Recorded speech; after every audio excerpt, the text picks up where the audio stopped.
No Man's Land. By H. C. McNeile. Author of Men, Women, and Guns, Sergeant Michael Cassidy, R.E. and The Lieutenant and Others. Hodder and Stoughton, London, New York, Toronto, McNeile. To the Infantryman. Preface. During the first few days of November 1914, Messines was lost in silence. During the first few days of June 1917, Messines was regained, and the noise of its capture was heard in London. And during the 2.5 years between these two events, the game over the water has been going on. It hasn't changed very much in the time, that game, to the player. To those who look on, doubtless, the difference is enormous. Now they speak easily of millions where before they thought diffidently of thousands.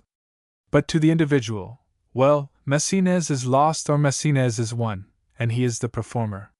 It is of those performers that I write, of the hole and corner work, of the little thumbnail sketches which go to make up the big battle panels so ably depicted over the matutinal bacon and eggs.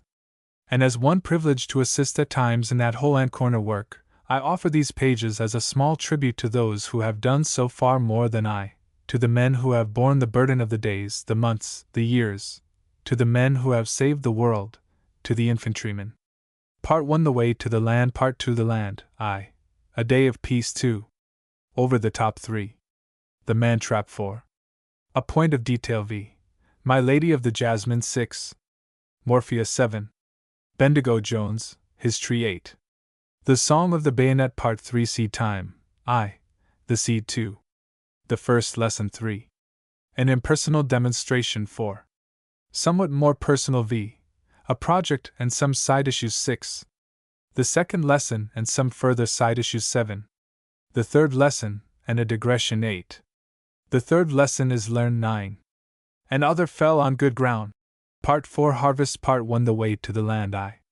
It came suddenly when it did come, it may be remembered. Everyone knew it was coming, and yet, it was all so impossible, so incredible. I remember Clyde Draycott looking foolishly at his recall telegram in the club. He had just come home on leave from Egypt, and then brandishing it in front of my nose. "My dear old boy," he remarked peevishly, "it's out of the question. I'm shooting on the 12th. But he crossed the next day to Boulogne. It was a Sunday morning, and Folkestone looked just the same as it always did look. Down by the Pavilion Hotel the usual crowd of nuts in very tight trousers and very yellow shoes, with suits most obviously bought off the peg, wandered about with ladies of striking aspect. Occasional snatches of conversation, stray gems of wit, scintillated through the tranquil August air, and came familiarly to the ears of a party of some half-dozen men who stood by a pile of baggage at the entrance to the hotel. "Go hon, Bill, you hear a caution, not arf." A shrill girlish giggle, a playful jerk of the caution's arm, a deprecating noise from his manly lips, which may have been caused by bashfulness at the compliment, or more probably by the unconsumed portion of the morning woodbine, and the couple moved out of hearing. "I wonder," said a voice from the group, "if we are looking on the passing of the breed."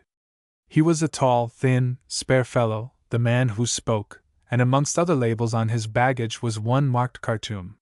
His hands were sinewy and his face was bronzed, while his eyes, brown and deep-set, held in them the glint of the desert places of the earth, the mark of the jungle where birds flit through the shadows like bars of glorious color, the mark of the swamp where the ague mists lie dank and stagnant in the rays of the morning sun. No one answered his remark, it seemed unnecessary, and each was busy with his own thoughts. What did the next few days hold in store for the world, for England, for him? The ghastly, haunting fear that possibly they held nothing for England gnawed at men's hearts.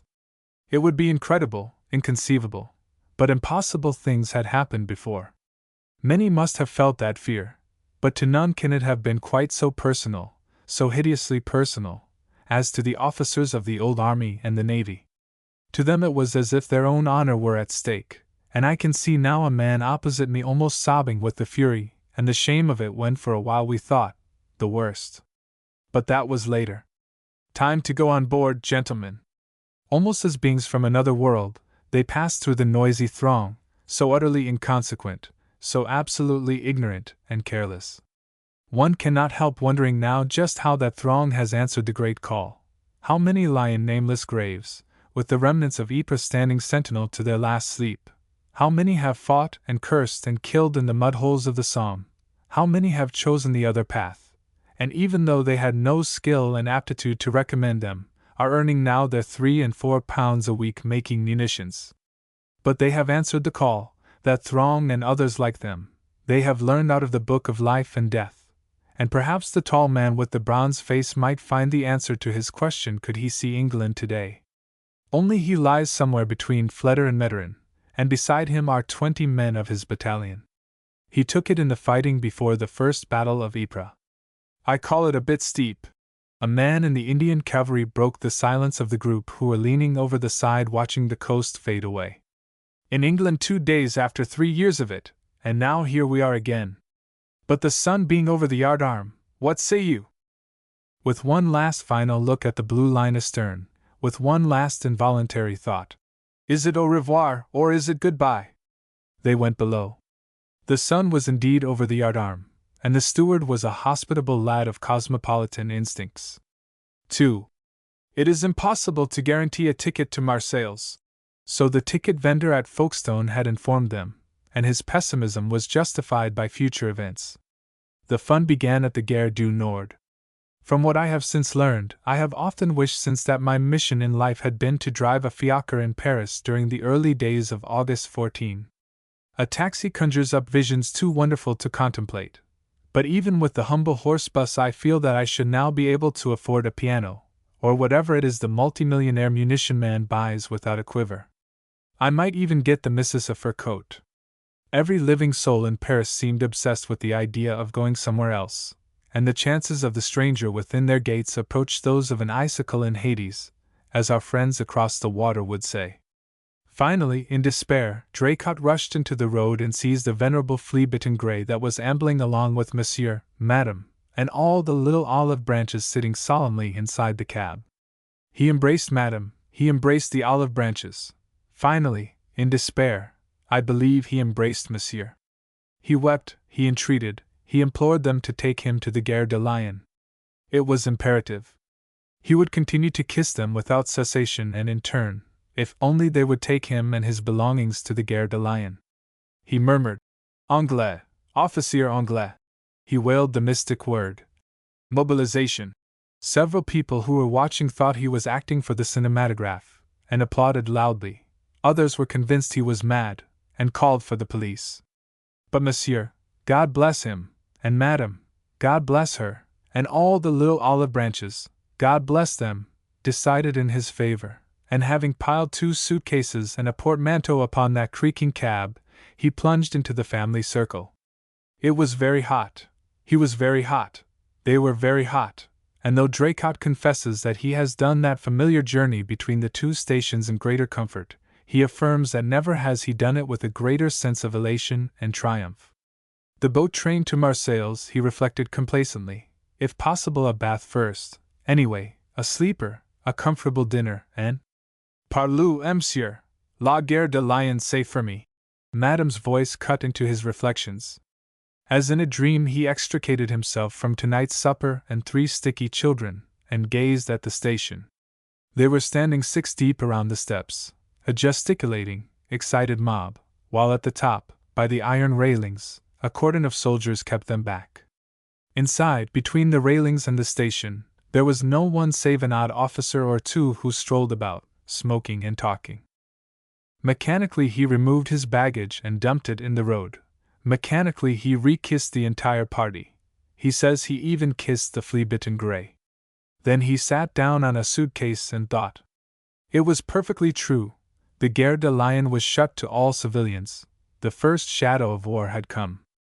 As if drawn by a magnet the old men were there, the men who remembered the last time when the Prussian swine had stamped their way across the fields of France. Their eyes were bright, their shoulders thrown back as they glanced appraisingly at the next generation, their sons who would wipe out Sedan forever from the pages of history. There was something grimly pathetic and grimly inspiring in the presence of those old soldiers, the men who had failed through no fault of their own. Not again, they seemed to say. For God's sake, not a second time. This time, victory. Wipe it out, that stain. They had failed, true, but there were others who would succeed, and it was their presence that made one feel the unconquerable spirit of France. 3. The French officer in charge was polite, but firmly noncommittal. There is a train which will leave here about midnight, we hope. If you can get a seat on it, well and good. If not, he shrugged his shoulders superbly, and the conversation closed. It was a troop train apparently, and in the course of time it would arrive at Marseilles, perhaps. It would not be comfortable. Mais que voulez-vous, monsieur? C'est la guerre. At first he had not been genial, but when he had grasped the fact that mufti invariably cloaked the British officer, and permission, he had become more friendly. He advised dinner, in these days, as he truly remarked, one never knows. Also, what was England going to do?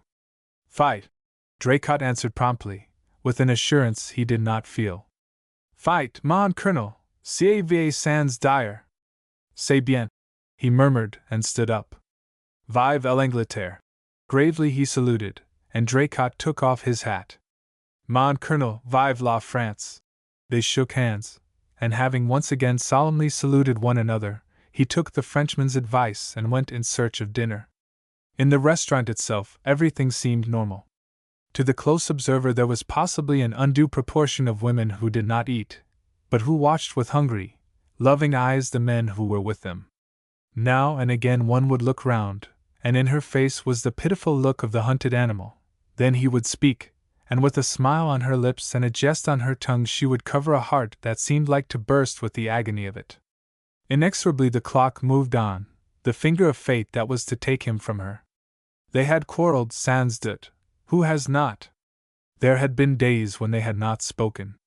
He had not been to her all that he might have been, but, he was her man. And now he was going. In half an hour her Pierre was going to leave her.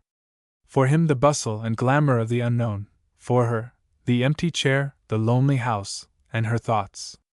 Dear God! But war is a bad thing for the women who stop behind.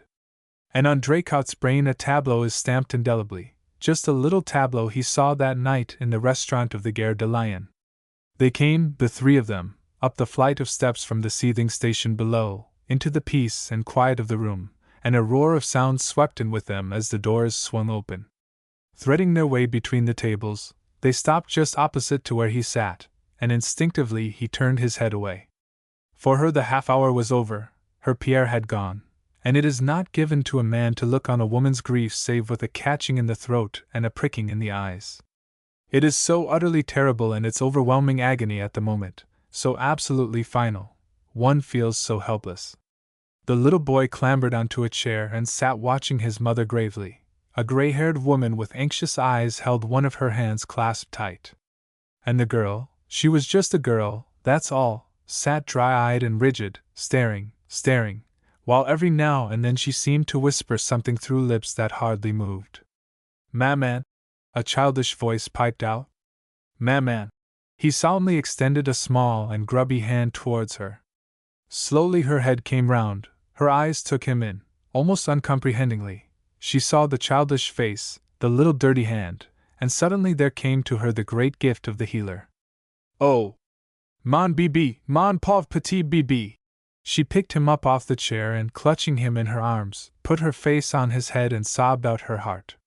Come on! Draycott got up suddenly and turned to the man he was dining with. Let's go. They passed close to the table, and the fat waiter, wiping his eyes on a dinner napkin, and the gray-haired woman leaning gently over her, were talking in low tones. They seemed satisfied as they watched the sobbing girl, and they were people of understanding. Pauvre petite! Muttered the waiter as they passed. Mon Dieu! Quelle vache de guerre! My God! Said Draycott, as they went down the steps. I didn't realize before what war meant to a woman. And we shall never realize what it means to our own women. We only see them before we go. Never after. 4. Half an hour later he encountered Monsieur le Colonel once again, and suggested that they should split a bottle of wine together if he could spare the time. It was then 9 o'clock, and the 3 hours till midnight loomed uninviting. His only hope, as he told him, was that the train at present standing at the platform was not going to be typical of the one he was to embark on. It seemed to be of endless length, and presented a most enticing spectacle. For fortunates in each compartment had got the racks, otherwise the passengers stood, on the footboards, in the corridors, on the seats. If any one opened a door, the pressure was such that at least 6 people fell on to the platform, and in one carriage a small poilu was being squeezed through the open window. In the end he went, suddenly like a cork out of a bottle, and the human mass closed up behind him. Draycott laughed, the colonel laughed, and went on laughing.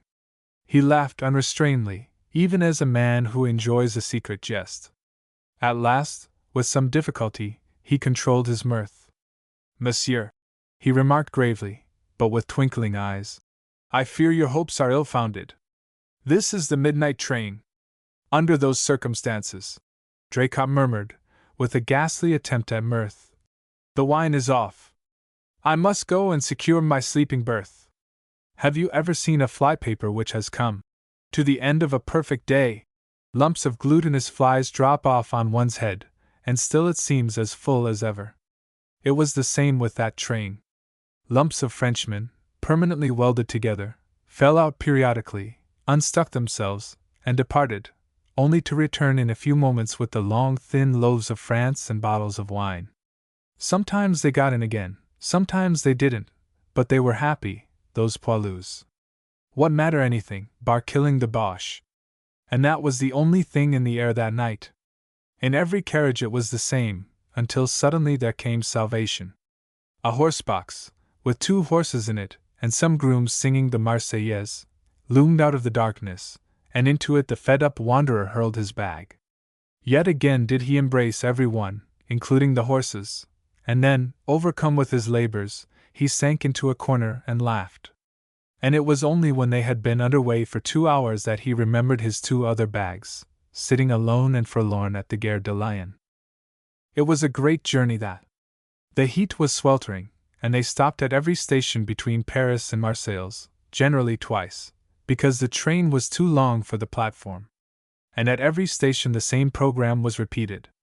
Completely regardless of the infuriated whistles and toots of the French conductors, absolutely unmindful of the agonized shouts of "En voiture! En voiture! Montes, Messrs, le train part!" The human freight unloaded itself and made merry. As far as they were concerned, let the train part. It never did, and the immediate necessity was the inner man. But it was all very nerve-wracking. At times there were 40 Frenchmen in the truck, at others none. Whether they fell off or were pushed Draycott knew not, they simply occurred, periodically. One man disappeared for 5 hours, and then came back again. Possibly he was walking to stretch his legs. There was plenty of time.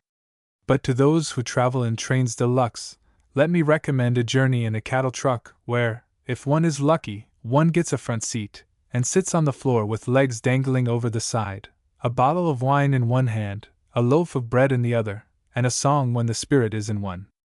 No breathless rushing through space, just a gentle amble through the ripening corn, with the poppies glinting red and the purple mountains in the distance, with a 3 days' growth on one's chin and an amalgamation of engine suits and dust on one's face that would give a dust storm off the desert points and a beating. That is the way to travel, even if the journey lasts from Sunday night to Tuesday evening, and a horse occasionally stamps on your face. And even so did Clive Draycott, captain of feet, go to the Great War. The Marseilles has always been a town of mystery, the gateway of the East. Going from it one leaves European civilization, if such a thing can be said to exist today, and steps into the unknown. Coming to it through that appalling Gulf of Lions, beside which the dreaded Bay of Biscay seems like the proverbial duck pond, Notre Dame de la Garde holds out a welcoming hand, and breathes of fast trains and restaurant cars, and London. It is the town of tongues, the city of nations. It is not French, it is universal. And never can Marseilles have been so universal as in the early days of August 1914. Usually a port of call only, then it was a terminus. The ships came in, but did not leave. There seemed to be a consensus of opinion amongst skippers that the Goeben was a nasty thing to meet alone on a dark night.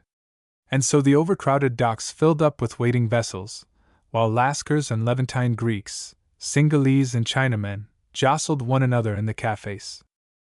The other jostlers were principally Americans of fabulous wealth, at least as they thronged the shipping offices they said so.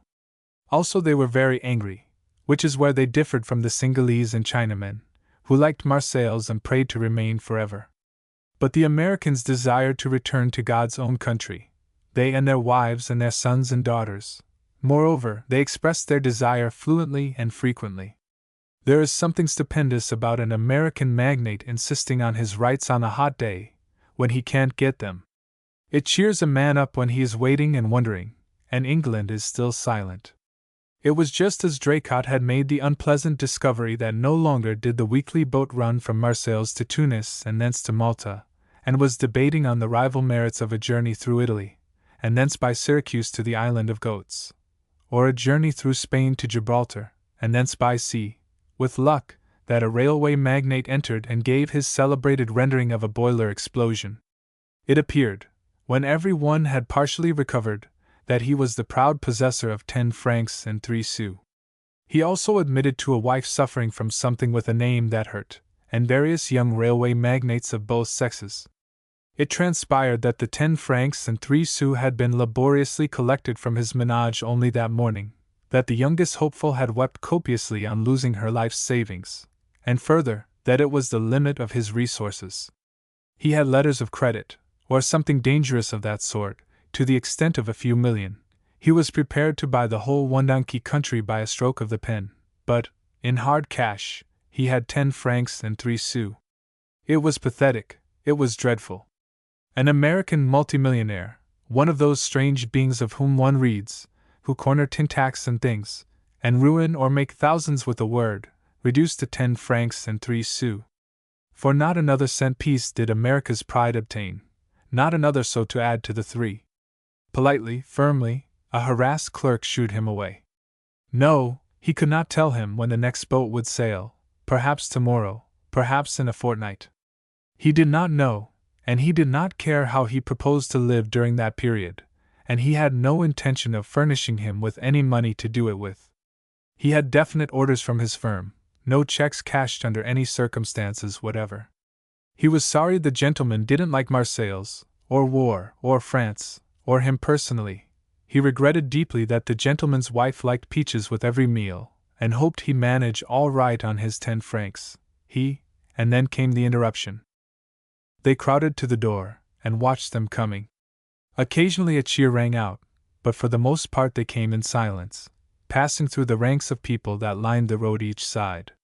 Halfway down the column a band blared forth, and every now and then the colonel in front lifted his right hand gravely in a salute. They were small men, the poilus of that regiment, but they marched well, with a swing, and the glint of white teeth. Sometimes they waved a greeting to a girl on the footpath, and she would smile back, or throw them a flower or a kiss. And like a ripple going down the lines of spectators, men took off their hats suddenly. The colors were passing. Almost dazedly the American took off his hat as the ripple reached him, then he put it on again and turned to Draycott. "Hell!" he remarked tersely. "And I've been worrying over a 10-franc note. I guess I feel a bit small." He turned and followed the regiment, with his hands deep in his pockets, and his shoulders squared. 6. It came through the following afternoon, the news they had been waiting for, and now for a certain period the curtain of discretion must be drawn. I gather that Draycott has dim recollections of a stout field officer endeavoring to stand on a small marble-top table, with a glass of beer in each hand. He was making a speech, chiefly in Hindustani, to the frenzied mob of cheering Frenchmen around him. Then he came to the point when the best people say, "Vive la France!" He remembered he had a hat on. He remembered he ought to take it off. He did. The only thing he forgot was the beer. But as he said later when they sorted him out, it was an old suit, and England didn't declare war every day. The following night they left in an ancient old cargo boat, skippered by the type of man who has since made our mercantile marine the glory of the world. His job was to get his peculiarly odoriferous cargo home to his owners as soon as possible. Beyond that he either failed or refused to look. The entire German navy might have been waiting outside for all he cared. He merely consumed a little more whiskey, and conducted morning prayers. He would give them no assurance. They went at their own risk, but if the boat got there, he would land them at Gibraltar. And having thought the matter over, and realized that firstly a journey through Italy might result in their being kept as prisoners of war, secondly, that a journey through Spain would probably take a fortnight at least, and thirdly, that any way they could do either as they could get no money, Draycott and his friends embarked with the patent manure, and watched the lights of Marseilles growing fainter and fainter till they dropped below the horizon astern. It was an uneventful voyage, and never for 1 hour after the first day were they out of sight of land. It was the only concession the skipper would make for the safety of his boat, and so they jogged along at a peaceful 10 knots, and watched the sun set each evening in a blaze of golden glory over the rocky coast of Spain. For the first time since leaving England a week before, they were able to think. In the rush to Paris, in the horse box to Marseilles, in Marseilles itself, they had been too busy. Besides, they were outsiders. Now England was in it. The thing which they had known in their hearts was coming, ever since a kindly senior subaltern had first taken it upon himself to shape their destinies, had actually come. And bitterest thought of all, they were not there. It can't last more than 3 months. A pessimistic garrison gunner from Malta, who was playing patience, cheated savagely. I tell you, no European country could stand it. Undoubtedly, the fatuous drivel of certain writers had influenced even the army itself. Peace will be declared before Christmas. And I'll have sat on that cursed island, and whenever I see a ship I'd like to poop at, the searchlight will go out, and I'll be bitten by sand flies. He glared morosely at Draycott, until, suddenly, a dawning look of joy spread over his face. It's coming out. I swear it's coming out. You cheated, remarked an onlooker cruelly. I saw you with my own eyes. It was then that he burst into tears. Shut off as they were from the outside world, the old tramp had no wireless. They could only wonder, and wait, fuming with impatience. What had happened? Had the fleets met? Had the wonderful day which the German navy was popularly supposed to be living for, had it arrived? And if it had, what had been the result? They could only lean over the stern and try and grasp the one monumental fact: war. And what did it hold in store? Visions of forlorn hopes, visions of glory, visions of the glamour of war rose unbidden in their minds. And then, when they had got as far as that, the smell of that patent manure obtruded itself once again, and the dreamers of honors to come passed sadly down the gangway to the Levantine villain who presided over the vermouth and the gin, which might be taken as the text for a sermon on things as they are. In this war it is the patent manure and the vermouth which dominate the situation as far as the fighters, at any rate, are concerned. The talkers may think otherwise, may prate of soul-stirring motives and great ideals. But for the soldiers, life is a bit too grim and overpowering for gloss. After a spell they come for their vermouth, for something to help nerves a trifle jangled, something to give a contrast to stark reality, and having had it they go back again to the patent manure, while the onlookers see visions and dream dreams. I suppose it's a fair division of labor. 7. It was the distinguished-looking gentleman in blue who came alongside just after they dropped anchor at the Rock, who brought the glorious news. He ascended the gangway with great dignity, and disappeared into some secret place with the skipper. After some delay and a slight commotion, various flags were hoisted, and he majestically appeared again. It seemed that the hoisting of the flags had apparently been successful. Suspicion had been averted by this simple act. There was no longer any danger of being made a target for enthusiastic gunners. And what was more to the point, the distinguished gentleman was now free to impart his great tidings. The German fleet, gentlemen, he remarked genially, has ceased to exist. Who said so? Asked a doubting voice. It is in all the Spanish papers. The admiral, or whatever he was, eyed the speaker compassionately. A great action has taken place in the North Sea. We have lost 19 big ships in addition to destroyers, and the German fleet is wiped out. It doesn't seem good enough, does it? Murmured a graceless member of the group. But if it's really authentic? Draycott turned to him doubtfully. And there must be something in it if it's in all the Spanish papers. On the contrary, returned the graceless one. It is precisely that fact that makes me believe there is nothing in it.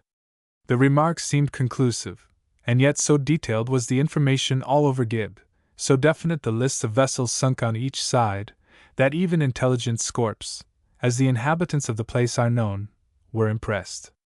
Strangely enough, exactly the same detailed lists, with just sufficient difference to make them credible, were in all the Italian papers at the same time, though this only transpired later. At the moment nothing much mattered but the time of the next boat going east. It was their own little personal future that counted.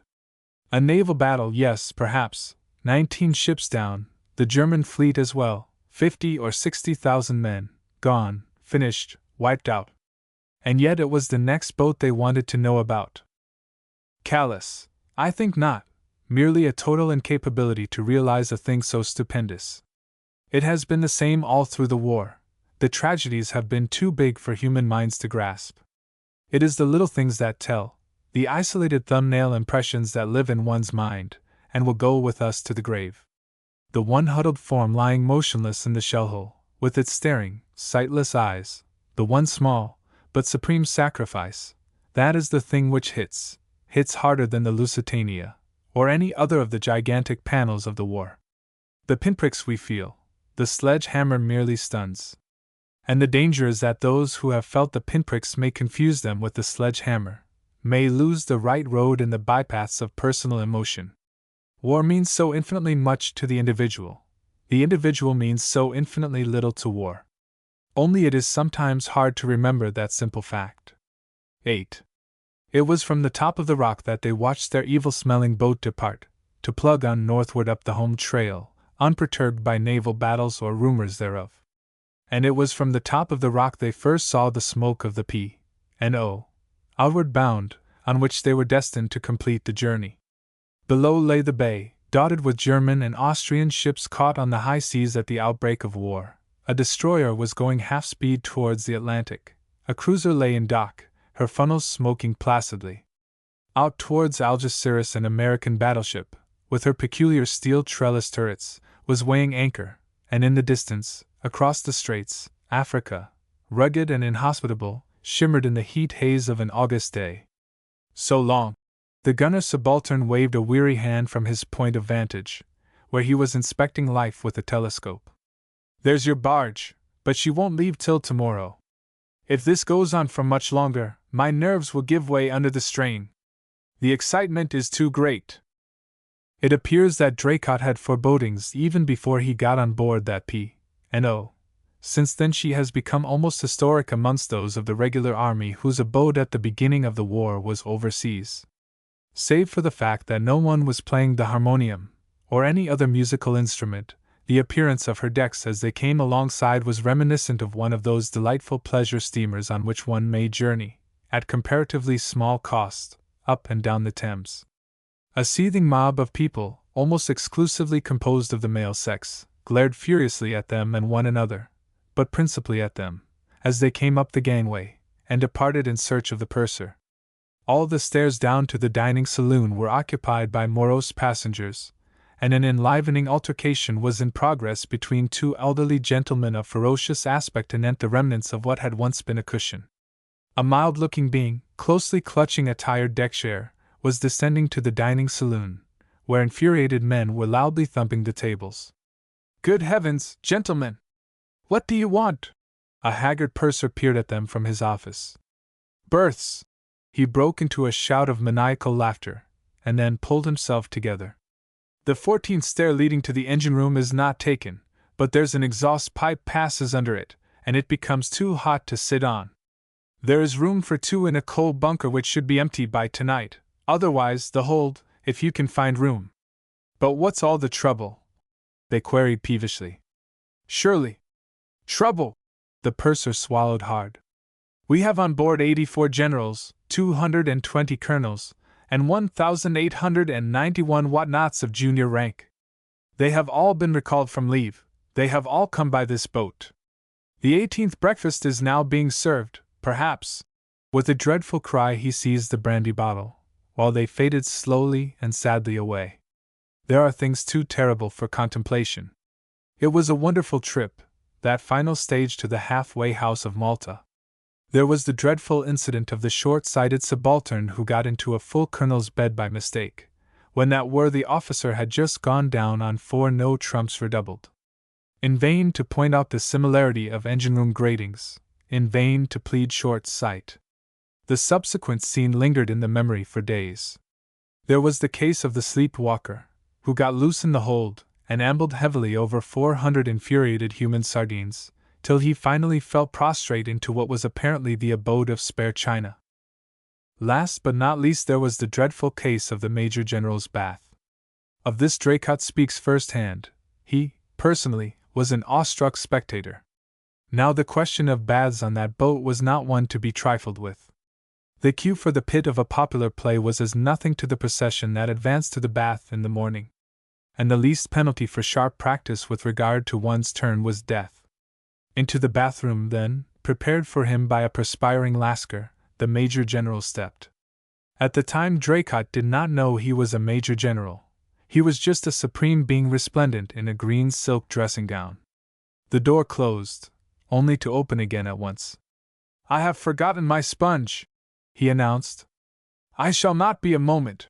He gazed directly at Draycott, who bowed, choking slightly. It was inconceivable to imagine that the resplendent one thought he might, to put it in the vulgar tongue, pinch his bath.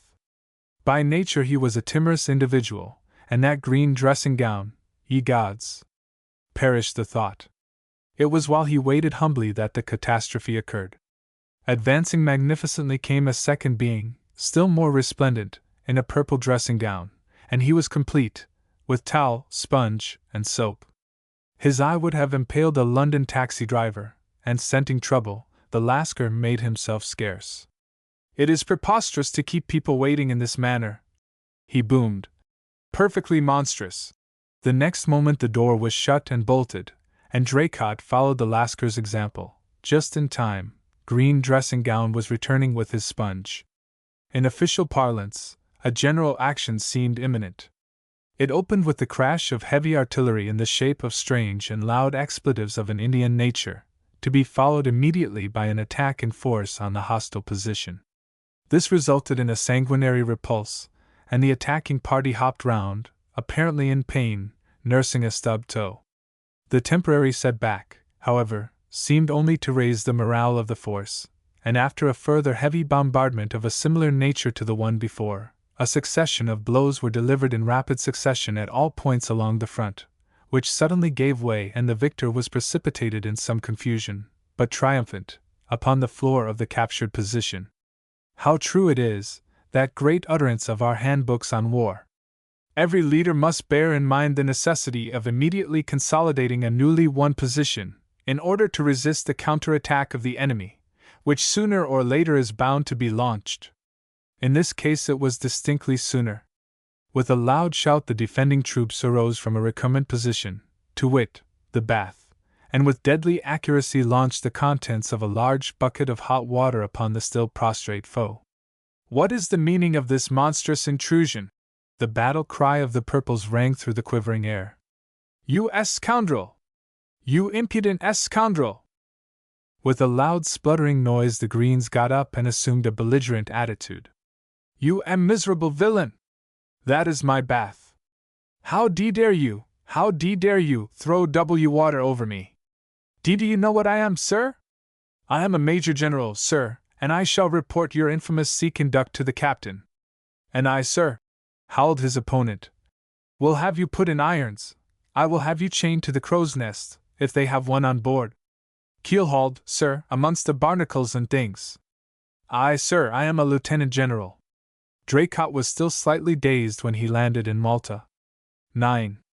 Thus did he reach the halfway house on his journey to the land, and at that halfway house he was destined to remain for a short space. It may be that there is a harder school than forced inaction.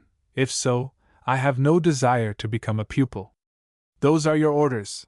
There is nothing more to be said. Only too true, there is nothing more to be said, but thinking is a different matter. And what brush can paint the indescribable longing of those who were fitted for it, who were trained in its ways, to get to their goal, to get to the land of promise. For it was a land of promise. It was the land of the regular soldier's dreams. And in those days there was no thought of the dream becoming a nightmare. So Clive Draycott and those with him, in that little rocky outpost of empire, carried on as cheerfully as a wet sirocco wind and an ever-present heart-burning to be in France would allow, and waited for deliverance. Perhaps they suffered more acutely than even those who were in the Great Retreat. Out of it, as they thought, out of it. Would they ever be able to hold up their heads again? And then the worst thing of all, that awful day when the news came through, the news which England got one Sunday. Fellows kept it from the men as far as they could. They covered up places on the map with their hand, unostentatiously, and when they had found Compiègne they folded the map up, and told the men everything was well. It was that evening that Draycott and a pal watched the sun go down over Gozo from St. Paul's Bay, where the statue stands in the sea, and the shallow blue water ripples against the white sandstone. "My God! It can't be true!" His companion turned to him, and his eyes were tired. "It can't be true. We're B." And his lips would not frame the word. Only, in their hearts they knew it was true, and in their hearts a dreadful hopelessness wormed its bit away. But crushing it down there was another feeling, stronger and more powerful. England could not be beaten, would not be beaten, the thing was impossible, unbelievable. Triumphant it arose, that great certainty. It arose then, and has never died since, though at times the sky has been black and the storm clouds ominous. They knew that all would be well, and now, after 3 years, all is well. Their faith has been justified, the faith of the men who waited their call to the work. Only a small proportion remain to see that justification with their own eyes. The land has claimed the rest. Ypres, the Marne, Neuve-Chapelle, Festubert, names well nigh forgotten in the greater battles of today, in each and all of them the seed of a contemptible little army has been sown. Thus it was ordained in the book of fate. But at the moment there were just 2 men, sick of heart, watching the sun, in a blaze of golden glory, setting over Gozo. X. Draycott's deliverance from the halfway house came in 3 or 4 weeks. With the men swarming in the rigging, and the territorials who had come to replace them cheering from the shore, the transport moved slowly down the Grand Harbor past the French and British warships that lay at anchor. It would indeed be pleasing to record the fact that the departing warriors sang patriotic songs concerning their country's greatness, and that the officers with a few well-chosen words improved the shining hour, and pointed the moral of the great Entente with special reference to the warships around them. But being a truthful, or, shall we say, comparatively truthful, historian, I regret that it cannot be done. Such songs as did rise above the medley of catcalls and jibes of a dark nature which passed in playful badinage between the sister services were of a nature exclusively frivolous, and the conversation of such officers as were not consuming the midday cocktail consisted entirely of a great thankfulness that they had seen the last of an abominable island, and a fervent prayer that they would never see it again. The relief of it, the blessed relief. They would be in time for the end of the show anyway, which was something.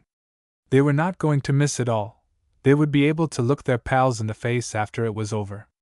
A few, it is true, shook their heads and communed together in secret places, a paltry few, who looked serious, and spoke of a long war and a bloody war such as had never been thought of. Avant pessimism! War was war, and a damned good show at the best of times for those who were trained to its ways. The Germans had asked for it for years, and now they had got it, and serve 'em right. A good sporting show, and with any luck they would get the fag end of the hunting at home after peace was declared. Thus it was, nearly 3 years ago, thus it has been, with slight modifications, ever since.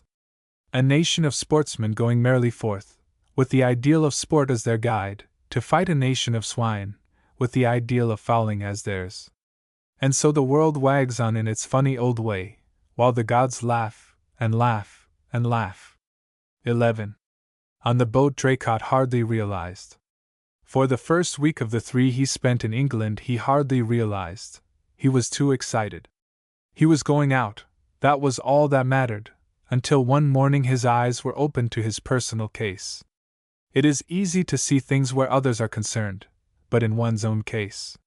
He was at home on 3 days' leave, and the girl was there too. "Good Lord!" he remarked at breakfast. "Jerry Thornton gone too." His eye was running down the casualty list. "Whole battalion must have taken it in the neck. 5 officers killed, 14 wounded. I wish to heaven." He looked up, and the words died away on his lips. "I didn't realize what war meant to women." His remarks at the Gare de Lyon hit him like a blow.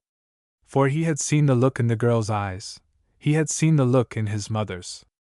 Blotted out at once, it is true, effaced the instant they had realized he was watching them, but too late. He had seen. "Was that Major Thornton, dear?" His mother was speaking. "The one who shot so well?" Her voice was casual, her acting superb. "And God! How they can act, these women of ours!" For a moment something stuck in his throat.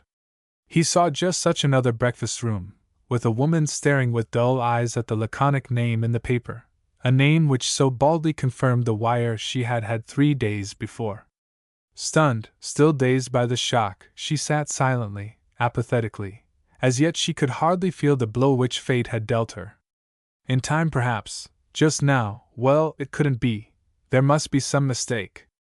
Other men had died, true, but not hers. He was different. There must be some mistake.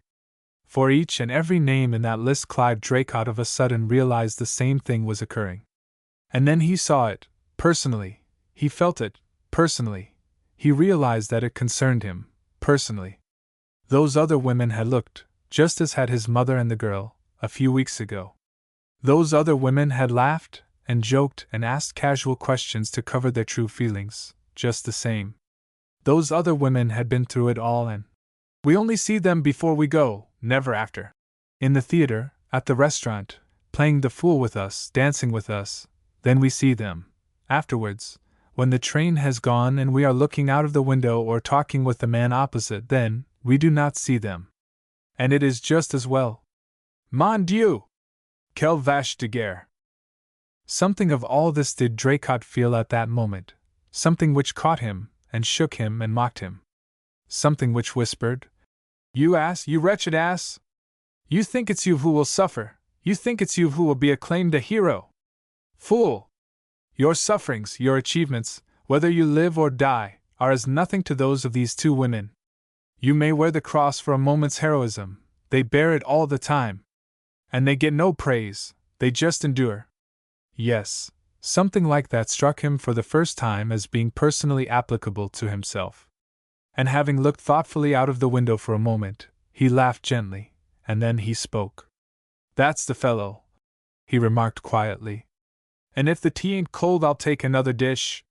3 glasses of the old man's port Dally is enough. I had 4 last night. 12. A week later he sat in a mud bath at Havre, which went by the name of a rest camp. The way to the land was nearly trodden. Thousands of others had sat in that glutinous mud before him. Hundreds of thousands were destined to do so after. And each and all of them were thinking men, wondering in a greater or less degree according to the size and activity of their gray matter what it was all about. To some the unknown gave the prospect of sport, and they thanked their stars they were nearly there. To some it gave the prospect of duty, and they trusted they would not fail. With some the fear of the future blotted out their curiosity. With others curiosity left no room for fear. But in every case they had something to think about, even if it were only the intense discomfort of their surroundings. And in every case the woman over the water had nothing. By cattle trucks and carriages, by so-called fast trains and unabashed troop trains they left in batches big and small, and others came and filled the gaps. The land was calling, the seed must not be delayed. "You'll have to wait till it's dark." A weary quartermaster, wandering through Ypres, met Draycott and stopped. "Thank God! You've come. We've got 3 officers left, and 120 men." "Where are they?" he demanded. "How shall I find them?" "Very likely you won't." The other laughed mirthlessly. "I'll take you up tonight. We walk the last bit to the trenches. If a flare goes up, stand still. There's no other rule." "You're about done in, Seymour," said Draycott, watching him keenly. "What's the trouble?" "The trouble is hell." The quartermaster passed his hand wearily over his forehead. Utter, absolute, complete hell. The boys have been in the front line for 21 days, and he spoke with a sudden dreadful earnestness. The end is not far off. My God! Muttered Draycott. Is it as bad as that? No trenches, no dugouts, no reserves. Ceaseless German attacks, rain, mud, death. And then 3 or 4 days of icy coldness, with the bitter Arctic wind cutting the sodden, tired, breaking men like a knife. Fighting every hour, with rifles and bayonets and fists, sleepless, tired out, finished. Only a spirit which made possible the impossible supported them. Only the glory of their traditions held the breaking line of old contemptibles to the end. And at the end, they died. But their spirit lives on, undimmed, untarnished. It is the spirit of the new armies, the civilian armies of Britain. They were training back in England when Clive Draycott went to the land. They were learning the message of the old regulars from New Zealand to Yukon. It is not learned in a day, that message. There is much watering and weeding to do before the seed can reach perfection, but the land would not wait. It was greedy then, as now, the only difference was the amount of grain available. And when Clive Draycott went to it there was very little. To God Almighty the praise. What there was very good. Part 2. The Land I. A Day of Peace 2. Over the Top 3. The Man Trap 4. A Point of Detail V. My Lady of the Jasmine 6. Morpheus 7. Bendigo Jones, His Tree 8. The Song of the Bayonet I. A Day of Peace.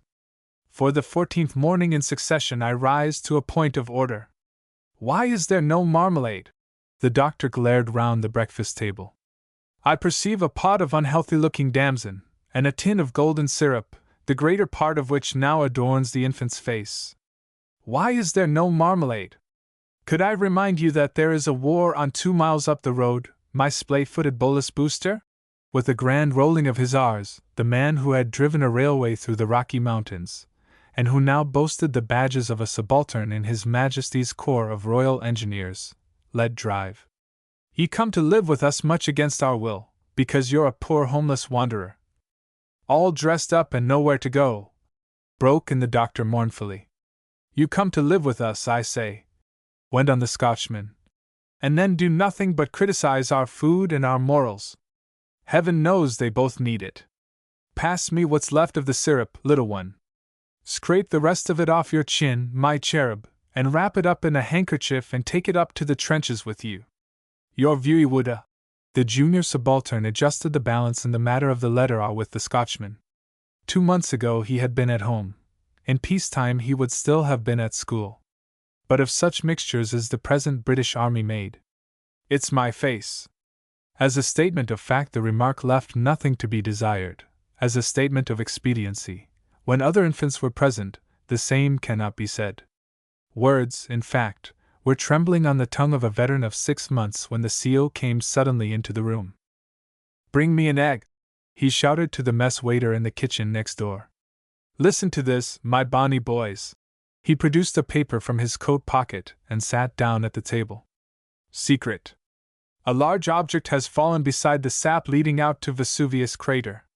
It is about the size of a rum jar, and is thought to be filled with explosive. It has been covered with sandbags and its early removal would seem desirable, as the sap is frequently bombarded. Damn it, this egg's addled. Take it away, it's got spots on it. Where did I get to? Oh. Yes, bombarded with aerial darts and rifle grenades. He replaced the paper in his pocket and reached for the teapot. Thought to be filled with explosive. The Scotchman looked up sarcastically from the letter he was censoring. What's it likely to be filled with? Marmalade, ducky, remarked the doctor, still harping on his grievance. In addition to that, the pumpkin desires my presence at the Center Battalion headquarters at 10 a.m. The CO was prodding his second egg suspiciously. The pumpkin, it may be explained in parenthesis, was the not unsuitable nickname of the divisional general. Is the old man coming round the trenches? Jackson, the subaltern in whose tender care reposed the crater of Vesuvius and all that appertained thereto, including rum jars, looked up with mild interest. The CO glanced at the message beside him. The GOC wishes to meet the engineer officer in charge of left section, at Center Battalion Headquarters, at 10 a.m. A message ends. There in a nutshell you have the glorious news. Breakfast is never a loquacious meal, and for a while silence reigned, broken only by a few desultory remarks as to the vileness of the food produced by the officer responsible for the mess catering, and the exorbitant price he demanded for it, statements which had staled with much vain repetition. For heaven's sake, dry up, he remarked peevishly. You've had sardines on toast 21 nights running. What more do you want? Listen to the words of Sapper McIntosh, the pudding-faced marvel. This, he held up a letter, is the fifth which he hopes will find the recipient as it leaves him at present, in the pink, and with the dreadful pains in his stomach quite gone. Our doctor has a wonderful bedside manner, remarked the Scotchman. Did ye no hear the story of him and the lady way back by Hayes Brook? That'll do, said the doctor, rising hurriedly. She had very bad rheumatism, that poor girl. I know she had, Doc, put in the CO heartily. And when I think of the way you eased her sufferings, I became lost in admiration over the noble nature of your calling. In the meantime, I'd be glad if you'd see one of the men in the headquarters section. From the strange explosive noises he made when I spoke to him before breakfast, I gathered by the aid of an interpreter that he had somewhat foolishly placed his complete set of uppers and lowers on a truss of compressed hay, and one of the mules has eaten them. He strolled to the door on his way to the kitchen in the next house that served as his office. You'd better be careful with that rum jar, Jacko. Unless you're pretty certain there's no danger, I'd put a slab of gun cotton against it where it is, and pop her off. No sense in running any risks carrying it back. Right-ho. I'll have a look as soon as I go up. Are you coming, Mac? He turned to the Scotchman. In 5 minutes, my boy. I have to perform a few blasting operations on my pipe before I start, and then I'm with you. He pulled a battered veteran out of his pocket, and peered into its noisome bowl. Not indoors, man, for heaven's sake! The doctor backed hurriedly out of the room. The last billet you cleaned your pipe and they complained to the mayor of the village. Go away, doctor, go away. Go and put chloride of lime round the cookhouse. Mac was shouting through the window at the receding medico. And ask yon woman if she has a hairpin. My pipe. But the doctor was out of sight. 10 minutes later the room was empty save for a batman clearing the breakfast table. Now, as a general rule, the sappers do not live in the trenches, but go up there each day and most nights, the remainder of the time being spent in dwellings of dubious sanitation and indubitable draftiness a mile or so in rear. To each company a certain front is allotted, and it is their joy and pride to maintain this front and the network of trenches behind it spotless and untarnished, what time they minister ceaselessly to the lightest whim of its heroic defenders, usually known by the generic term of PBI, or Poor Bally Infantry. Which, of course, is not what really happens, but one likes to think thus beautifully. In addition to the infantry, other people thrust themselves forward in a manner which requires firmness and tact to deal with. Gunners require O-piece, or observation posts. Other gunners require trench mortar emplacements. Dangerous men with machine guns sit up and take notice, and demand concrete and other abominations, while last, but not least, the medical profession demands secret and secure places in which to practice their nefarious trade. Finally, the Ordnance Department is with one always. It was that branch of the great machine which caused the frown on the face of the sapper captain, hitherto alluded to as the OC, while next door the batman cleared the breakfast table. We're 6 bicycles short, you say, Quartermaster Sergeant? He exclaimed irritably, gazing at some papers in front of him, while he filled his pipe. Yes, sir, and 2 more with wheels buckled, and 3 that freewheel both ways. What d'you mean, freewheel both ways? The pedals rotate, sir, with great speed, but the bicycle remains motionless. When a man habitually calls an armchair, a chair, arm, officers for the use of one, his conversation is apt to become stilted. How were the wheels buckled? Demanded the captain when he had digested this great thought. 2 of the officers, sir, playing what I believe they called bicycle polo with a brick and 2 pick-helves, had, a slight mishap. When did it happen? After dinner, sir, one night. The NCO looked tactfully out of the window. The officer did not pursue the topic. Well, what about these 6 that have been lost? Completely destroyed by shellfire, said the CQMS firmly. I have prepared a statement of what happened for your perusal and signature. He handed the officer a written paper and respectfully withdrew a few paces to avoid any semblance of coercion. The 6 bicycles were placed on the morning of the 10th ultimate against the entrance to the RE dump at 8.21, C.2.4. It would appear that during the absence of the riders a hostile shell of large caliber fell on the 6 said bicycles, completely demolishing them, for when the riders returned after the day's work merely a few fragments remained scattered round the shell crater. The captain read it over slowly, and then, in tones of awe, a murmured, "Wonderful," wafted through the office. I beg your pardon, sir? The NCO was again at his side. I said wonderful, Quartermaster Sergeant, quite wonderful. Do you think they'll swallow it? It has been done before, sir. The tone was noncommittal. And one of the 6 was undoubtedly badly punctured by a stray rifle bullet before we lost it, that is, before it was finally destroyed by shellfire. Right. With the air of a man who communes with great destinies, the captain signed his name. Anything more? Nothing at present, sir. The question of the consumption of candles, tallow dip, £24, stolen from our yard by the 940th Tumbling Company has come back again with remarks from the chief ordnance officer at the base. But it will wait until you come back from the trenches. I'm glad of that, remarked the captain, rising. I'm not feeling very strong this morning, and candles, tallow dip, especially £24 of them, would cause a relapse. Orderly, he strolled to the door. My bicycle, please. A few minutes later he was riding slowly down the road towards the place where there was a war on. A cool mist hung over the fields on each side of him, and in the early morning stray cobwebs glistening with moisture brushed lightly across his face. Bonjour, monsieur. A woman standing in the door of a roadside estaminet greeted him as he passed, a woman undisturbed by the guns that at times roared close by, a woman whose house was one concentrated draught, which whistled through what had once been walls and now were holes held together by odd bricks. He returned the greeting and rode on, while once again the comparison, never far absent from those who live within range, came into his mind, the comparison between England and France, between the country which has only learned of war through its soldiers, and the country whose women and children have learned of it first hand, even unto death. All was absolutely silent.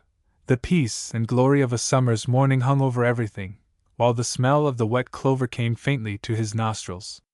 A military policeman at the corner saluted smartly, while a small boy in a little cart drawn by 3 straining dogs raced him blithely up the village street. At the end of the battered houses still occupied by their owners, and the temporary abode of half a battalion of infantry resting from a spell in the trenches, progression by bicycle became a little harder. Great branches lay across the road, and pits torn out of the pave by bursting shells made steering a trifle intricate, while occasionally one of the many signal wires which had slipped during the night, and was hanging low above his head, scraped the top of his steel helmet.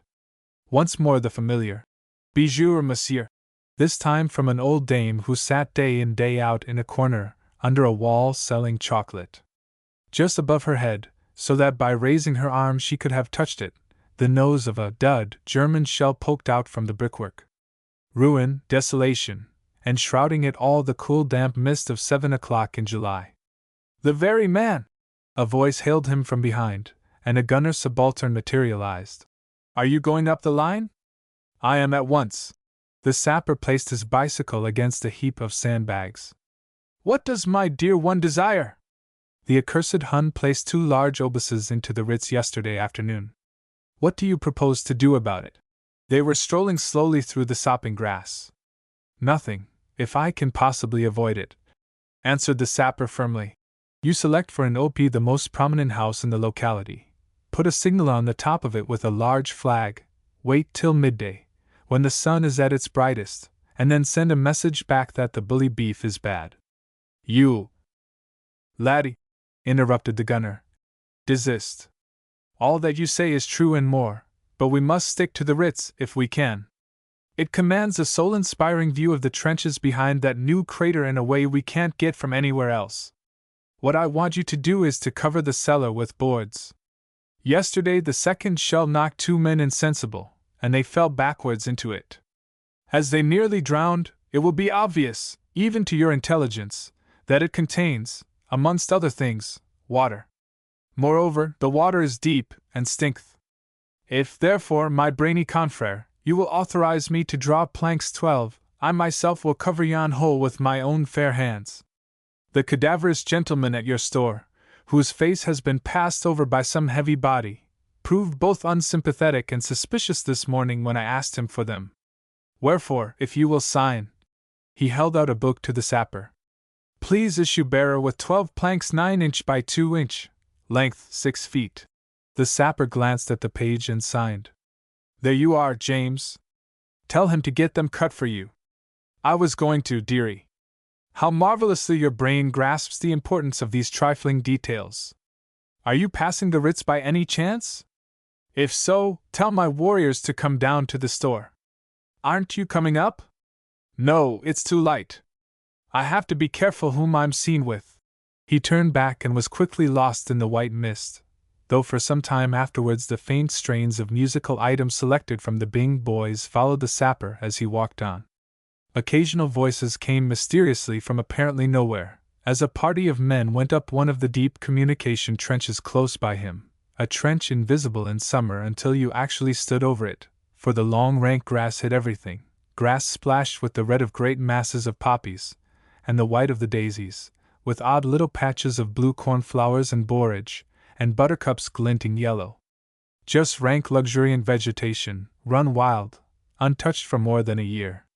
Suddenly out of the mist there loomed the Ritz, the name of the broken-down, shell-battered house which served his late companion as an OP. The sapper gave the message as requested, and stepped down 3 stairs into the communication trench, which passed close under one of the crumbling walls. There was no necessity, as far as safety was concerned, to get into the trench for several hundred yards. The mist effectually prevented any chance of being seen from the German lines half a mile farther on. But he was mindful to see the condition of the trench, whether the sides were crumbling, and whether the floor was suitably provided with trench boards and bricks. Twisting, winding with the poppies and the weeds meeting over his head, and the water brushing off them against his face and coat, he walked slowly on. 7 feet deep, perhaps 3 feet wide, it might have been a sunken Devonshire lane in model, and a faint red tinge in the soil helped the illusion. Stale as it all was, and profitable and a weariness to the flesh as it had all become, the strangeness of it still struck him at times. He wondered lazily what the people he knew at home would think if they were following him at that moment on a tour of inspection. Especially his Uncle John. Uncle John was something in the city, and looked it. He lived near Ascot, and nightly slept with a gas mask beside his bed. He could imagine Uncle John trembling audibly in that quiet model lane, and assuring his faithful wife of his ability to protect her. He laughed at the picture in his mind, and then with a slight frown stopped. The trench bent sharply to the right, and almost subconsciously he noticed a hole framed in thick wood, half filled in the wall in front of him. The top had broken. He bent and peered through it. It went right through the wall in front, and beyond, the same deep communication trench could be seen stretching away. Just a loophole placed in a traverse through which a rifle could be fired along a straight 30 yards of trench, if the Germans ever got in. But to fire a rifle to any purpose the loophole must not be broken, and so the sapper made a note before resuming his stroll. Rounding a bend, a big white board at a crossroads confronted him. It advertised 2 or 3 salient facts written in large black letters. It appeared that by turning to the right one would ultimately reach Leicester Square and an aid post, to say nothing of the Charing Cross Road, which was a down trench. By turning to the left, on the contrary, one would reach Regent Street and a pump. It also stated that the name of our wanderer's present route was the Haymarket, and further affirmed that it was an up trench. For it will be plain to all that, where a trench is but 3 feet wide, it is essential not to have men going both ways in it, and further, it will also be plain why the aid posts occur in the down ones. A further interesting and momentous piece of information was imparted from another board, to the effect that the name of the trench by which one could reach the pump on one hand and the aid post on the other was Piccadilly, and that it constituted the reserve line of the position. In other words, it was not merely a communication trench, but was recessed and traversed like a fire trench. In very fact, it was a fire trench, the third of the system. In front was the support line, known as Pall Mall, and in front of that, again, the firing line, whither later the sapper proposed to wend his way. He wanted to gaze on the rum jar reputed to be filled with explosive, but in the meantime there was the question of the pump, the ever-present question which is associated with all pumps. To work or not to work, and the answer is generally in the negative. He turned to the left down Piccadilly, wondering what particular ailment had attacked this specimen of the breed, and had caused the adjutant of the battalion to write winged words anent it. The aspect of the trench had changed. No longer did the red, white, and blue of the tangled wild flowers meet over his head, but gray and drab the sandbag walls rose on each side of him. Occasionally the mouth of a dugout yawned in the front of the trench, a dark passage cased in with timber, sloping steeply down to the cave below. Voices, and sometimes snores, came drowsily up from the bottom, where odd bunches of the South Loamshires for a space existed beautifully. "Hello, old man, how's life?" He rounded a traverse to find an officer of the battalion lathering his chin for his morning shave. A cracked mirror was scotched up between two sandbags, and a small india-rubber basin leaked stealthily on the firing step. "SOSO! That bally pump of yours won't work again, or so the cook says. Jenkins, pass the word along for Smithson. He is the cook, and will tell you the whole sordid story. Quiet night?" The sapper sat down and refilled his pipe. "Fairly. They caught one of our fellows in the entrance to his dugout up in the front line with an aerial dart about 7 o'clock. Landed just at the entrance. Blew the top of his head off. Good boy, too, just been given his stripe. Oh, Smithson, tell the engineer officer about that pump. Confound, I've shaved a mosquito bite." The cook, a veteran of many years, looked at the placidly smoking sapper and cleared his throat. On any subject he was an artist.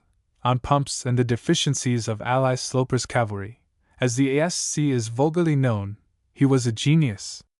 "Well, sir, it's like this air. That there pump is a funny kind o' pump. Sometimes it gives you water and sometimes it don't." "You surprise me," murmured the sapper. "Now, if I might be so bold, sir, I would suggest that another well be sunk, sir, starting fresh like from the beginning. Then I could keep my eye on it, and see that no one wasn't monkeying with it. As it is, what with the stuff we're getting and the shortage of tea and the distance I have to go for water, and— Well, what do you expect?" A bitter voice from round the traverse rudely interrupted the discourse. "We make pumps to pump water, not dead rats. Wasting my time, that's what it is. Where have I put it? In that there perisher Smithson's dug out, and he can have it for his dinner."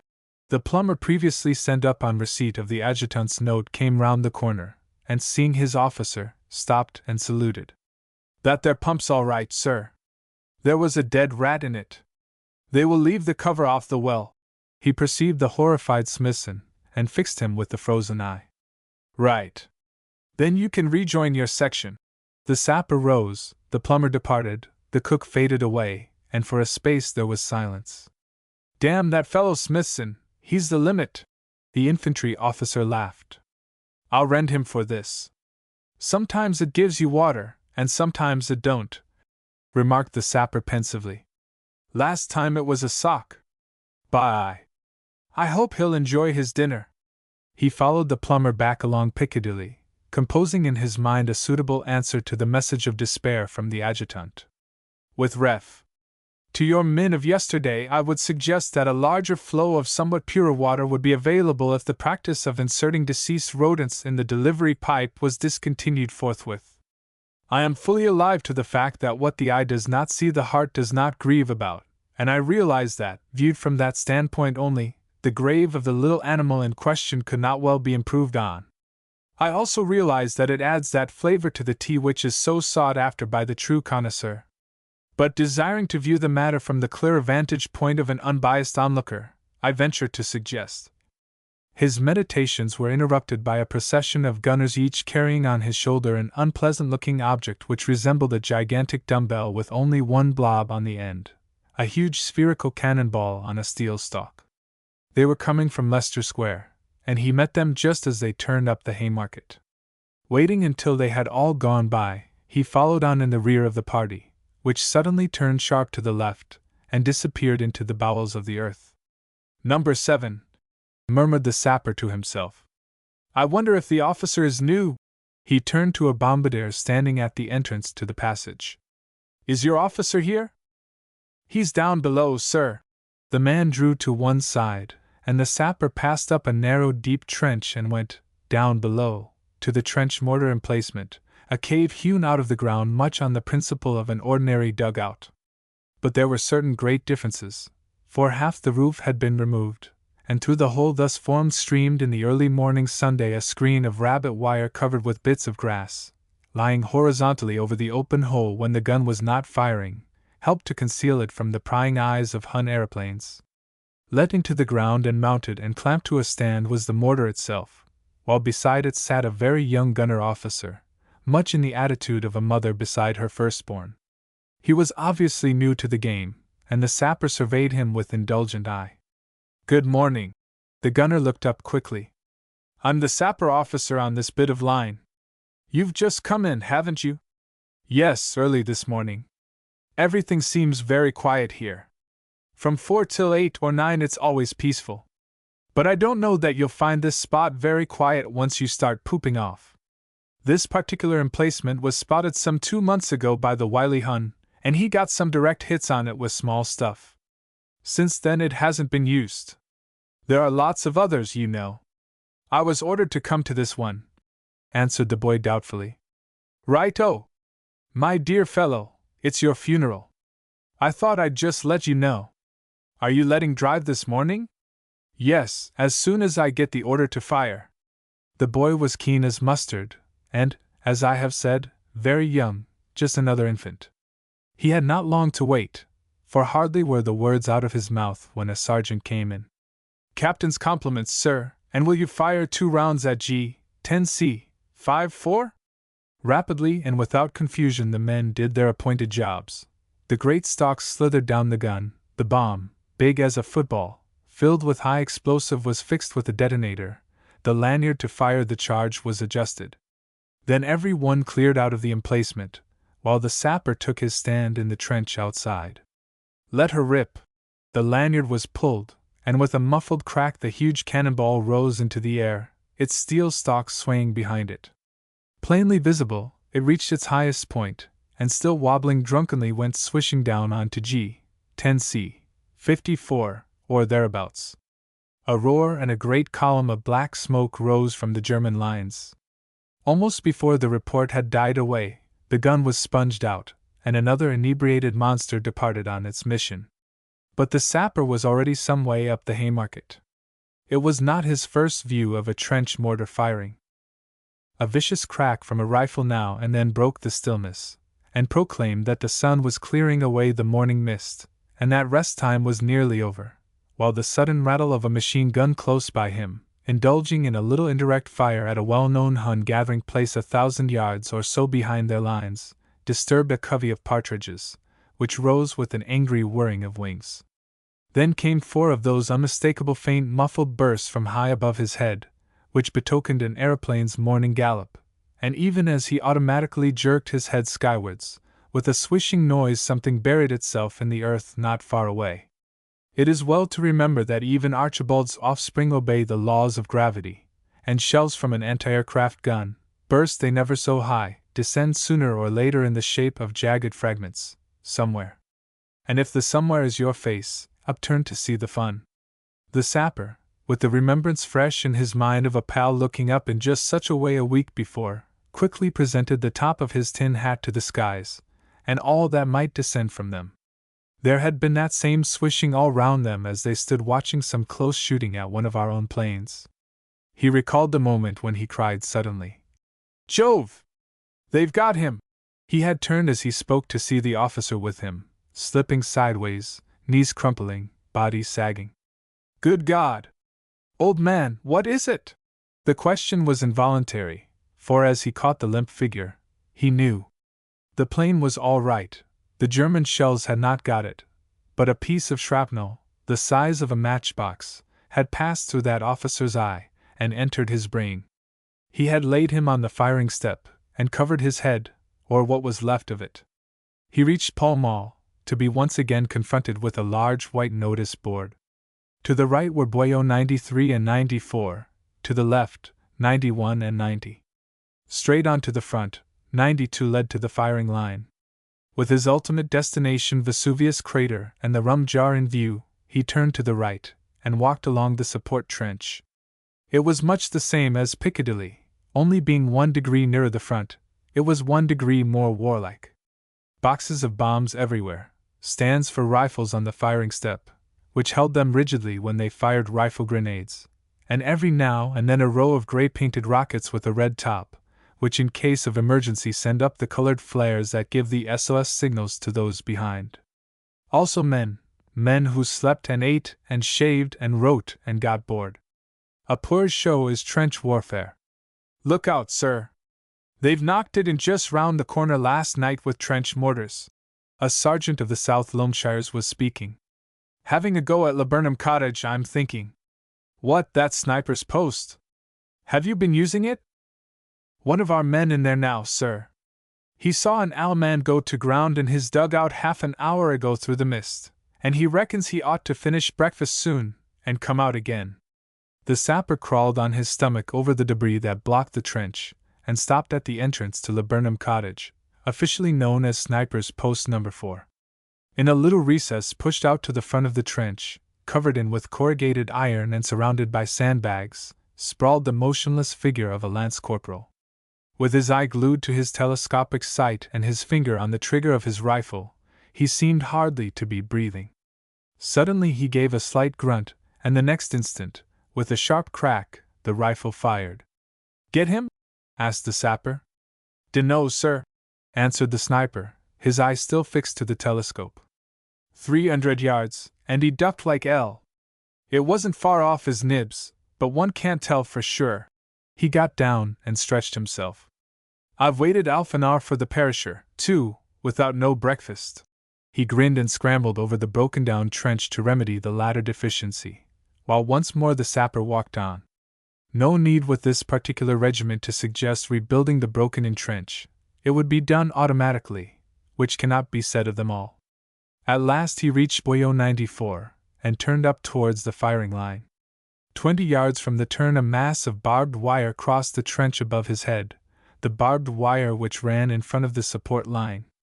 For it is not only the fire trench that is wired, each line behind is plentifully supplied with this beautiful vegetable growth. The mist had cleared away, and the morning sun was blazing down from a cloudless sky, as he reached the front trench. Just to his left a monstrous pair of bellows, slowly heaving up and down under the ministrations of 2 pessimistic miners, sent a little of God's fresh air down to the men in the mine shafts underneath. The moles were there, the moles who scratched and scraped stolidly, at the end of their gallery 30 or 40 yards in front, deep down under the earth in no man's land. A steady stream of sandbags filled with the result of their labors came up the shaft down which the pipe from the bellows stretched into the darkness, sandbags which must be taken somewhere and emptied, or used to revet a bit of trench which needed repair. To right and left there stretched the fire trench, twisting and turning, traversed and recessed, just one small bit of the edge of British land. 100 yards away, a similar line stretched right and left, where other pessimistic miners ministered to other monstrous bellows, and Piccadilly was known as Unter den Linden. The strange stagnation of it all. Look through the periscope at the country in front. Not a sign of life in the torn-up crusted earth, not a movement between the 2 long lines of wire. A few poppies here and there, and at one point a motionless gray-green lump close to the farther wire. Impossible to tell exactly what it is from the periscope, the range is too far. But in no man's land, such strange gray and khaki lumps may often be seen. The night, a wiring party, perhaps a little raid or an officer's patrol, and discovery. You cannot always get your dead back to the trench, and the laws that govern no man's land savor of the primitive. The sapper watched the phlegmatic bellows heaver for a few moments curiously.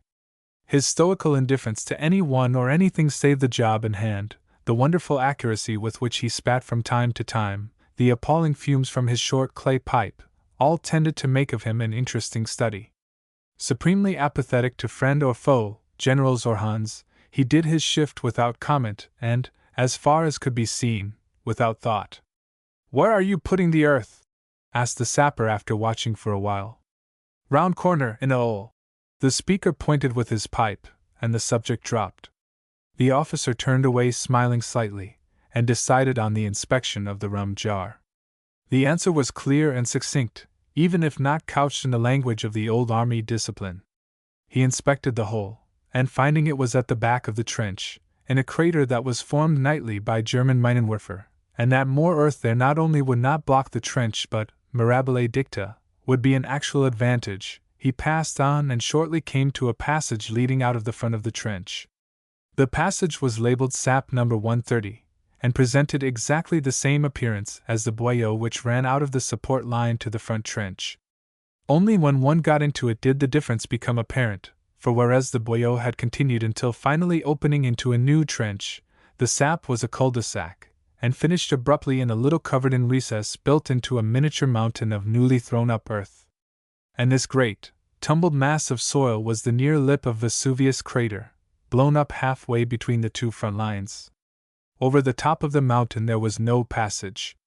A man standing or crawling there in daytime would have been in full view of German snipers at a range of 40 yards, while had he accomplished it in safety, he would have slithered down the farther side into a great cavity shaped like an egg cup, at the bottom of which a pool of dirty, stagnant water was slowly forming.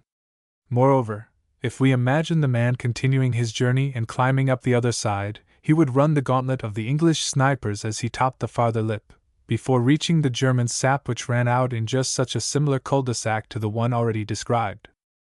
Thus are craters consolidated. Each side holds the lip nearest to them, and hurls curses and bombs at his opponents on the other.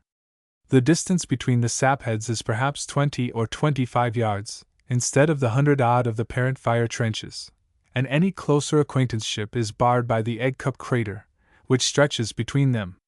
"Keep down, sir, well down. Lot of sniping today," a sergeant of the South Loamshires whispered hoarsely to the sapper as he reached the end of the sap. It is etiquette to whisper in a sap. 3 men inside the recess were drinking tea with the calmness born of long custom, while lying on his side, with a periscope to his eye, was Jackson, the subaltern. "Anything fresh, Jacko?" muttered the sapper, crouching down beside him. "Yes, I think they're coming closer with their left sap round the crater. Their periscope seems to be nearer than it was yesterday. Let's have a look." The two changed position, and the captain turned the periscope gently round until he got the exact direction. Absolute stillness brooded over the ground he could see. A few rough strands of wire straggled about, and disappeared into the great mound of earth that formed the debris of the crater.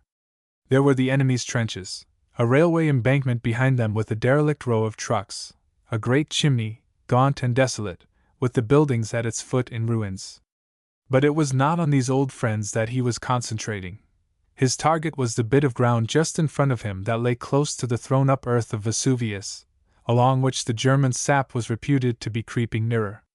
At last he got what he wanted. Close at hand, perhaps 20 yards away, there stuck up out of the ground a motionless stick with something on the end, the German's periscope. Now it is reputed to be a fact by several people of apparent truthfulness that it is possible, in circumstances such as these, for each watcher to see the other man's eyes reflected from the mirrors of the periscopes, and it is an undoubted fact that the laws which govern the refraction of light would allow of this phenomenon. Personally, I am glad to say I have never seen a German's eye through a periscope, but then personally I am inclined to doubt if anyone has. It must be quite dreadful to see a thing like a poached egg regarding you balefully from the top of a stick a few yards away. At last the sapper got up. "He's no nearer, Jacko." "What do you think, Sergeant?" "I don't think they were working last night, sir," one of the tea drinkers answered. "There was a party of 'em out, and we bunged some bombs. We heard 'em patting the roof back." "Been pretty quiet then?"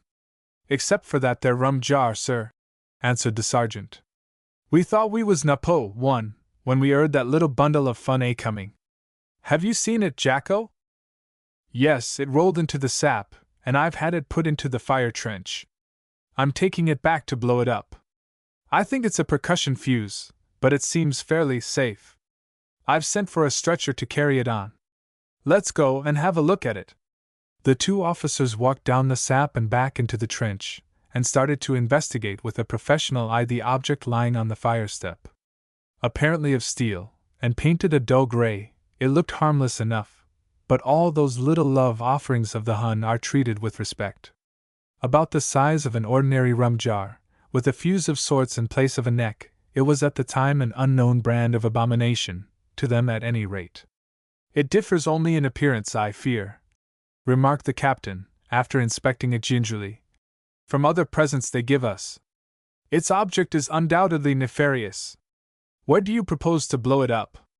In that little quarry near the Ritz. Will that do all right? Most excellently. With a smile he looked at his watch.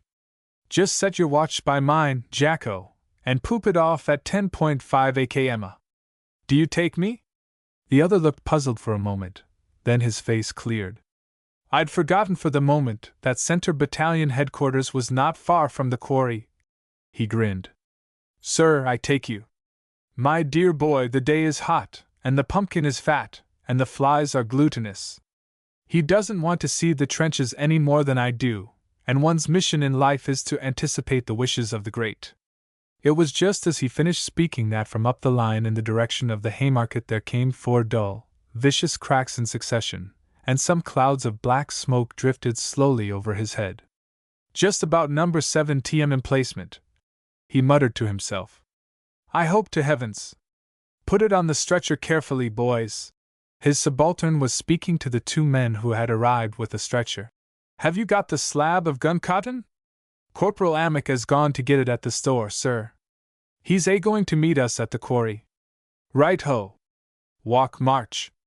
The cavalcade departed, and the captain resumed his morning walk, while his thoughts wandered to the beer which is cold and light yellow. For many weary months had he taken a similar constitutional daily, not always in the same place, true, but variety is hard to find in the actual trenches themselves. It is the country behind that makes the difference. Time was when communication trenches existed only in the fertile brain of those who were never called upon to use them, but that time has passed long since.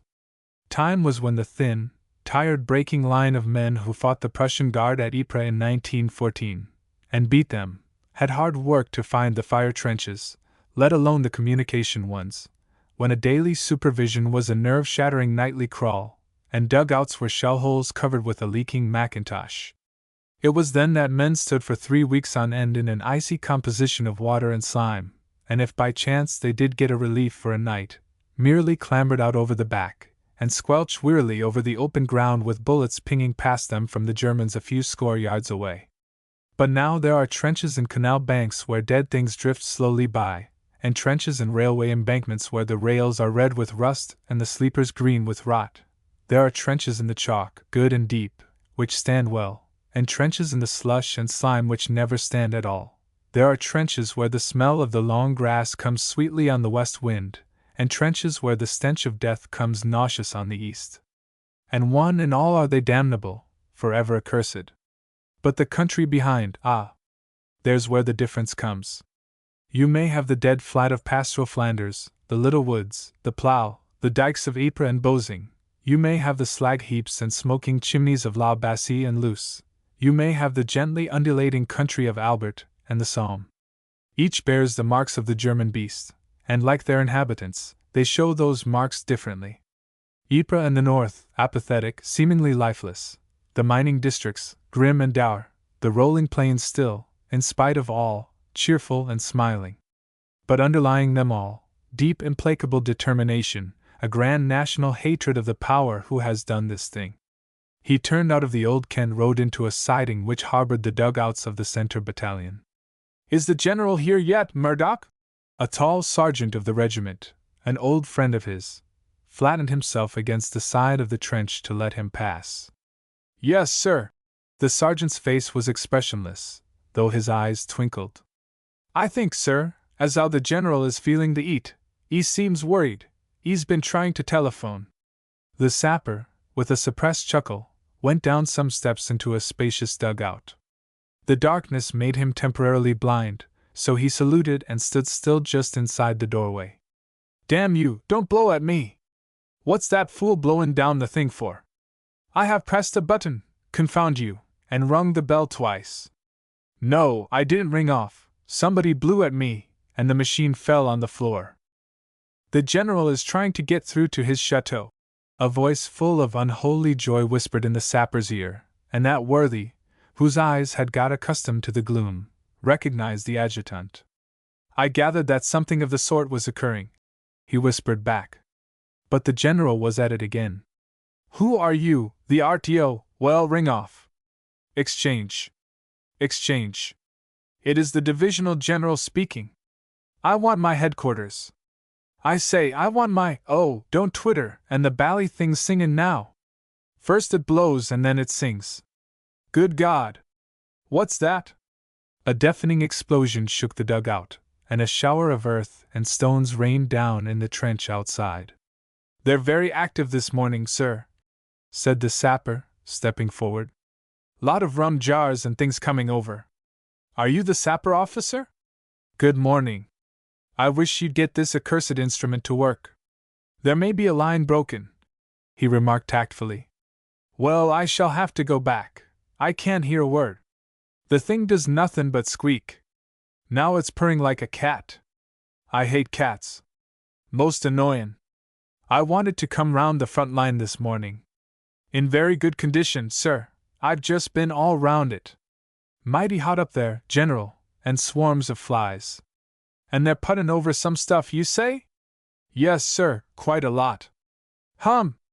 Well, of course, I fully intended to come round, but dash it all, I must get back. Can't hear a word the fellow says. Does nothing but play tunes. The pumpkin rose and stalked to the door. Well, I'll come round another morning, my boy. I wonder, by Jove, if that last one was meant for this headquarters? Devilish near, you know. He walked up the stairs, followed by his staff officer. Good mornin'. Mind you see about that telephone. Cursed thing blows. Dear old pumpkin, murmured the adjutant as his steps died away. He's a topper. His figure's against him, but he's got the heart of a lion. He has, answered the sapper, preparing to follow his footsteps. And the men would do anything for him. What price that rum jar I sent in a bird about? That was the last explosion you heard, laughed the sapper. I wasn't leaving anything to chance. I am going to go and drink beer, ice beer, in long glasses. Toujours à toi. He was gone, leaving the adjutant staring. A few moments later he clambered out of the trench, and struck out for the crumbling church that betokened a road and the near presence of his bicycle. A day of peace, yes, as things go, a day of perfect peace. Away down south things were moving, this was stagnation. And yet, well, it was at dinner that night. For the 14th night in succession I rise to a point of order. The doctor was speaking. Why is the lady with the butterfly on her back pushed away into one corner, and that horrible woman with the green wig accorded the place of honor? I would hurriedly state that the doctor's remarks were anent two pictures which are, I believe, occasionally to be found in officers' messes in the BF. Pictures of a Parisian flavor as befits the Entente. Pictures which, at any rate, they are well known to many, and I will not specify further. Yes, the lady with the green wig is dreadful. The boy sipped his port. Infant, I'm shocked at you. The depravity of these children nowadays. An orderly came into the room with an envelope, which he handed to the captain. The CO spread out the flimsy paper and frowned slightly as he read the message. TMEMP number 7, completely wrecked by a direct hit 9:30 a.m. this morning. AA, please inspect and report. AA, CRE, 140th Division. Delayed as usual, grunted the Scotchman. I was there just after it happened, and reported it to the OC trench mortars. Did you not hear, sir, for it's useless repairing it? That position is too well known. Were there any casualties? The sapper captain's voice was quiet. The poor lad that was crooning over his gun when I saw him this morning, like a cat over her undrowned kitten, just disappeared. What d'you mean, Mac? It was one of the big ones, and it came right through the wire on top of him. The gruff voice was soft. Poor bairn! 1. Special note to lovers of etymology. ILNY and a plus. There is no more. French phrase signifying complete absence of. Largely heard in estaminets near closing time. Naplu. Original pure English phrase signifying the perisher has run out of beer. Napo.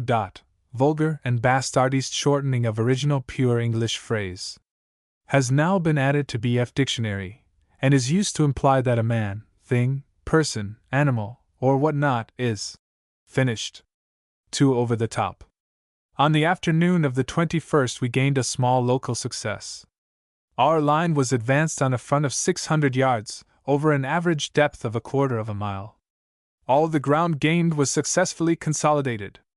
Up to date 86 unwounded prisoners have passed through the court cage, of whom 3 are officers. Thus ran the brief official notice so tersely given in the intelligence summary, known to the ribald as comic cuts. Later it will appear even more tersely in the daily communiqué which delights the matutinal kipper and twin eggs of England. It's all so simple, it all sounds such a ridiculously easy matter to those who read. Map maniacs stab inaccurate maps with pins, a few amateur strategists discourse at length, and with incredible ignorance, on the bearing it, and countless other similar operations, will have on the main issue. And the vast majority remark gloomily to the other members of the breakfast table that there is nothing in the paper as usual. Nothing, my friend. I wonder.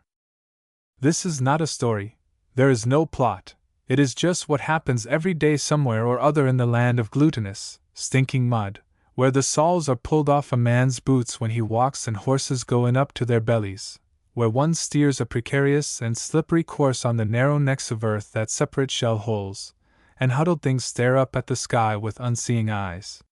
They went over the top themselves 10 days ago, in just such another local success. Nothing, my friend. Perhaps you're right, it's mainly a sense of proportion that is needed in war, as in other things. Good morning, dear old soul. The machine gun officer emerged from a watery hole of doubtful aspect, covered with a dented sheet of corrugated iron and a flattened out biscuit tin. The hole, that is, not the officer. We have slept well, thank you, and the wife and family are flourishing. Moreover, you're late. The sapper regarded him pessimistically through the chilly mist of an October dawn. Entirely owing to my new and expensive waders being plucked from my feet with a sucking noise. A section of haggard men are now engaged in salvage operations. Shall we process? We shall, in one sweet moment, not before.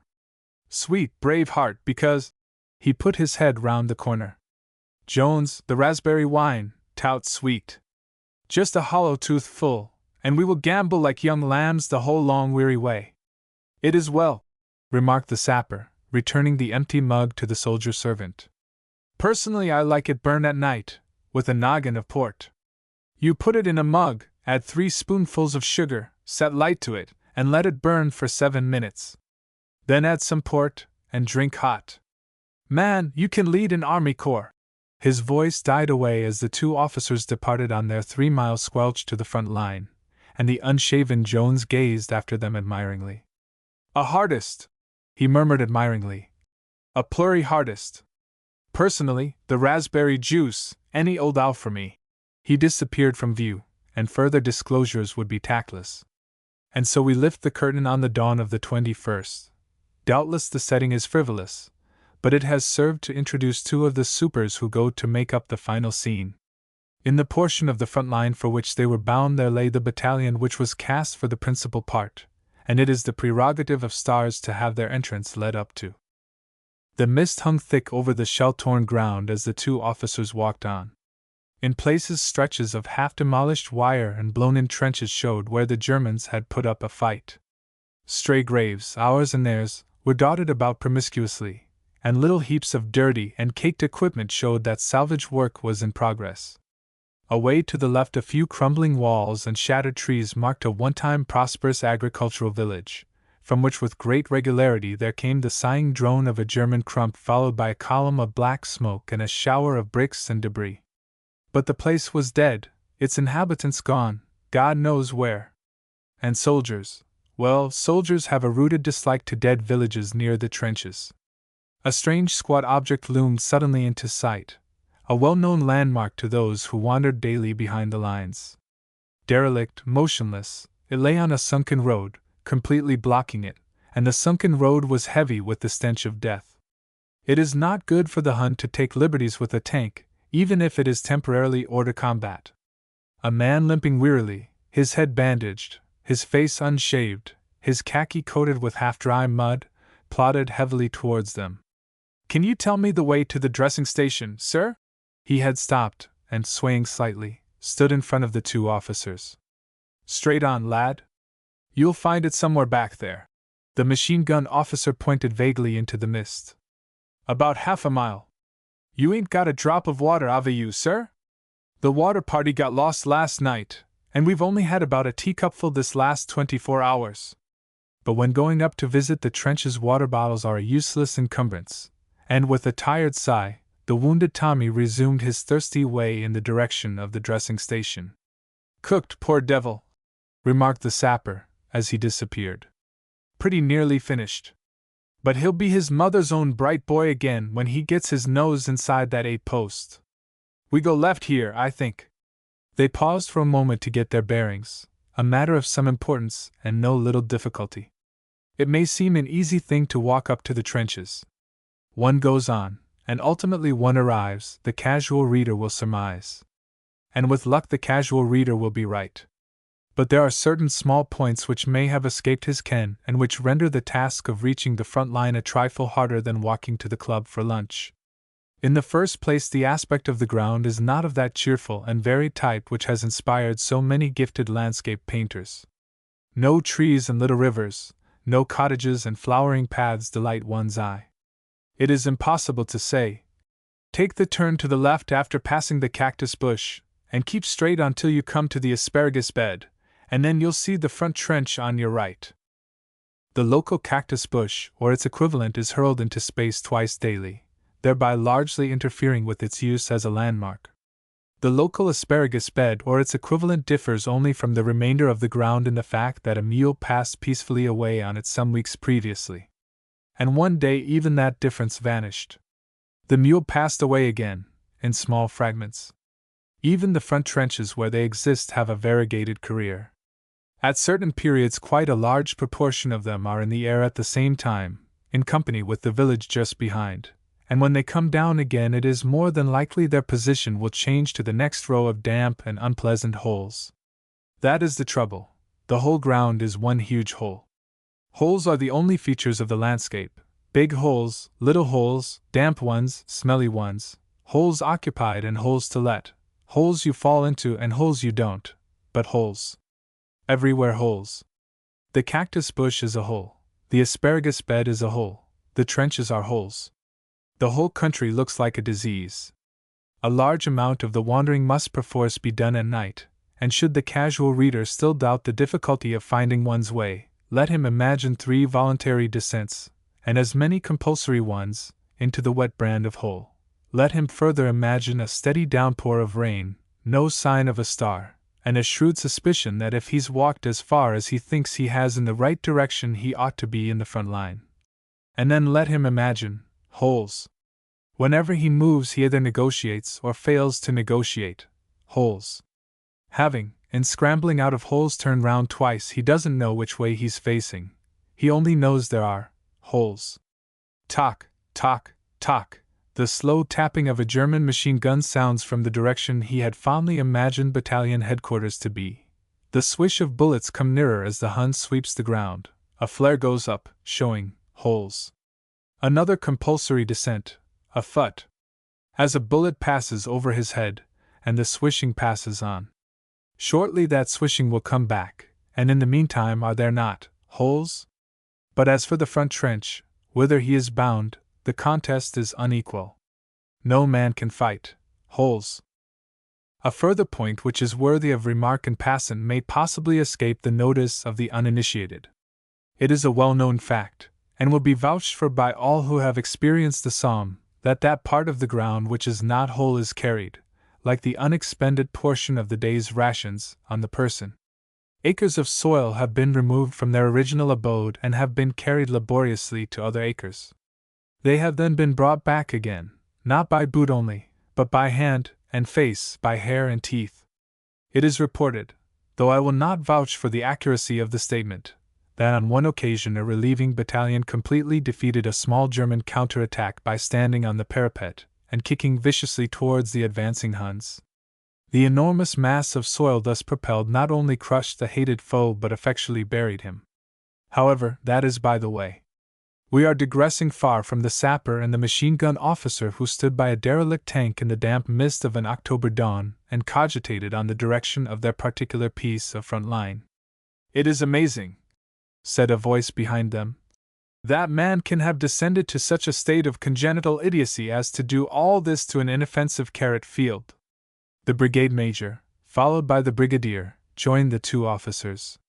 Behind them the signal officer plucked France from his face. And then of a sudden 5 officers disappeared. A droning roar rose with extreme rapidity to that pitch of loudness that denotes undesirable closeness. A mass of black fumes and flying mud shot up 20-odd yards away.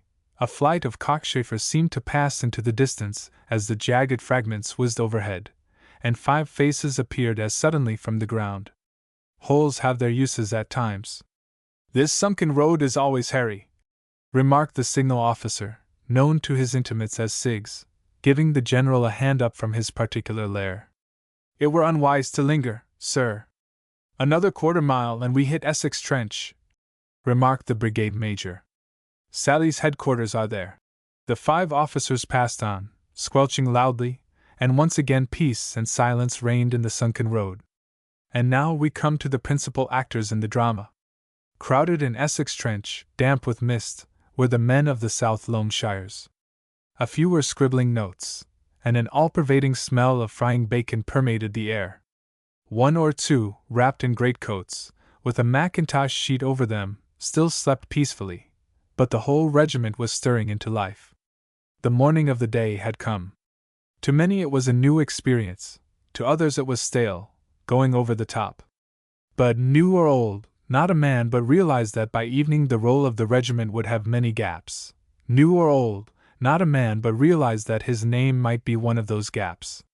Just the luck of the game, perhaps nothing, perhaps a blighty, perhaps. It is well without doubt that the lower the intelligence the less the imagination. To 90% of these men the situation lost much of its edge, to the remaining 10 the edge was sharpened. What is to be, in war as elsewhere. Fatalism as regards one's own prospects is inevitable, essential. But fatalism is an unsatisfying creed. The word, "why?" is apt to creep into the back of a man's mind, and the word, "why?" when the intelligence is low, is a dangerous one. For the word, "why?" can only be satisfactorily answered by the realization of the bigness of the issue, by the knowledge that individual effort is imperative if collective success is to be obtained, by the absolute conviction that no man can be a law unto himself. To the 10% these facts were clear, but then, to the 10% the "why?" was louder. The factor of their composition which said to them, "why?" clearly and insistently, even as they lay motionless under their coats, or outwardly wrangled for bacon and tea, that very factor supplied the answer. To the thinkers and dreamers there comes at such times the greater knowledge, the knowledge which lifts them above self and the trivialities of their own lives, the knowledge that is almost divine. They appreciate the futility, but they realize the necessity. And in their hearts they laugh sardonically as the shadow of dreams clouds the sky. The utter futility of it all, the utter necessity now that futility has caught the world. Then they realize the bacon is cold, and curse. To the 90% it is not so. Not theirs to reason so acutely, not theirs to care so much. To them the 2 dominant features of this war, death and boredom, appeal with far less force. For both depend so utterly on imagination in their effect on the individual. Death is only awful in anticipation, boredom only an affliction to the keen-witted. So to the 90, perhaps, the why does not sound insistently. It is as well, for if the answer is not forthcoming there is danger, as I have said. And one wonders sometimes which class produces the best results for the business in hand, the business of slaughtering Huns. The small one that rises to great heights and sinks to great depths, or the big one, the plotters. But I have digressed again. It is easy to wander into bypaths when the main road is prosaic, and the study of a body of men before an attack, the men who fear and don't show it, the men who fear and try not to show it, the men who don't care a hang what happens, cannot but grip the observer who has eyes to see. Almost does he forget his own allotted part in the drama. The psychology of the thing is too absorbing. And it can only be realized when seen firsthand. Let us leave them there for the time, that battalion of the South Loamshires. Sally, as the CO is generally known, has talked with the brigadier and the brigade major.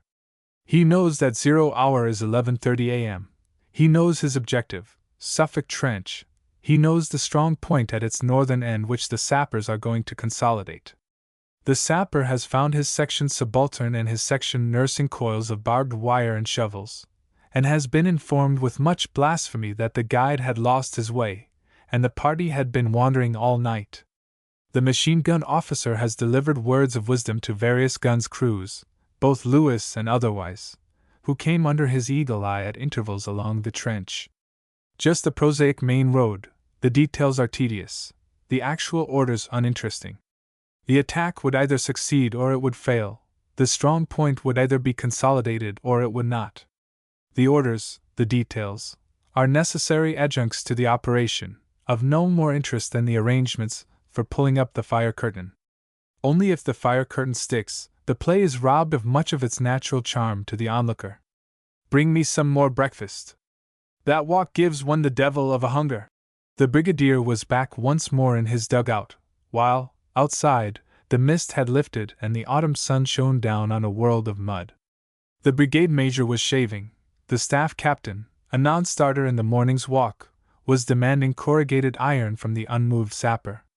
I tell you this roof is a disgrace. Cascades of water pour through into the soup at dinner. Why don't you do something? What do you propose I should do, brave heart? Sit on the roof and catch it? The subject was a complicated one, touching deep problems of supply and demand, to say nothing of carrying parties, so let us leave them to their warfare. The signal officer was looking wise over something that boomed and buzzed alternately. The machine gun officer may, or may not, have been enjoying another toothful. In short, the supers, the stage managers had departed. The last directions had been given, and the play was due to start in an hour and a quarter. All that could be done for its success had been done by those who were behind. Now it was up to the men who sat and sprawled in the mud holes in front, with the blue smoke of their cigarettes curling upwards and their equipment and rifles stacked beside them. A desultory bombardment on each side droned stolidly on, while away to the front 3 British aeroplanes, seemingly come from nowhere, tumbled and looped round 2 Germans like mosquitoes over a pool. A row of sausage balloons like a barber's rash adorned the sky as far as the eye could see. Just an everyday scene on the Somme, and meanwhile the actors waited. Come up to the top. There's 10 minutes to go. The staff captain and the sapper, their dispute settled, strolled amicably to the top of the hill behind the dugout, and produced their field glasses. Away in front Essex Trench could be seen, and the men inside it, standing to. For them the period of suspense was nearly over, the curtain was just going up. 1 minute. The sapper snapped his watch to and focused his glasses. They're on. Suddenly from all around, as if touched by a spring, an ear-splitting din leaped into life. In the valley behind them it seemed as if hundreds of tongues of flame were darting and quivering, sprouting from what a moment before was barren ground. The acrid smell of cordite drifted over them, while without cessation there came the solemn boom, boom, boom of the heavier guns way back. Like the motif of an opera, the field guns and light howitzers cracked and snorted, permeating everything with one continuous blast of sound, while the sonorous roar and rumble of the giant pieces behind, slower, as befitted them, completed the mighty orchestra. Neither man could hear the other speak, but then, they were both watching too intently for that. Hardly had hell been let loose when a line of men arose from Essex Trench and walked steadily to their front. Just ahead of them great clouds of smoke rose belching from the ground, clouds into which they vanished at times, only to reappear a moment later. They were advancing behind a creeping barrage, and advancing with the steadiness of automatic machines. "Good lads! Good lads!" The staff captain's lips framed the words. His voice was inaudible. Every now and then a man pitched forward and lay still, or muttered a curse as he felt the sting of something in his arm. A section on the left dropped suddenly, only to worm on again by ones and twos, trying to avoid the dreaded tock-tock, slow and menacing, of a German machine gun. Then the bombers were there. Crouching back, a man would pull the pin out of his bomb, run forward, and hurl it into the trench where the Germans were huddled in groups. And away behind the South Loamshires, on the shell-pocked ground that now boiled and heaved like some monstrous sulphur spring, with thick black and yellow fumes drifting slowly across it, there lay the first fruits of the harvest, a few of the gaps in the evening's roll call. On the flank a machine gun was going, taking them in enfilade. In front, Germans, numbers of Germans, glared snarling at them out of the trench, or whimpered in a corner with arms upraised, as was the nature of the beasts. A non-commissioned officer picked up a bomb and hurled it at the advancing platoon sergeant, only to cry, "Comrade," when it failed to explode. And so the South Loamshires, or such as were left of them, came to their objective. The first part of the play was over. The machine gunner who had enfiladed them passed in his checks, fighting to the end, brained with the butt of a rifle. Occasionally a wounded man crawled into the trench. A German officer sat sullenly in a corner stanching a gaping hole in his leg. Behind them, towards the Essex Trench, the air was now clearer. The bombardment had moved over the line they had won, and thundered down on the German communications. "Runner!" A company commander stood shakily trying to patch up a wound in his arm. As far as he could tell from a hasty reconnaissance, he was the senior officer present. "Give this to the CO, objectives 1. Situation on right doubtful.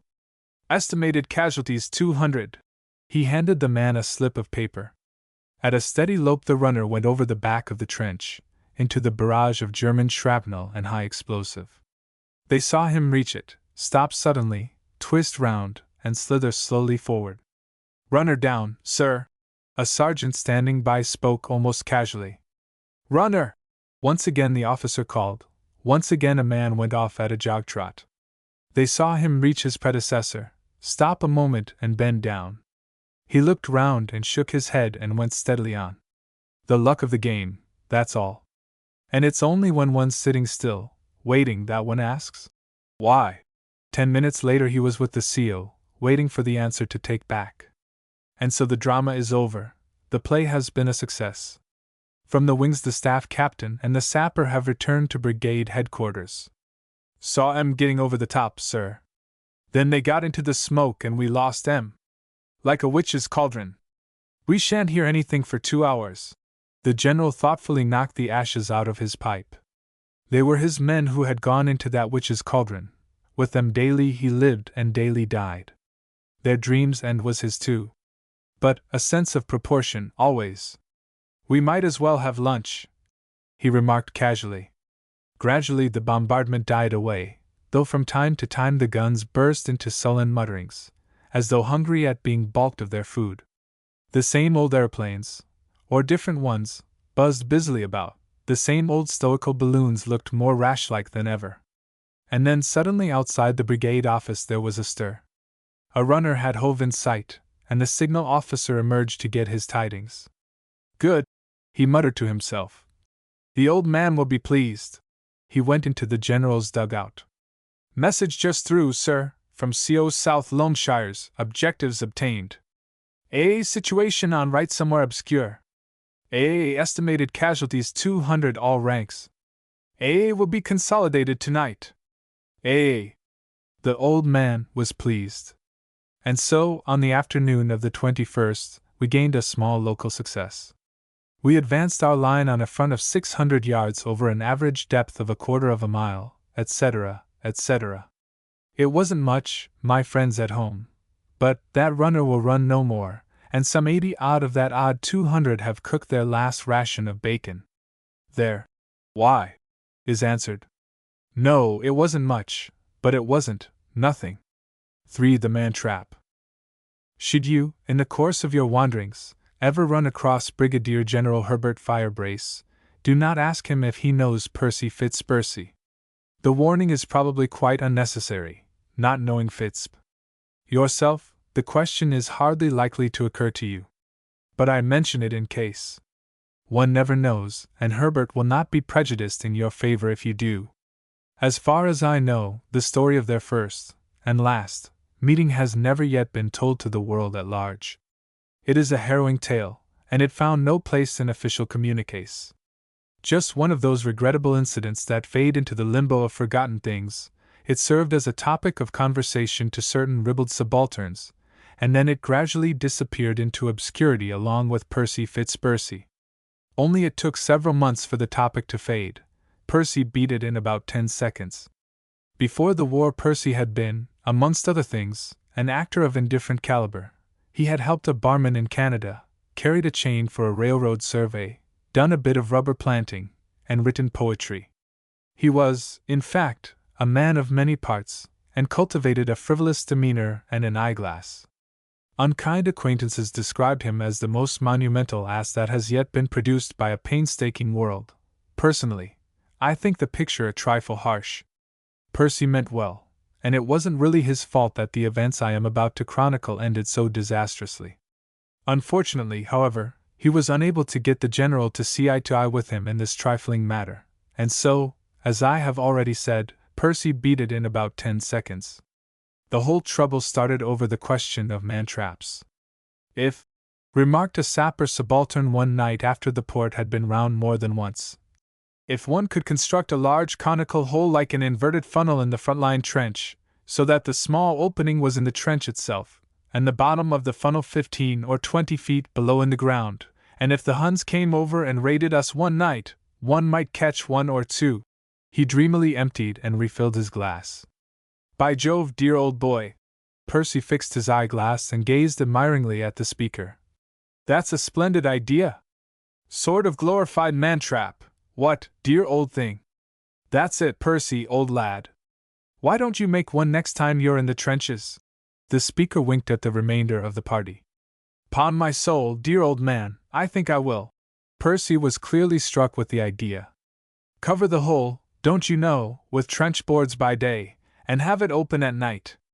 Great idea, old sport, great idea! You could go and fish for them in the morning with a sausage on the end of a string, murmured someone. Get 'em to sing the hymn of hate before they got any breakfast.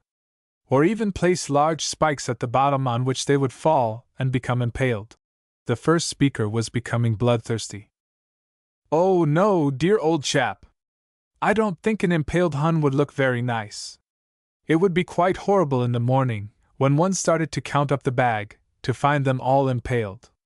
Besides, there might be two on one stake. Exactly the objection to the last contingency was not clear, but after dinner attention to such trifles is of secondary importance. Percy inaugurates new form of frightfulness, laughed the Major. May I be there when you catch your first? The conversation dropped.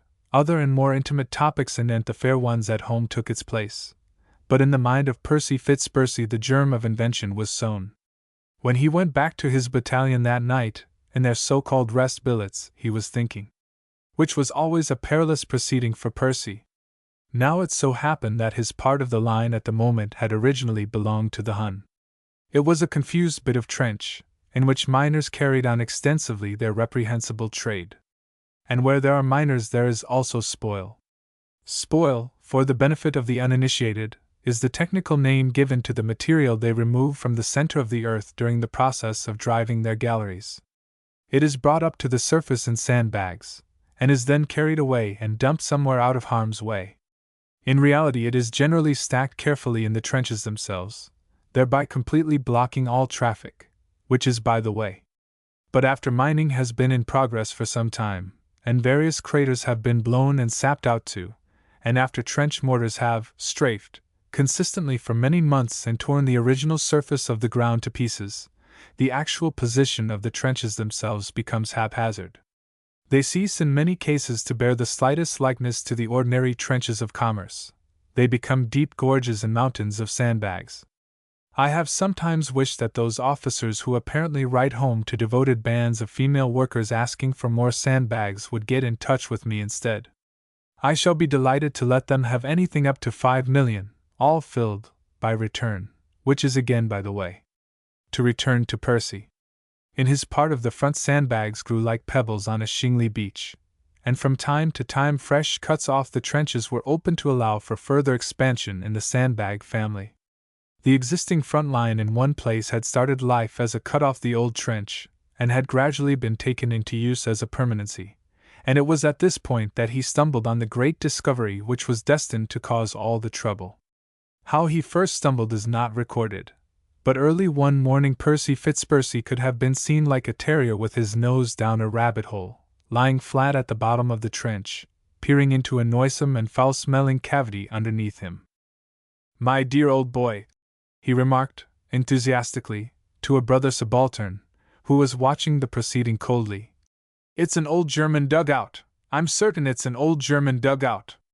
"I don't care a damn if it is," answered the other, without enthusiasm. "It stinks like a polecat, and is undoubtedly full of all creeping things. For heaven's sake, let's go and get something to eat." Slowly and reluctantly Percy allowed himself to be led away, thinking deeply. Only the week before had the Hun attempted a raid and actually entered the trench close to the spot in question, and here was apparently a ready-made man-trap should he do so again. After breakfast he would explore his find. After breakfast he would himself set to work and labor unceasingly. As I have said, Percy Fitzpercy meant well. It is possible that lesser men might have been deterred by the unpromising results of that exploration. Descending gingerly through the hole, which had been widened sufficiently to allow of the passage, Percy switched his torch around the cavity he found himself in. Above his head long rounded timbers, side by side and touching one another, formed the roof, which was in good condition, save in the center, where the blue sky shone through the hole he had entered by. In one corner stood a bedstead covered by a moth-eaten blanket, while all over the floor crumbling sandbags and old clothes and equipment gave it the appearance of a rag-and-bone shop. In one place the wall had fallen in, a mound of chalk filled the corner, and from a score of vantage points elderly rodents watched with increasing disfavor this unexpected human invasion. Up above in the trench the disfavor was repeated in that picturesque phraseology for which Thomas is famous. "What are you doing 'ere?" An incensed sergeant rounded a corner, and gazed wrathfully at 3 privates, each armed with a spade and wearing gas helmets. "What have you got them helmets on for?" He approached the fatal hole, and recoiled slightly. "Gawlumme! What's that smell?" "Percy," answered a sepulchral voice. "Our little Perce." "What you mean, Percy? What's that, oh?" A cloud of dust at that moment rose through it, and he recoiled still farther. "Oh's down there?" "Percy," answered the same sepulchral voice. "Percy Fitzp. Carrying out a reconnaissance in force. 'E's found a unsmell factory, and 'e's fair wallowing in it." At that moment a voice came gently through the opening. "I say, you fellas, just come down here a moment, and bring your shovels, what?" A face, covered with a fine coating of blackish-gray dust, popped up out of the bottom of the trench. "We're fairly going to catch the old Hun before we finished." With a choking gasp the sergeant lost all self-control and faded rapidly away, while the 3 privates slowly and reluctantly followed the face through the hole. It was fortunate, or possibly, in view of future events, unfortunate, that during the next 2 hours no responsible individual came along that particular piece of front line. Incidentally, there was nothing surprising in the fact. In most places, especially during the day, the front line is held but lightly by isolated posts, which are visited from time to time by the company or platoon commander, and more rarely by the colonel. On this particular occasion the CO had already paid his visit to the scene of activity. The company commander was wrestling with returns, and Percy himself led the long-suffering platoon. And so without hindrance from any outsiders the fell business proceeded. Volumes of evil-smelling dust poured out into the trench, punctuated from time to time with boots, a few rats who had met with an untimely end, some unrecognizable garments, and large numbers of empty bottles. An early investigation had shown the indomitable leader that the old shaft which had led down to the dugout in the days when it was used was completely blocked up, and so the hole through the roof was the only means of entrance or exit. Moreover, the hole being in the center of the roof, and the dugout being a high one, there was no method of reaching it other than by standing on the bed or the decomposing chair. Once the bird was in there, granted the bed had been removed, there was therefore no way by which he could get out without being helped from above. And so with joy in his heart the indefatigable Percy labored on, what time 3 sweating privates consigned him to the uttermost depths of the pit. Now one may say at once that Percy had all the makings in him of the true artist. Having decided to stage his performance, he had no intention of letting it fail through lack of attention to detail. Life in the front trenches is not at any time an enlivening proceeding. The days drag wearily by, the nights are full of noises and weary lights, and this particular part of the line was no exception to the general rule. So our hero was not distracted by mundane influences or stress of work from elaborating his scheme. In addition, once the miasma had subsided, and the idea had been explained to them, the 3 supers became quite keen themselves. It was one of them, in fact, who suggested the first detail. "How are we to know, sir?" he remarked, as they sat resting on an adjacent fire step after 3 hours' strenuous exhuming. "That supposing 2 of the perishers fall through the hole they won't escape? 2 men could get out of that there place without no bed to help 'em." "By Jove, yes!" Percy scratched his forehead and left furrows of white in the general darkness. "By Jove, yes, you're quite right, what? Break one's heart to lose the blighters, don't you know? You're a deuced clever fellow to think of that, Jenkins." "Tompkins, sir," murmured the originator of the brainwave, slightly abashed by the unexpected praise. "We might," remarked another of the world's workers, thoughtfully sucking his teeth. "We might have a trapdoor, a heavy one, to let down over the hole once they was in." "Yes, and how are we to know when they is in?" The third member of the party proceeded to justify his existence.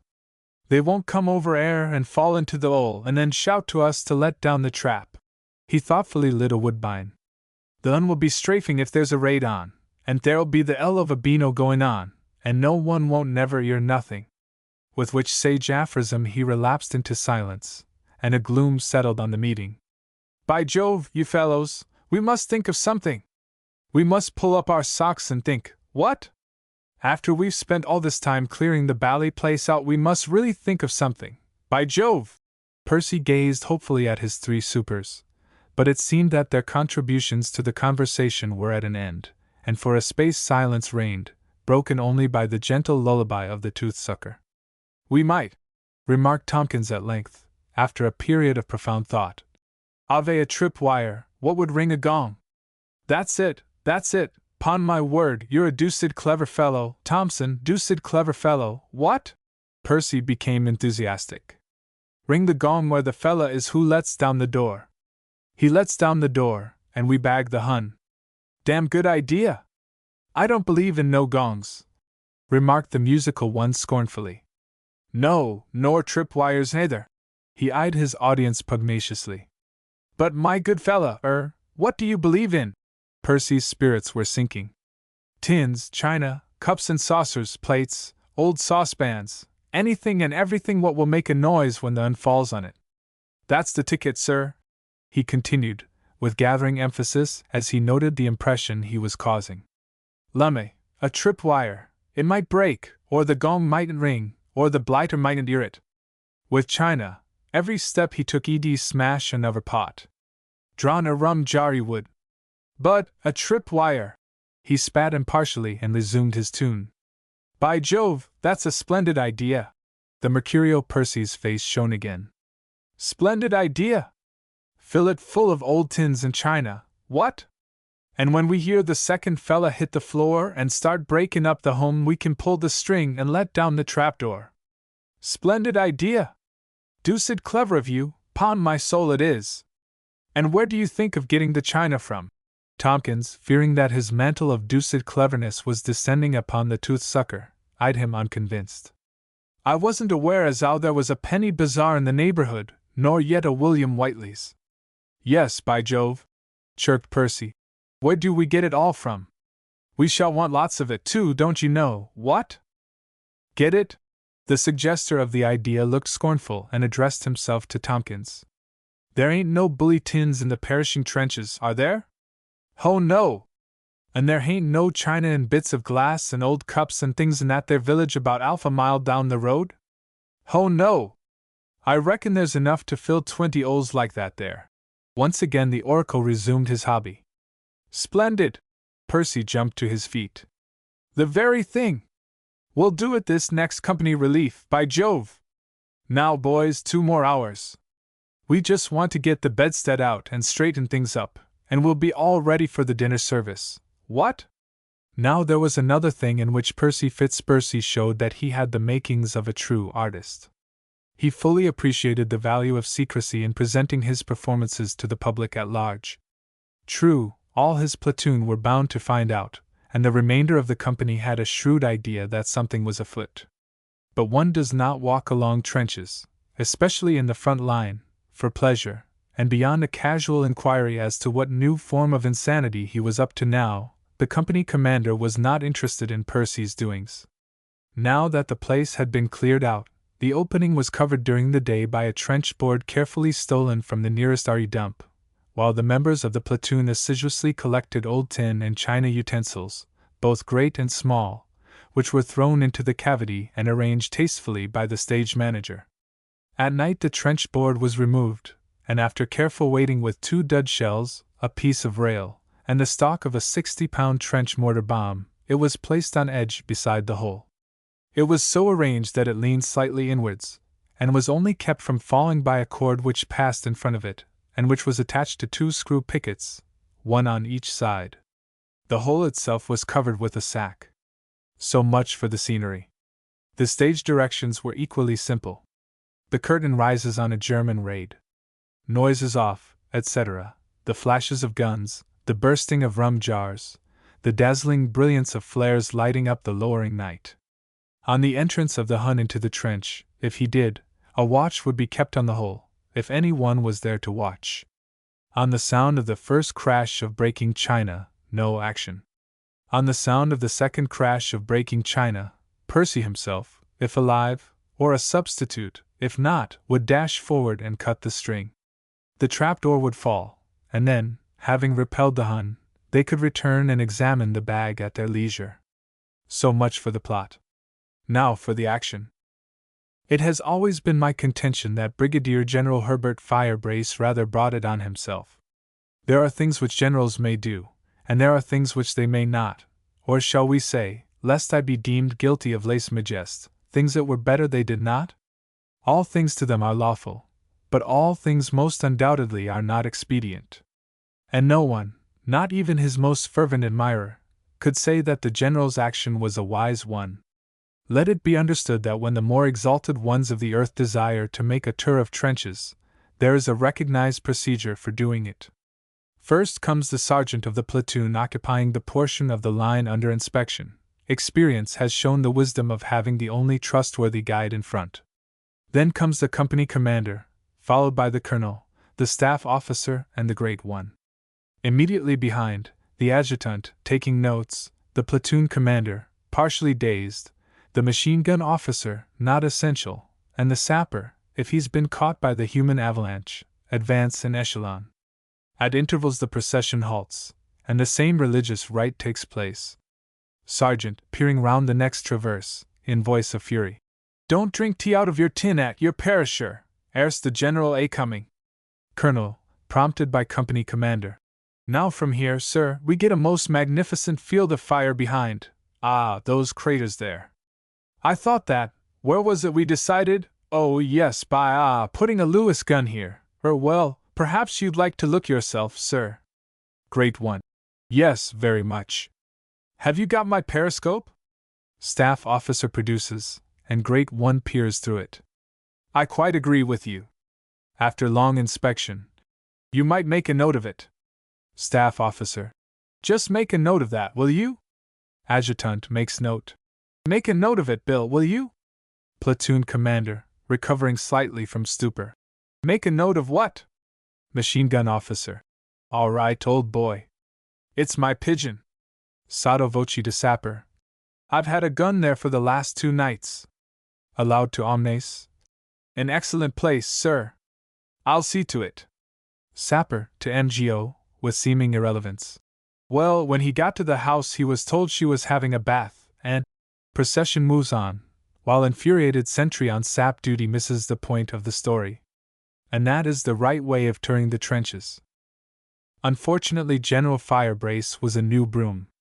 It was quite permissible for him to do what he did, but, as I said before, I am doubtful if it was altogether wise. In a moment of rashness, he decided to go round the trenches alone. As a matter of fact, at the moment of this resolve the brigade major was out, the evening was fine, and the general was energetic. Perfect peace reigned over that portion of the battle area which concerned him, and he was anxious to see that the arrangement of sentry groups in the various sapheads met with his approval. His predecessor, he recalled, had had words with the still greater ones of the earth anent a couple of small, but nevertheless regrettable, incidents when men had been removed somewhat forcibly by the wily Hun from out those same sapheads. So he settled his steel helmet firmly on his head, and stepped out of his dugout into the communication trench. Now in that particular part of the line the communication trenches were long ones, and by the time he reached the front line it was getting dark. A man of small stature, but withal fiery appearance, General Herbert Firebrace strode along through the deepening gloom, humming gently to himself. At first the trenches were fairly populous. He was in a part of the front line between 2 groups of craters, and he found it necessary to bark "Gangway!" continuously. Then he reached his goal, the saps behind one of the groups, short trenches which stretch out from the fire trench into no man's land and finish on the near lips of the craters. He grunted with satisfaction as he found the first of the saps held to his satisfaction. The sentry group were quietly smoking. The sentry up at the head of the sap was watching fixedly through his periscope. The rifles and bayonets of the men rested close at hand. The Mills bombs were conveniently placed on a narrow ledge under cover. "Ha, good! All quiet here, my lads?" "All quiet, sir," answered the corporal, scrambling up. "That's all right. Good night, corporal." And the martial little figure disappeared round the corner. Now the corporal was new in that bit of the line. To be exact, he had just returned from leave. That was one cause. "Look out, oil can!" The sentry gave a hail, and everyone ducked. That was the other cause. For at the precise moment that an oil can exploded with a thunderous crump 20 yards or so beyond the trench, there was a sudden noise of ripping canvas, an agonized shout, and the heavy crash of a body encountering china. Then silence. The sap parties heard only the oil can. Percy Fitzpercy for a wonder was not brooding over his invention, and there was no one who knew that close beside them in an odoriferous underground abode the Brigadier General lay completely stunned, with his head in a metal soup tureen and his rather extensive set of uppers in a disused tin hitherto devoted to that painstaking gentleman, Mr. McConaughey. Up to this point it will be willingly conceded, I think, by any one acquainted with trench etiquette that the unfortunate predicament of Herbert Firebrace, General and Great One, was only what he deserved. To depart so flagrantly from the spirit of the rules as to wander round frontline trenches alone and in the falling shades of night is asking for trouble, and if the matter had ended there I have no doubt, knowing the strict sense of justice which is one of the praiseworthy features of the House of Firebrace, I have no doubt that he would have sent for Percy Fitzpercy, and apologized handsomely for the inconvenience he had so unwittingly caused. But the matter did not end there, it only began. And the finale, reviewed dispassionately, undoubtedly gives one to think, one might even say think furiously. A quarter of an hour after the regrettable occurrence just described, Percy stood chatting lightly and inconsequently with his company commander in the support line. At the moment he was expatiating on the merits of a new pipe of his own invention designed for use in no man's land on a dark night. Its exact beauties escape my memory. As far as I can remember, one put the bowl in one's mouth and the tobacco in the stem and blew. It was an invention typical of Percy, utterly futile. He had just called the company commander, "Dear old soul," for the 10th time, and was explaining how no sparks or glowing ash could be seen if you made use of this patent atrocity, when a Lewis gun started rattling away in front. Half a dozen Veery lights shot up. There was a sudden brisk burst of firing, with the explosion of a number of bombs. "By Jove!" cried Percy, pipe and all else forgotten. "By Jove, dear old man, a raid, what? A Hun raid, now for the man-trap!" He departed at speed up the nearest boyau, leaving a trail of sparks behind him like a Catherine wheel that has been out in the rain, to be followed by his captain, who had first taken the precaution of loading his automatic. The first man Percy met was the tooth-sucker, who was shaking with uncontrollable excitement. "There's a perisher fell in the hole, sir! 3 of them come in, and we killed 2 and the other fell in the hole." I am given to understand that on receipt of the news what little intellect our pipe inventor ever possessed completely deserted him.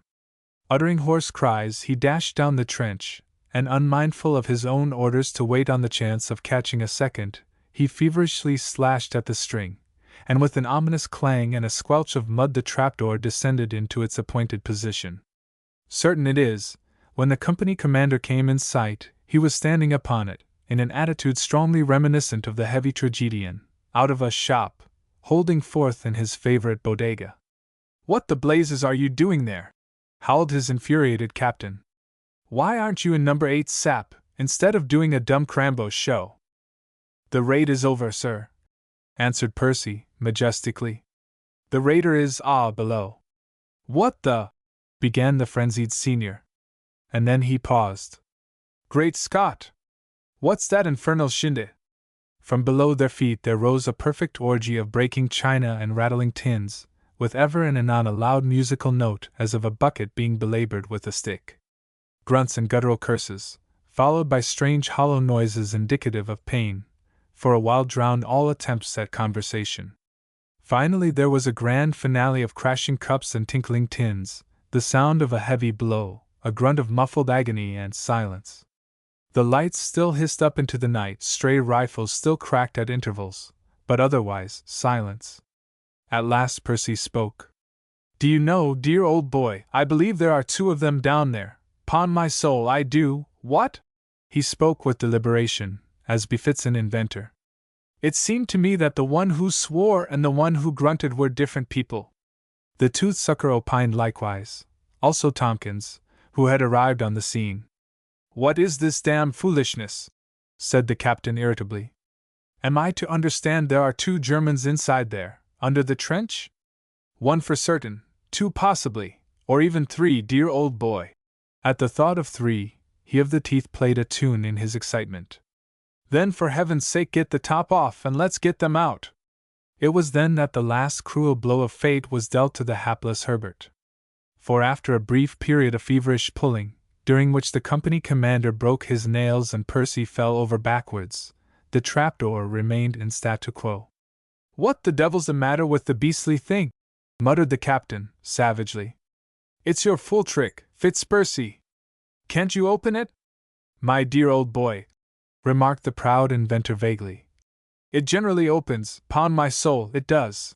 He turned his torch on to the reluctant trench board and examined it through his eyeglass. "By Jove! That's it, dear old son, there's the trouble. The dud shell has slipped forward and got wedged in the rafters." "How deuced funny, what?" "What is deuced funny, you blithering ass?" "Why, if we'd gone on, dear old sport, the shell might have gone off." "By Jove, that's good, that is!" Percy chuckled immoderately. "If we go on, the shell goes off." "You're the type of man who ought to be in a home," remarked his senior officer dispassionately. "Get a saw as soon as you can, and cut through the board. And if the bally shell goes off and kills you, it'll serve you right. You're a disease, Fitzpercy, that's what you are. A walking microbe, an example of atavism, a throwback to the tail period." Still muttering, his company commander passed out of sight, leaving the triumphant Percy completely unabashed and glowing with righteous success. Now, in the trenches saws do not grow freely. You cannot wander round a corner and pick one up. In fact, a saw that will saw is an exceeding precious thing. Moreover, they are closely guarded by their rightful owners, who show great reluctance in parting with them. It therefore was not surprising that over an hour elapsed before a perspiring messenger returned with one and operations commenced. And during that hour Percy lived. It is given to few to see their hopes and aspirations realized so beautifully and quickly. As in a dream he listened to the hideous cachinnations that floated up through the slabs of the trench board. A continuous booming noise as of a bittern calling to its young was varied with heavy grunts and occasional blows of a heavy bludgeon on metal. And throughout it all there ran a delicate motif of crashing cups and tinkling tins. "We have them, dear old soul," murmured Percy ecstatically to himself. "We have them simply wallowing in the mulligatawny. But there is an end of everything, even of getting a saw out of an RE store." A glorious full moon shone down upon the scene as, an hour afterwards, the trench board was removed and the entrance opened. An up and over, or trench ladder, was lowered into the dugout, and the excited onlookers waited to vet the catch. At last the ladder shook, as the first of the prisoners prepared to ascend. "Entrance, dear old man!" cried the stage manager, majestically, "of what we have hitherto described as male voices off." "Get up, you swine, and get a move on!" rasped a voice in perfect English from the depths of the hole, while a palsied silence settled on the audience. The ladder shook again, and at last there emerged from the bottom of the trench a large round tin which completely encased the head of its wearer, who slowly followed, maintaining a continuous booming roar. Immediately behind him came the owner of the voice, severely chipped about the face, but with the light of battle in his eyes. "Now you!" The words died away in his mouth. "Great heavens! The General!" And as the frozen eye of the speaker, who had been the other occupant of the hole, wandered round the stricken onlookers, even Percy's nerve broke. It was the Colonel. I will draw the veil of reticence over the remainder of this harrowing narrative. The procession back to brigade headquarters has become historic. The attempt to remove the soup tureen on the spot caused its unhappy possessor such agony, and gave rise to so much unseemly and ill-repressed mirth on the part of the audience, that it was hastily abandoned, and the wretched man was led gently back to his dugout. The brigade major, who had been notified over the telephone, met him at the entrance with a handkerchief suspiciously near his mouth. "How dreadful, sir!" he murmured, in a voice that shook a little. "I have, sent for a tin opener." The general was led to a chair, into which he sank wearily, while in hushed tones the colonel explained what had happened to the shaking staff. "I was told that the general had been seen going down to the front line alone," he remarked in a low tone, "and so I at once followed him.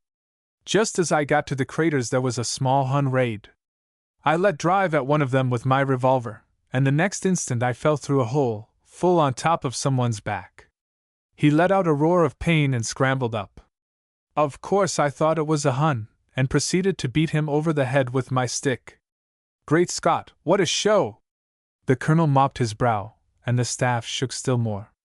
"I dropped my revolver, or I'd probably have shot him. Then suddenly there was a clang, and the hole was closed up, while at the same moment something charged past me, head down, and hit the wall. There was a roar of pain, and the tin became a fixture. The poor old boy had rammed the wall with the soup tureen." A gurgling noise from the chair interrupted him. "What is it, sir?" cried the staff captain, solicitously. The general hooted mournfully. "Yes, sir. He'll be here very soon, sir. Not much longer now. We've sent for a tinsmith from one of the engineer companies." But the booming cantata continued. "What does he want?" whispered the staff captain. "A drink?" The brigade major looked hopeful. "Yes, get a whiskey and soda and a straw, if there's one left." The booming died away. A few minutes later the staff, ably assisted by the general's batman, got one end of the straw into the worthy brigadier's mouth. The colonel closed those holes he could see with his fingers, and the signaling officer held the drink. "Now are we ready?" cried the brigade major anxiously. "All right, sir, suck." The experiment was not a success. Jets of liquid spurted in all directions, an explosion like a geyser shook the tin, and the staff recoiled a pace.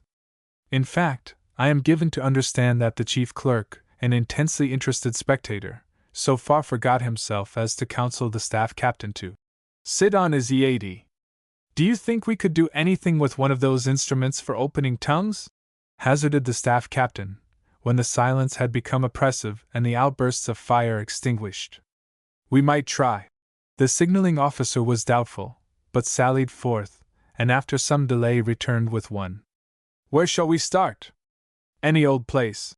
The staff captain gripped the implement and stepped manfully forward. We're going to try something else, sir, a tongue opener. The general hooted apathetically, the onlookers looked anxious, and the staff captain got his first grip on the tin. Hold the general's head, Bill, he cried to the brigade major, so that I can get a purchase. Now then, 1, 2.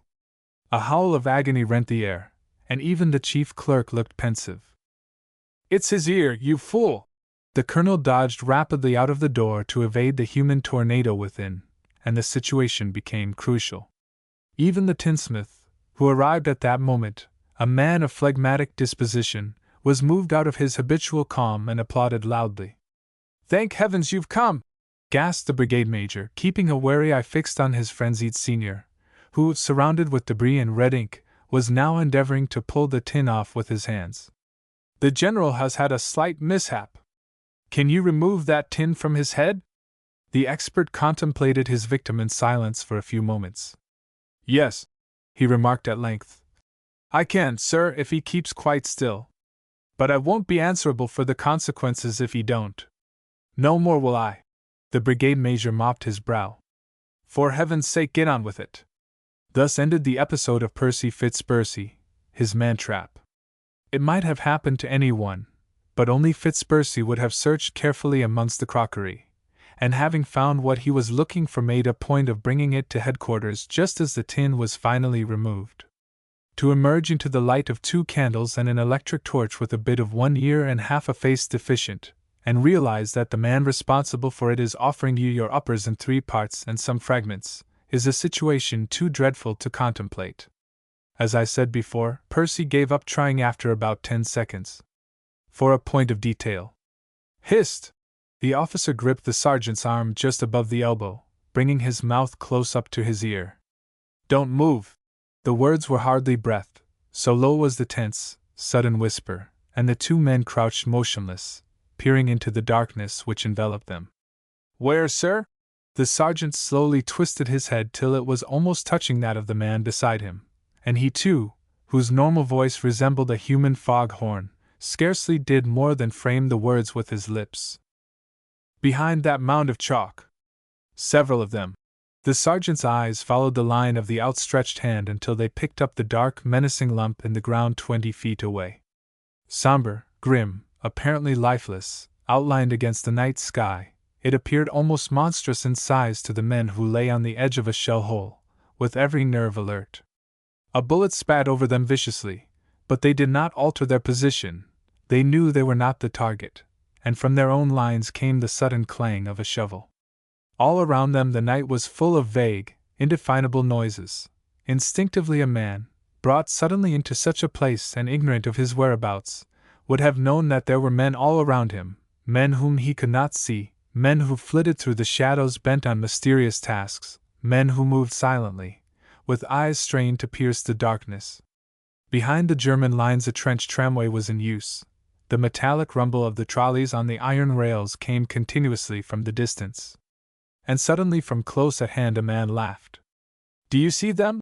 Once again the officer was whispering, while he still grasped, almost unconsciously, the sergeant's arm. There! Look! 2 or 3 shadowy blobs seemed to move uncertainly above the edge of the chalk mound and then disappear again, and a moment afterwards, from almost on top of them, came a hoarse guttural whisper. The officer's grip tightened convulsively. The night of a sudden seemed alive with men close to them, pressing around them. Almost involuntarily he got up and moved back a few steps, still peering, straining to see in the inky blackness. Something loomed up and bumped into him, only to recoil with a muttered oath, and even as he realized it was a German he heard his sergeant's low voice from a few feet away. Where are you, sir? Where are you? The next moment he was back at his side. Get back your own way, he whispered. We've bumped a big patrol. Don't fire. And as he spoke, with a slight hiss a flare shot up into the night. Now had it not been for that one untimely flare this story would never have been written. Indecent curiosity in other wanderers' doings in no man's land is an unprofitable amusement, while the sound of strafing, to say nothing of revolver shots, is calculated to produce a tornado of fire from all directions, administered impartially by friend and foe alike. Wherefore it is more than likely that but for the sudden ghostly light both the Englishmen would have got away.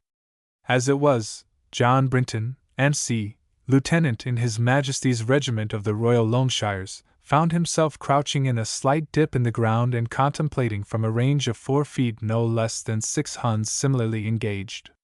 There was the sharp crack of a revolver, a struggle, a muffled cry, then silence. Half a dozen more flares went up from each line. Everywhere sentries peered earnestly towards the sound of the shot. A few desultory rifles cracked, and then the night resumed its whispering mystery. But at the bottom of the dip 5 Huns lay on the top of a stunned English officer, while the 6th lay still and twisted, with a revolver bullet in his brain. 20 minutes afterwards the sergeant, crawling warily on his belly, approached a saphead and after a brief word or two dropped in. "Have you seen Mr. Brinton, sir?"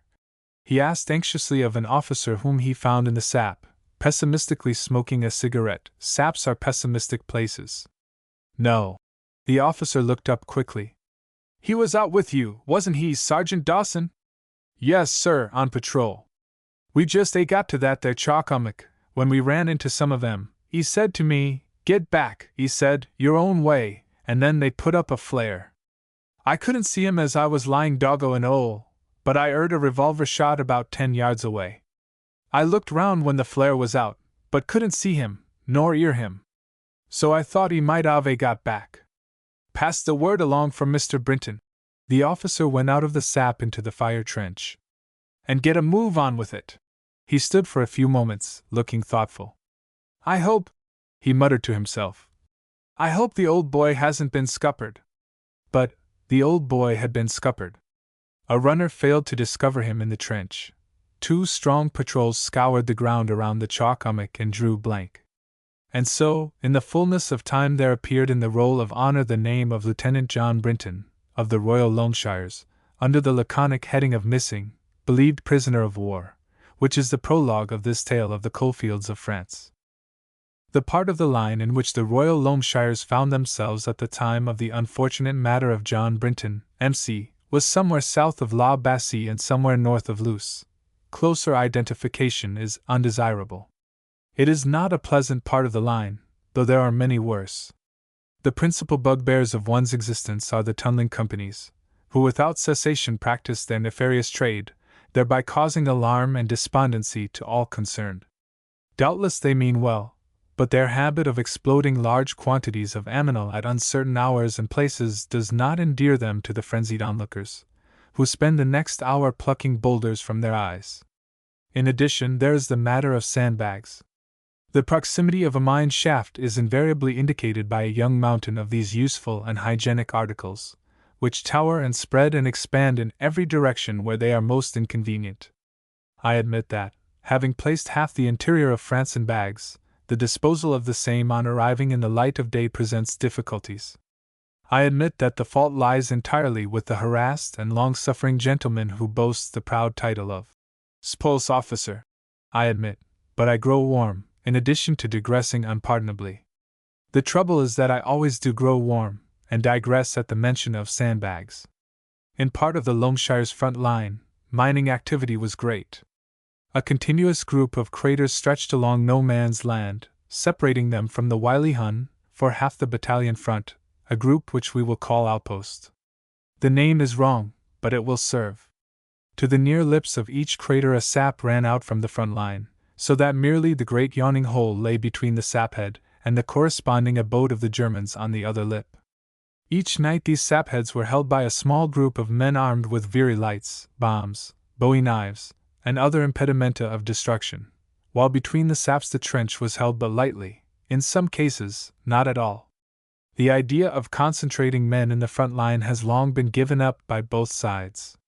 If therefore one strolls along the firing line, a tedious amusement at all times, it is more than likely that one will find long stretches completely deserted. The scene is desolate.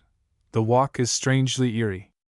Walls of sandbags tower on each side, in some cases 2 or 3 feet above one's head. The clouds go scudding by, while the shadows of a traverse dance fantastically as a flare comes hissing down. The Hun is 30 yards away. The silence is absolute. The place is ghostly with the phantoms of forgotten men. And sometimes, as one walks, strange fancies creep into one's brain.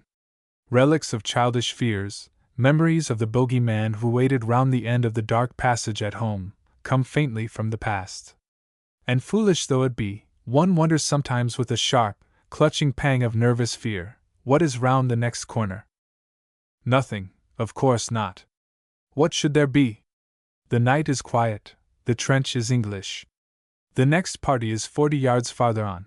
The voices of the last still come softly through the air. And yet. But I digress again. Now, not one of the least of all the crimes of those responsible for the disposal of the underworld of France, when it comes to the surface in sandbags, is the following. Lest any one may think that I am writing a textbook, I would crave patience. Be it known, then, that to keep out a bullet some 4 feet of earth are necessary. Less than that and the bullet will come through and impinge with great violence on the warrior behind. This fact is well known to all whose path in life leads them to the trenches. But for all that, Tommy is a feckless lad. In some ways he bears a marked resemblance to that sagacious bird, the ostrich, and because of that resemblance, I have remarked on this question of disposing sandbags in terms of pain and grief. The easiest thing to do with a sandbag in a trench, if you don't want it, is to chuck it out. Human nature being what it is, the distance chucked is reduced to a minimum. In other words, it is placed on the edge of the parapet. More follow, and they are placed beside it on the edge of the parapet, which causes the inside edge of the parapet to increase in height, but not in thickness. In other words, after a while the top 2 or 3 layers of bags, though looking perfectly safe from the inside, are not bullet-proof. Which Tommy knows, but, well, I have mentioned the ostrich. Now this state of affairs existed in 1 or 2 places behind outpost craters. There were spots where the top of the parapet was not of sufficient thickness to keep out a rifle bullet. And it was just by one of these spots that the company commander, going round one night, suddenly stumbled on something that lay sprawling at the bottom of the trench, an unmistakable something. It lay half on the fire step and half off, midway between 2 saps, and the head sagged back helplessly. He switched on his torch, and having looked at the huddled form, cursed softly under his breath. For it was his senior subaltern, and a bullet had entered his head from behind just above the neck. It had come out at his forehead, and we will not specify further. Stretcher bearers at once. He went back to the group he had just left. Mr. Dixon has been shot through the parapet farther up. Killed, sir? The NCO in charge was in Dixon's platoon. Yes. The company officer was laconic. Brains blown out. It's that damned parapet, 1 sandbag thick. What the hell's the use of my speaking? He had had a trying day, and his tone may be excused. You sit here and you do nothing. The whole company are a set of cursed lazy loafers. Seeing that the men were getting an average of 6 hours sleep, the remark was hardly fair. But, as I said, the day had been a trying one, and this had been the last straw. He strode back again to the dead subaltern, muttering angrily. Poor old man, he whispered gently, lifting the legs onto the fire step and bending over the still form. Poor old man, you've solved the big mystery by now, anyway. The light of his torch fell on the dead man's face, and he shuddered slightly. A bullet can do a lot of damage. Then he climbed on the fire step and looked over the parapet. It was a place where the spoils party had been particularly busy, and though the company officer was full 6 foot, he could only just see over the top. As a fire step, it was useless to any one but a giant from a freak show. Hello? What's happened? A voice behind him made him turn round. That you, Dick? Poor little Jerry Dixon been shot through the parapet. That's what's happened. He got down and stood at the bottom of the trench beside the second in command. The 3 top layers there are only 1 bag thick. Once again his language became heated. Steady, old man. Dick Staunton puffed steadily at his pipe and looked at the body lying beside them. Were you with him when he was hit?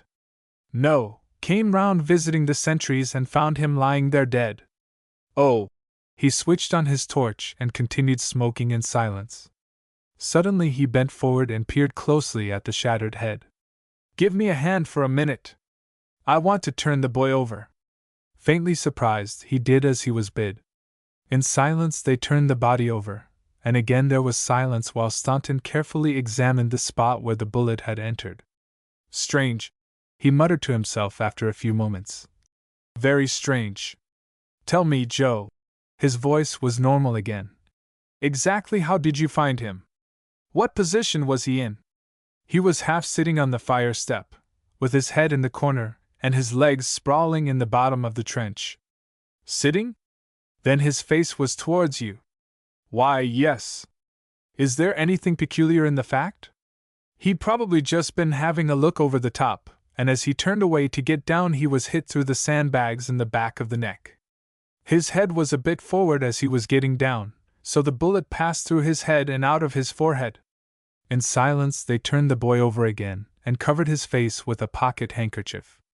You're too much of a blooming detective, you know, old man. Much police work has made thee mad, laughed the company commander. What else can have happened? I'm no detective, Joe. The other man smiled slightly. But there are one or two small points of detail which strike me, though I can make nothing out of them, I admit. First, his height. He's 6 inches shorter than you, and yet you could barely see over the top. Therefore, what was he doing trying to look over the parapet here of all places? Secondly, the way he fell. A man killed instantaneously, and shot through the back of his head, would in all probability pitch forward on his face. You say his face was towards you, and that he was sitting in the corner of the traverse. He paused to fill his pipe. Go on, said the company commander curiously. You interest me. The third point is one on which I admit that I am doubtful. The bullet wound is clean. Now I am inclined to think, though I don't know, that a bullet passing through a chalk bag would become jagged, and would not be traveling straight when it continued its flight. However, I don't attach much importance to that. And the fourth and last point is almost too trifling to mention. Do you notice anything peculiar about his uniform? The listener flashed his torch over the dead officer. No, he said at length. I can't say that I do. Except that one of his regimental badges is missing. I suppose you don't mean that, do you? The company officer laughed irritably. I do, returned the other quietly. It's a point of detail, even if a little one. He looked thoughtfully at the man in front of him. Do I strike you as a callous sort of devil, old man? You seem to be treating the boy rather on the line of a specimen for improving your deductive powers. Perhaps you're right. Staunton turned away. But I didn't mean it that way quite. Sorry, Joe, the boy was a pal of yours. He was. God rest his soul. The second in command spoke low. Then, with a final salute to the youngster whose soul had gone to the haven of fighting men, he turned away and vanished into the night. The next day the company commander came round to battalion headquarters. My 2 best subalterns, grunted the colonel in disgust. Within 2 days. Very annoying. Good boys, toppers both of them. You'd go quite a way, Dick, before you bettered Brinton and Dixon. You would, affirmed the second in command. Quite a way. And with all your theorizing last night, old man, remarked the captain slyly, we both forgot the obvious solution. He got on the fire step, found he couldn't see over, so he clambered up on top. Then, when he was getting down, he was hit, and slithered into the position I found him in. Staunton regarded the speaker through a haze of tobacco smoke. I wonder, he murmured at length. I wonder. He did not state that during the morning he had made a point of interrogating Jerry Dixon's servant. And that worthy, an old and trusted soldier, had very positively denied that either of the pelicans rampant, which formed the regimental badge, had been missing from his master's coat the previous evening. Now Mr. Brinton's coat, sir, he remarked thoughtfully. That did have a badge off, that did. But his servant, he snorted, and dismissed the subject scornfully. As I say, the Major did not mention this fact. After all, it was such a very small point of detail. To the frivolous-minded, Dick Staunton was at times the cause of a certain amount of amusement. Originally in the army, he had left it when a junior captain, and had settled down to the normal life of a country gentleman. By nature of a silent disposition, he abominated social functions of all sorts. He hunted, he fished, and he shot, and spent the rest of his time studying the habits of the wild.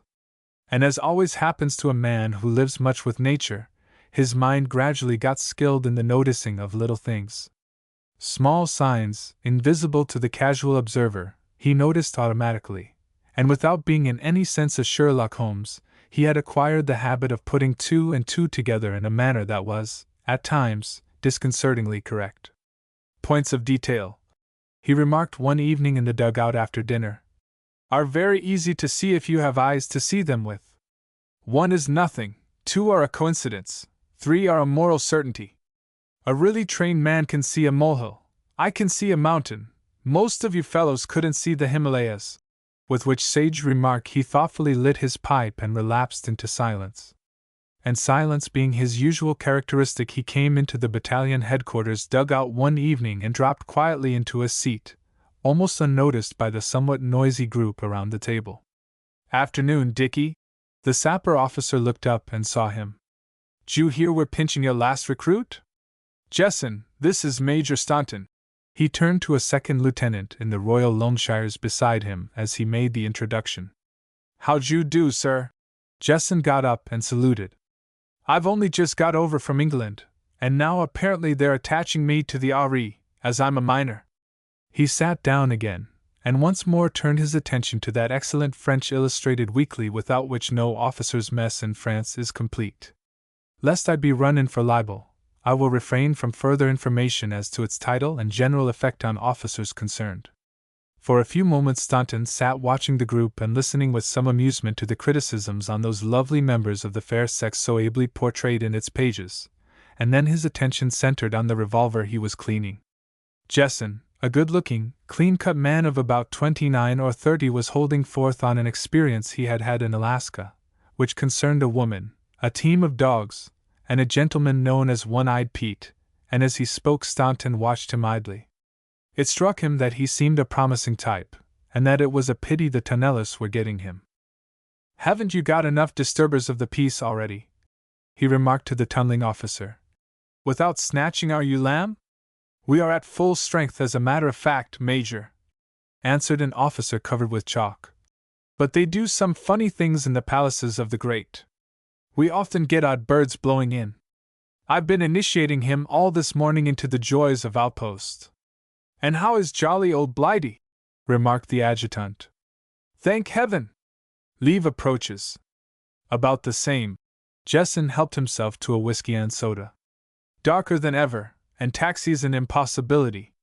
Still, I dare say I shall be glad enough to go back when my first leave comes due," he added with a laugh. "Is this your first time out?" asked Staunton. "Yes." Jesson unbuttoned his Burberry and took out his cigarette case. Outside the dusk was falling, and he bent forward to get a light from the candle flickering on the table in front of him. "The very first time. I've been on government work up to now."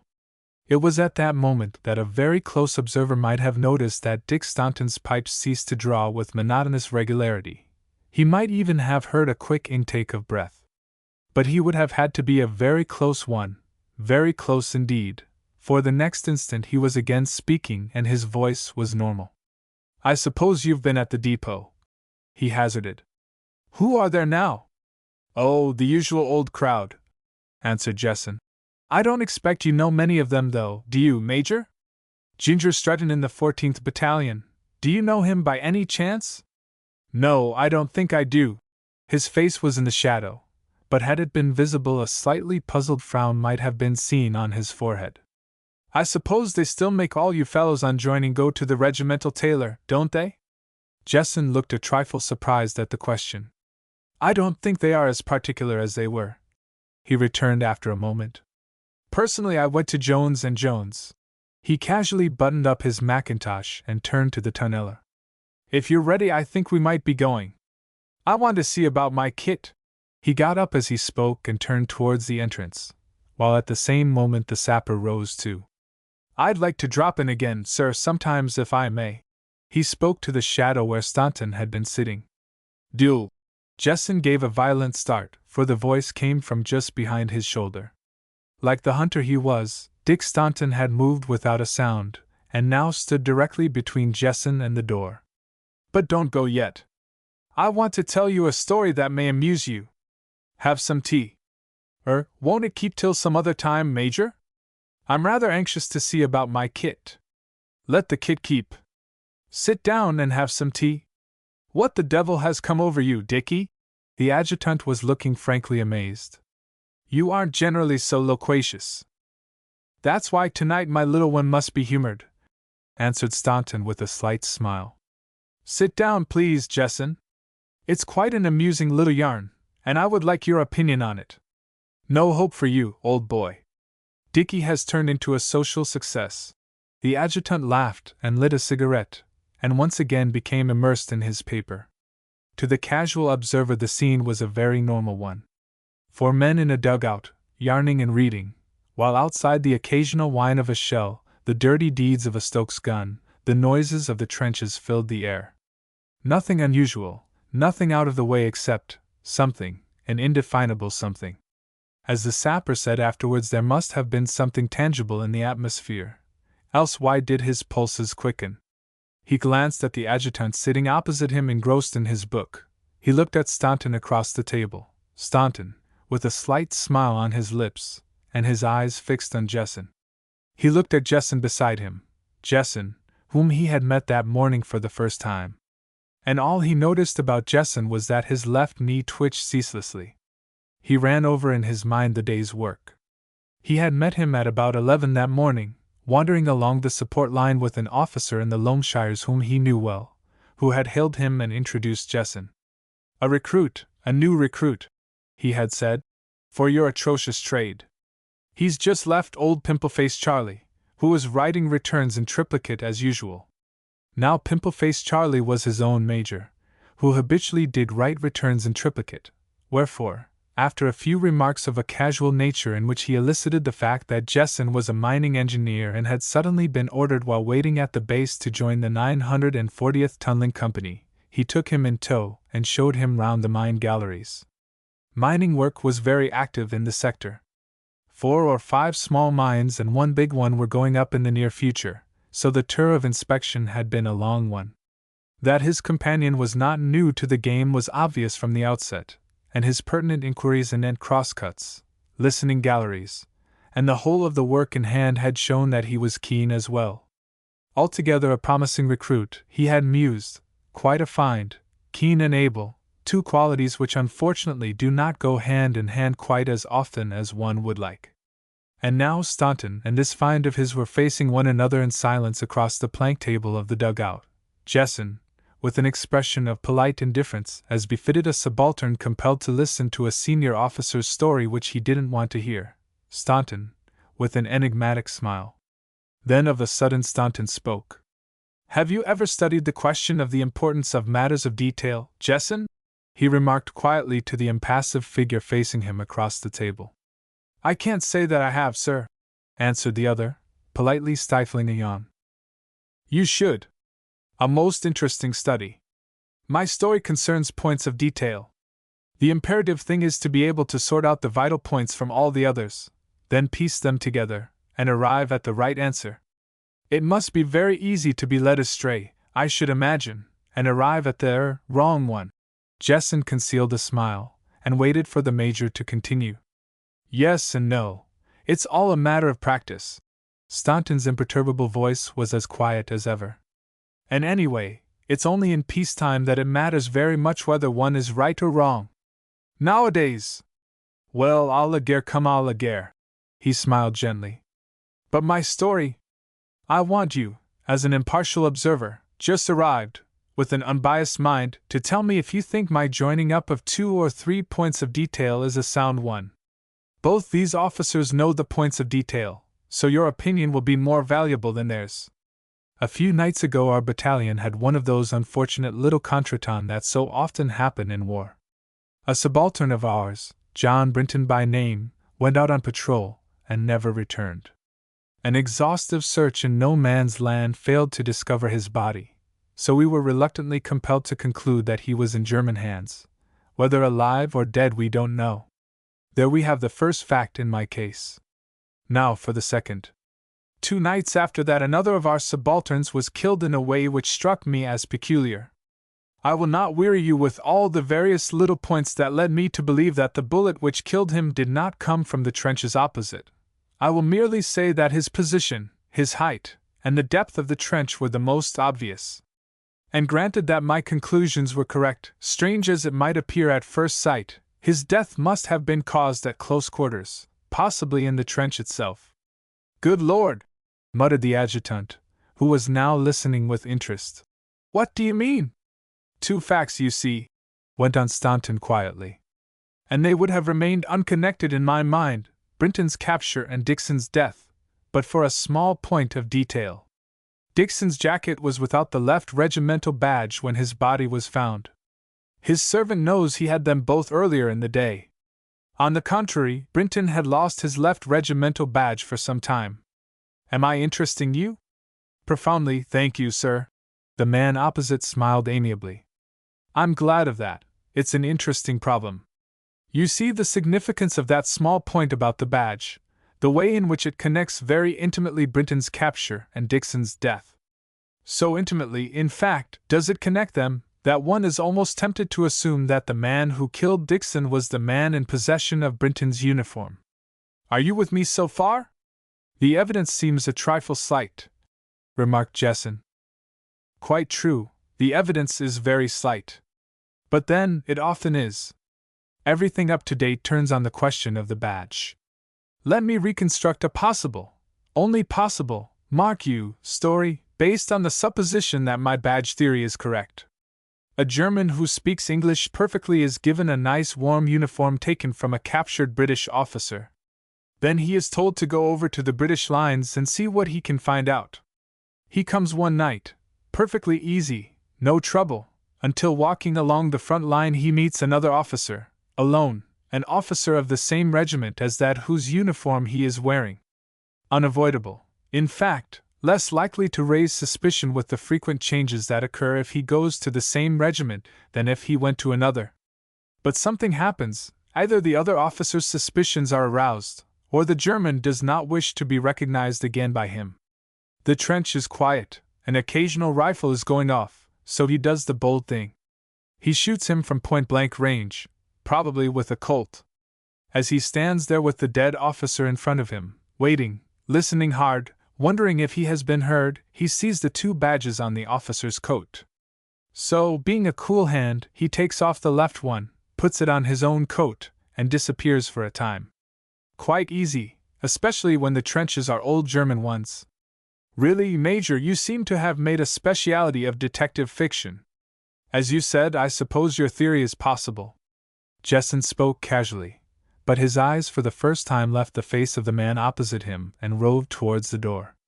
For the first time a sudden ghastly suspicion of the truth entered the sapper's brain, and even as it did so he noticed that Staunton's revolver, the cleansing finished, pointed steadily at Jesson's chest. I am glad you think it possible. To render it probable we must go a bit farther. The essence of all detective stories is the final clue that catches the criminal, isn't it? The revolver moved an inch or 2 farther into prominence. Good Lord, Dickie! Is that gun of yours loaded? Cried the adjutant in alarm. For the first time he also seemed to become aware that something unusual was happening, and he suddenly stood up. What the devil is it, Major? What have you got that gun on him for? For fun, dear boy, for fun. It's part of the atmosphere. We've got to the point, haven't we, where, in my story of course, the German dressed in Brinton's uniform comes into the English lines. Now what sort of a man would they send in this part of the line, where mining activity is great? I continue the theory, you see, that's all.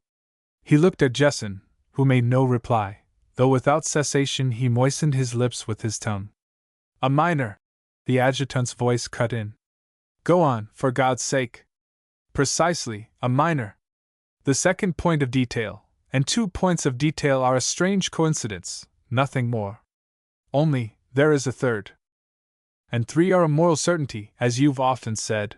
The adjutant once again bent across the table and spoke softly. Are you fooling, Dickie?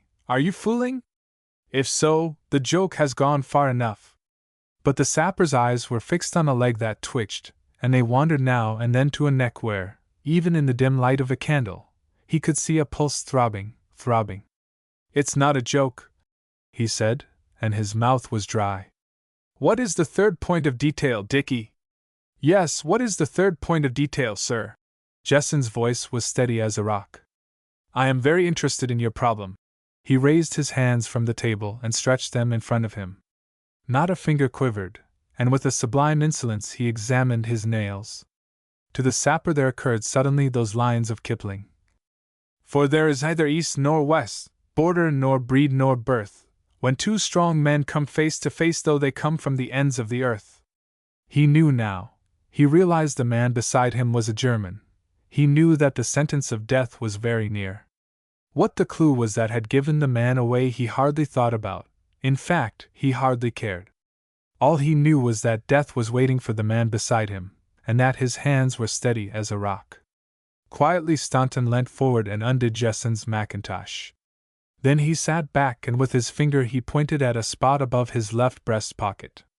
You have never been out to the front, you say. Your coat is a new one by Jones & Jones, and yet, until recently, you have been wearing the ribbon of a medal. What medal, Jesson, what medal? It shows up, that clean patch in the light. John Brinton went to Jones & Jones, and John Brinton had a military cross. For a full minute the 2 men looked into one another's eyes, deep down, and read the things that are written underneath, be a man English or German. Then suddenly Jesson smiled slightly and spoke. You are a clever man, Major Staunton. When will the rifle practice take place? Thus it ended, the play of which John Brinton's disappearance formed the prologue. But before the curtain rang down on the epilogue the German told them 1 or 2 little things, that John Brinton was alive and well, that the existence of Ginger Stretton, to whom he had alluded so glibly, had only become known to him from a letter in Brinton's coat, that the peculiarities of Pimple-Faced Charlie had been forced on him by his guide before they met the sapper. In fact, as the adjutant remarked, the fellow was almost too good a sportsman too. But that's the epilogue. A file of men, a watery sun just starting its day's work, a raw, chilly morning. In front, a man with a white disk of paper pinned over the heart. A word of command, a pushing forward of safety catches, a volley, a finish. V. My Lady of the Jasmine. The kid staggered wearily along the road through the blinding rain, dodging between the endless streams of traffic, which moved slowly in both directions, now stopping for 10 minutes, now jolting forward again for a couple of 100 yards. He walked on towards where he thought his battalion was. The last staff officer he had seen had told him that, as far as he knew, they had pulled out to rest in some dugouts about 4 miles farther on, dugouts which had only recently been taken from the Germans. To start with he had got onto a lorry, but when darkness fell, and the total progression had been 1 mile, he decided to walk and save time. Occasionally the lights of a car shone in his face, as its infuriated occupant broke every rule of the Somme roads by double banking, that is, trying to pass the vehicles in front. But at last the traffic wore thinner as the road approached the front line, and an hour and a half after he had left the lorry, it stopped altogether, save for pack mules and squelching men. The rain still sogged down, and, ye gods! The kid was tired. Away into the night there stretched a path of slippery duckboards, threading its way between shell holes half filled with water. Men loomed up out of the darkness and went past him, slipping and sliding, cursing below their breath. A shower of sparks shot up into the air from a dugout on his right, and a great lobbing flare away in the distance lit up the scene for a second or 2 with a ghostly radiance. It showed the kid the only other near occupant of the reclaimed territory at the moment, a mule, whose 4 hoofs stuck stiffly out of a shell hole, pointing at him, motionless. With a shudder he moved on along the duck walk. After all he was but a kid, and he was almighty tired. For 3 days he seemed to have been on the run without closing his eyes. First the battalion had gone over the top, then they had worked like slaves consolidating what they'd won. Afterwards he had been sent for because of his knowledge of French and German to go back to divisional headquarters, and then he had come back to find the battalion had moved. And any who may have tried walking 5 or 6 miles by night in heavy rain to an unknown destination along some of the roads east of Albert will bear out that it is a wearisome performance. When to these facts is added the further information that the age of the boy was only 18, it will be conceded that the breaking point was not far off.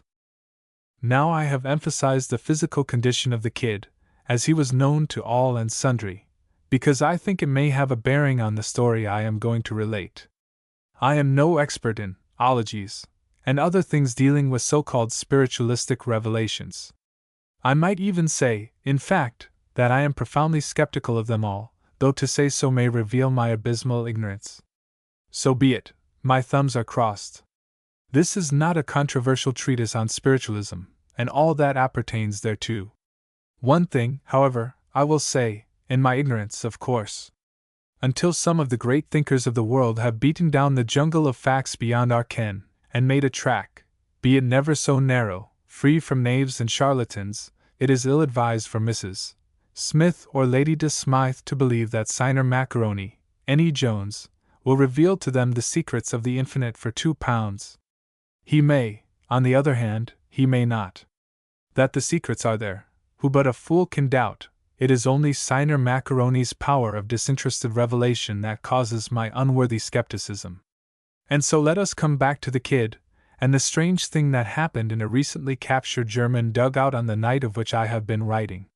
It was just as he had decided, rain or no rain, to lie down and sleep in the mud and filth, anywhere, anything, as long as he could sleep, that suddenly out of the darkness ahead he heard the adjutant's voice, and knew that he had found the battalion. With almost a sob of thankfulness at the unexpected finish to his worries, he hailed him. "Hello? Is that you, kid?" The adjutant loomed out of the darkness. "We thought you were lost for good. Are you cooked?" "I'm just about done in," answered the boy. "Where is B Company?" "I'll show you. It's the hell of a place to find even by day, but you've got some dugout. Beer, and tables, and beds. In fact, it's the first dugout I've seen that in any way resembles the descriptions one reads in the papers. Well, as long as I can get to sleep, old man, I don't care a damn if it's the Ritz or a pigsty." The kid plucked his foot from a mud-hole, and squelched on behind the adjutant. Now much has been written about German dugouts, their size, their comfort, the revolving bookcases, the four-poster beds. Special mention has frequently been made of cellars full of rare old vintages, and of concreted buttery hatches, of lifts to take stout officers to the ground, and of portable derricks to sling even stouter ones into their scented valises. In fact, such stress has been laid upon these things by people of great knowledge, that I understand an opinion is prevalent amongst some earnest thinkers at home that when a high German officer wishes to surrender he first sends up 24 of light beer on the lift to placate his capturers, rapidly following himself with a corkscrew. This may or may not be so. Personally, I have had no such gratifying experience. But then, personally, I have generally been hard put to it to recognize the dugouts of reality from the dugouts of the daily papers. Most of them are much the same as any ordinary, vulgar English dugout. Many are worse, but one or two undoubtedly are very good. In places where the nature of the ground has lent itself to deep work, and the lines have been stagnant for many moons, the Huns have carried out excellent work for the suitable housing of their officers. And it was down the entrance of one of these few and far between abodes that the kid ultimately staggered, with the blessed feeling in his mind of rest at last. Round a table in the center sat the other officers of B Company, discussing the remains of a very excellent German repast. As he came in they all looked up. "The lost sheep," sang out the captain cheerfully. "Come on, my kidlet, draw up, and put your nose inside some beer."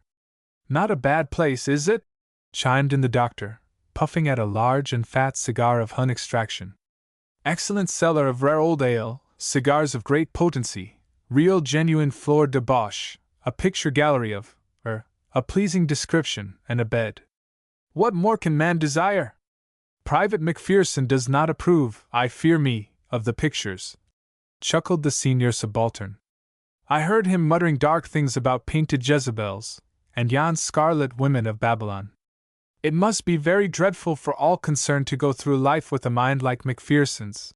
The doctor was examining his cigar doubtfully. There is an obstruction in this. It's either going to explode with great force in a minute, or else I'm coming to the motto. Hi! You blighter! He jumped up hurriedly to avoid the stream of beer that shot across the table from the kid's overturned glass. Idiot child! The company commander roused himself from his gentle doze to contemplate the delinquent. Then he smiled. Man, he's asleep, the boy's beat to a frazzle. Ah, you're right. Tim, come off that bed, the kid is fair cooked. Wake up, infant. The doctor shook him by the shoulder. Wake up. Take off your boots, and then get down to it on the bed. The kid sat up blinking. I'm very sorry, he said after a moment. Did I upset the beer? You did, all over me, laughed the doctor. Get your boots off and turn in. I'm so cursed sleepy. The kid was removing his sodden puttees. I've walked, and I'm just about. He straightened himself in his chair, and as he did so the words died away on his lips. With a peculiar fixed look he stared past the doctor into the corner of the dugout. My God! He whispered at last. What are you doing here? A sudden silence settled on the mess, and instinctively everybody, including the doctor, glanced towards the corner. Then the doctor turned once more to the boy, and his glance was the glance of his profession. What's the matter, kid? His tone was abrupt, even to curtness. Did you think you saw something? I thought. The boy passed his hand over his forehead. I'm sorry, I must have been dreaming. It's gone now. I suppose I'm tired.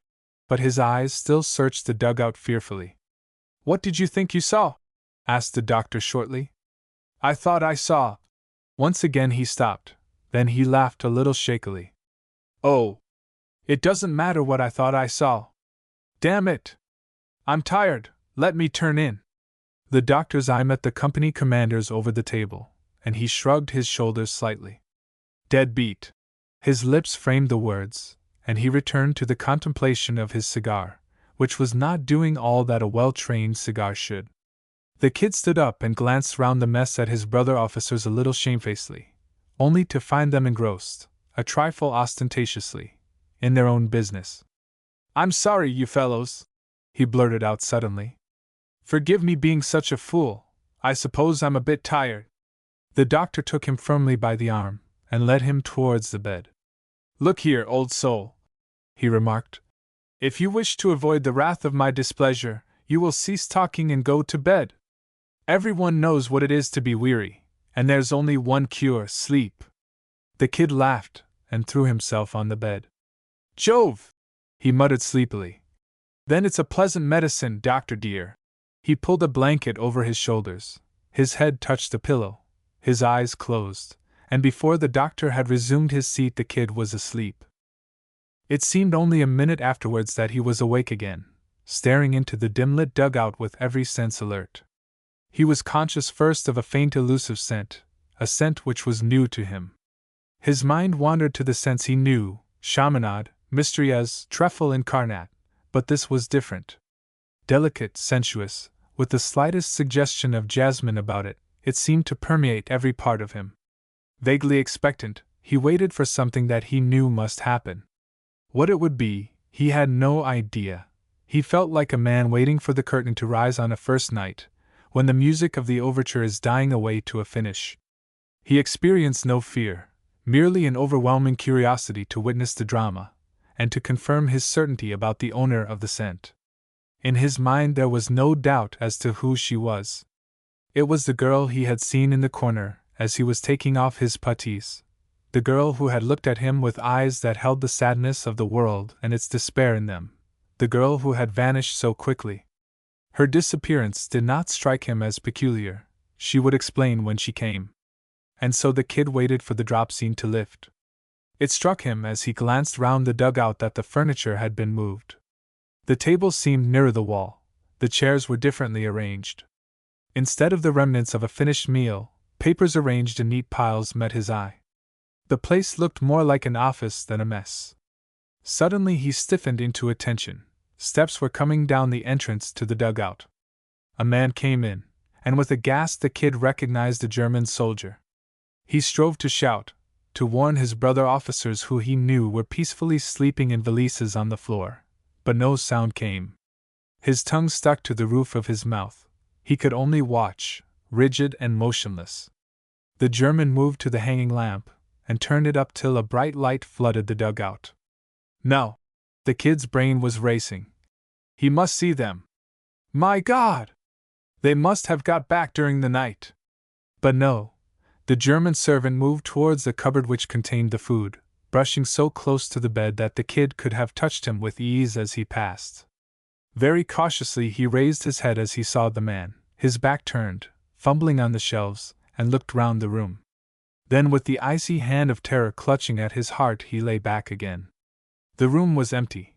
His brother officers had gone, murdered probably, and with him it could only be a question of moments before he too was discovered. For an instant he had a wild idea of hurling himself upon the German, of taking him unawares, of trying to escape. Then the soldier turned, the opportunity had passed, and once again the silent spectator on the bed lay rigid. The servant, stolid and unemotional, moved heavily about the dugout, laying the table for a meal. Once it seemed to the kid that he looked straight at him. He could have sworn that he must have been seen, and yet, apparently not. The man gave no sign, and it occurred to the kid that perhaps he was lying in the shadow. Stealthily he wormed himself even nearer the wall, impelled by the instinct of self-preservation that would put off to the last possible moment the inevitable discovery. And hardly had he edged himself in against the wall, when with a sinking heart he heard voices outside, voices which spoke in German. With only the servant to tackle, somehow he had not felt so hopeless. Now he knew the end had come. 2 officers entered, wiping the perspiration from their foreheads. One from his badges of rank he recognized as a colonel, the other was a lieutenant, and the discussion was, as far as their difference of rank allowed, obviously of an acrimonious nature. The kid listened intently, thanking heaven, not for the first time in his life, that someone with a grain of common sense had had him taught French and German by a method other than the public school one. The predilection of his aunt's gardener for pens, ink, and paper would not have helped him much in that conversation. "Beer, you fool!" grunted the colonel to the stolid servant. "Then go." Impatiently he waited till the orderly's footsteps died away, and then he turned savagely on the other officer. "I tell you, Lieutenant Rutter, we must know," he snarled. "A girl, what is a girl, when big issues are at stake? There are many more girls, Lieutenant Rutter, many more girls. Be very careful lest not only does this one die, but you also meet with an accident. Dead men cannot make love to those other girls." He banged his fist on the table and glared at the lieutenant, who was staring moodily in front of him. "I know that, Excellency," he returned after a moment. "But there is a proverb about bringing a horse to the water and not being able to make him drink. Bah! There are methods, my friend, of drowning the brute with water, if it won't drink willingly. And those methods will have to be adopted in this case. They are doubtless effective in killing the horse, but they will not lead us very much farther in our inquiries. Which is the reason why I have allowed you so much rope. I know as well as you do that willing information is worth 10 times as much as when it is forced. You have made love to the girl, you have been playing the fool for 6 weeks with her, and we are no nearer than when we started." He sneered openly. "Since when have we become so dilatory, my friend? You seem to have lost your form with the fair sex." The lieutenant flushed, and his fist clenched. "Don't mention those others. I love this girl." "No doubt thinking of marriage?" The sneer was even more in evidence. "Yes, Excellency, I am thinking of marriage." His voice was ominously quiet. "I am afraid, Lieutenant Rutter, it will remain in the beautiful and nebulous realms of thought unless—" He paused and drained his beer ostentatiously, though all the while his eyes never left his companion's face. "Unless," repeated the lieutenant drearily. She agrees to do some charming and honorable spying work for us on the other side of the lines. You speak very strangely, Lieutenant Rudder. The little pig eyes of the senior officer glinted menacingly. Have a care. Pardon, Excellency. For the moment I forgot. With a weary gesture he got up. I will ask her this morning. He looked at his watch. She should be here very soon. Then I will await the result of your interview through here. The colonel moved to a door half concealed by a curtain. You shall have your turtle dove, Rudder, in peace and quiet. He chuckled harshly. You know what we want. By heart, Excellency. And you remember that her brother the Count is not really dead. For our purposes he is a prisoner. I am not likely to forget, but I warn you, Excellency, I have but little hope of succeeding. The colonel's jaw shut like a vice. Then God help you both, my friend, God help you both. His voice was soft, but horribly menacing, and as the curtain dropped behind him, the kid, who had been listening spellbound, understood for the first time the type of man who represented Prussian militarism. Instinctively his heart warmed towards the lieutenant, who with a weary gesture of despair was resting his head on his arms. He was young, clean-cut, almost an Englishman to look at, save for his close-cropped bristling hair, and moreover, he was up against it. All the kid's sporting instincts rose within him. Bosh or no bosh, this was not the type of swine who launched gas and liquid fire on a horror-struck world. Forgetful of everything, he was on the point of going over to him and telling him to stick it out, when his eyes rested on the entrance. And there was the girl he had seen in the corner, the girl of the jasmine scent. For a while she stood watching the bowed figure at the table, and then she tiptoed across to him and laid her hand on his head. With a quick start he looked up, and into his face there came the light of all the ages, the light of the man for the woman he loves. Marie, he whispered hoarsely. Marie, K.J. Theodore. He caught her to him and kissed her on the lips. Then, with a bitter groan, he pushed her away and sat down again. Fritz, what is it?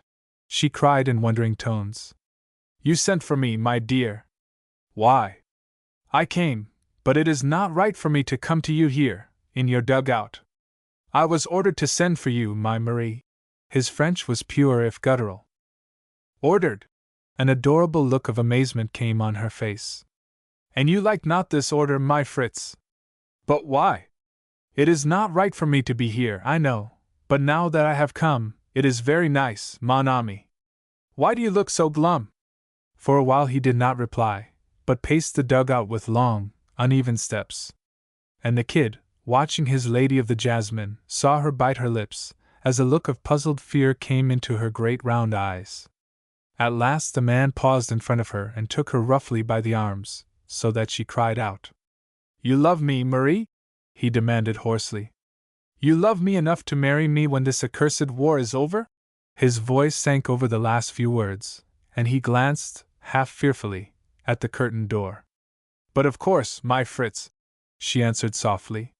You have been good to me, and you are different to these others. Mon Dieu!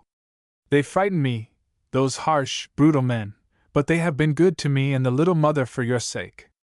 It is terrible, I suppose, a French girl and a German officer, but the little god love, mon ami, he laughs at the great god Mars sometimes. Poor little me, I cannot help myself. She laughed adorably, and the kid laughed with her. She seemed to him like the spirit of the spring, when the bluebells are flowering and the world is young. But on the German's face there was no answering smile. It was set and stern, and imprinted with a look of such utter hopelessness that the kid, who saw it over the girl's shoulder, almost cried out with the pain of it. Do you love me enough, Marie? He went on at length. To do a big thing for me, a very big thing?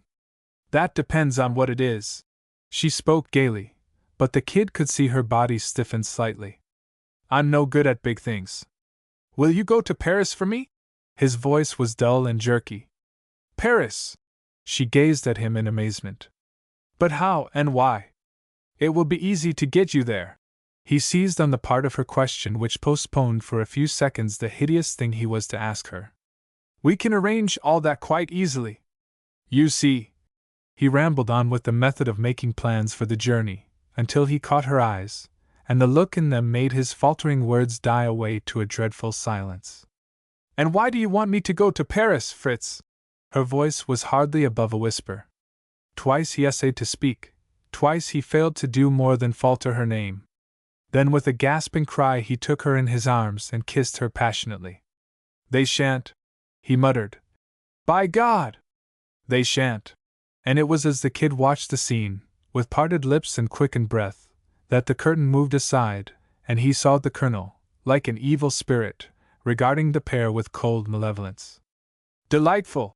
he remarked after a few moments of cynical observation. "Delightful! Lieutenant Rudder, you are to be congratulated. Mademoiselle, you are charming, all that my young friend has said and more." He moved forward and stood by the table, while Marie, her face as white as death, clung to her lover. "Who is he, Fritz, this ugly old man?" she whispered, terrified. "Permit me to introduce to you." Fritz forced the words from his dry lips, only to stop at the upraised hand of the other. "My name, dear young lady, is immaterial," he remarked genially. "Just an ugly old man, who has had no time to bask in the sunshine of the smiles of your charming sex."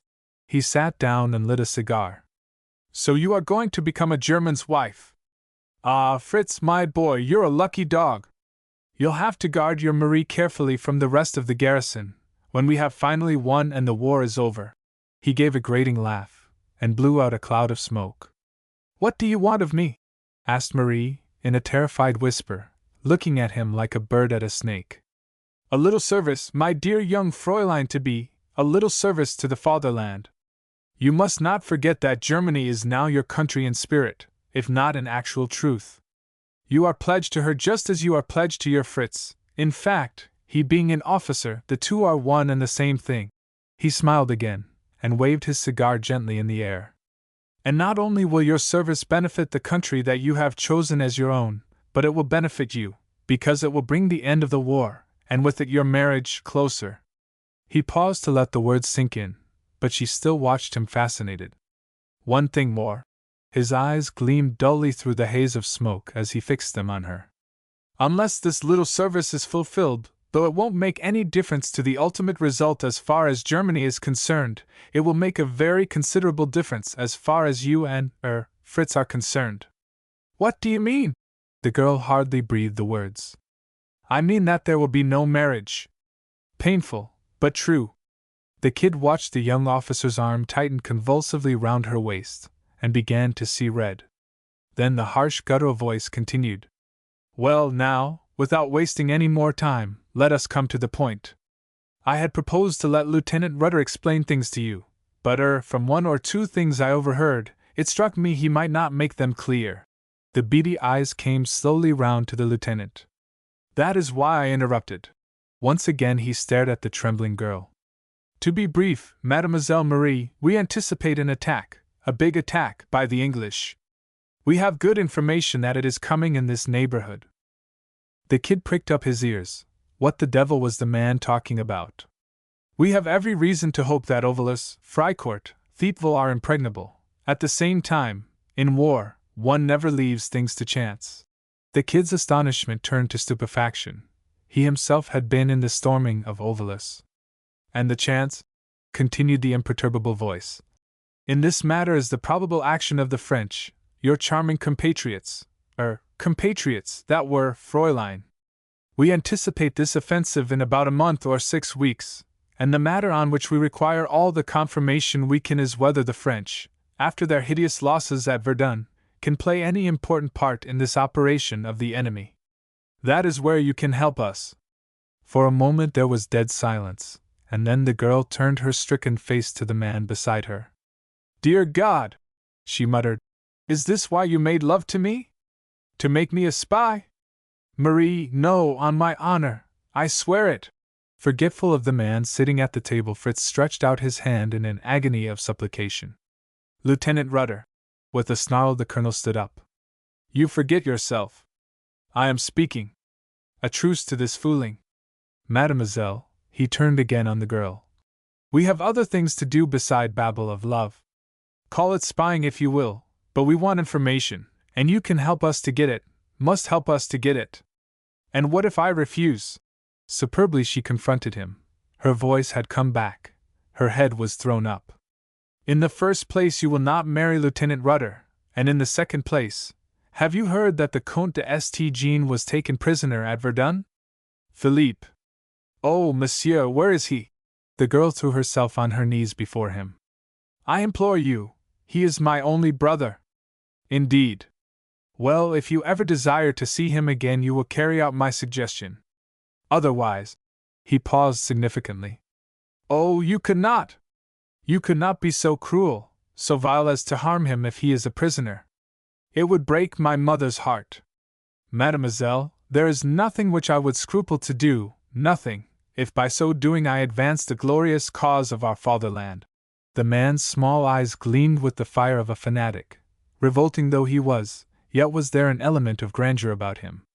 Even the kid, watching silently from the bed, felt conscious of the power which seemed to spring from him as he stood there, squat and repulsive, with the lovely French girl kneeling at his feet.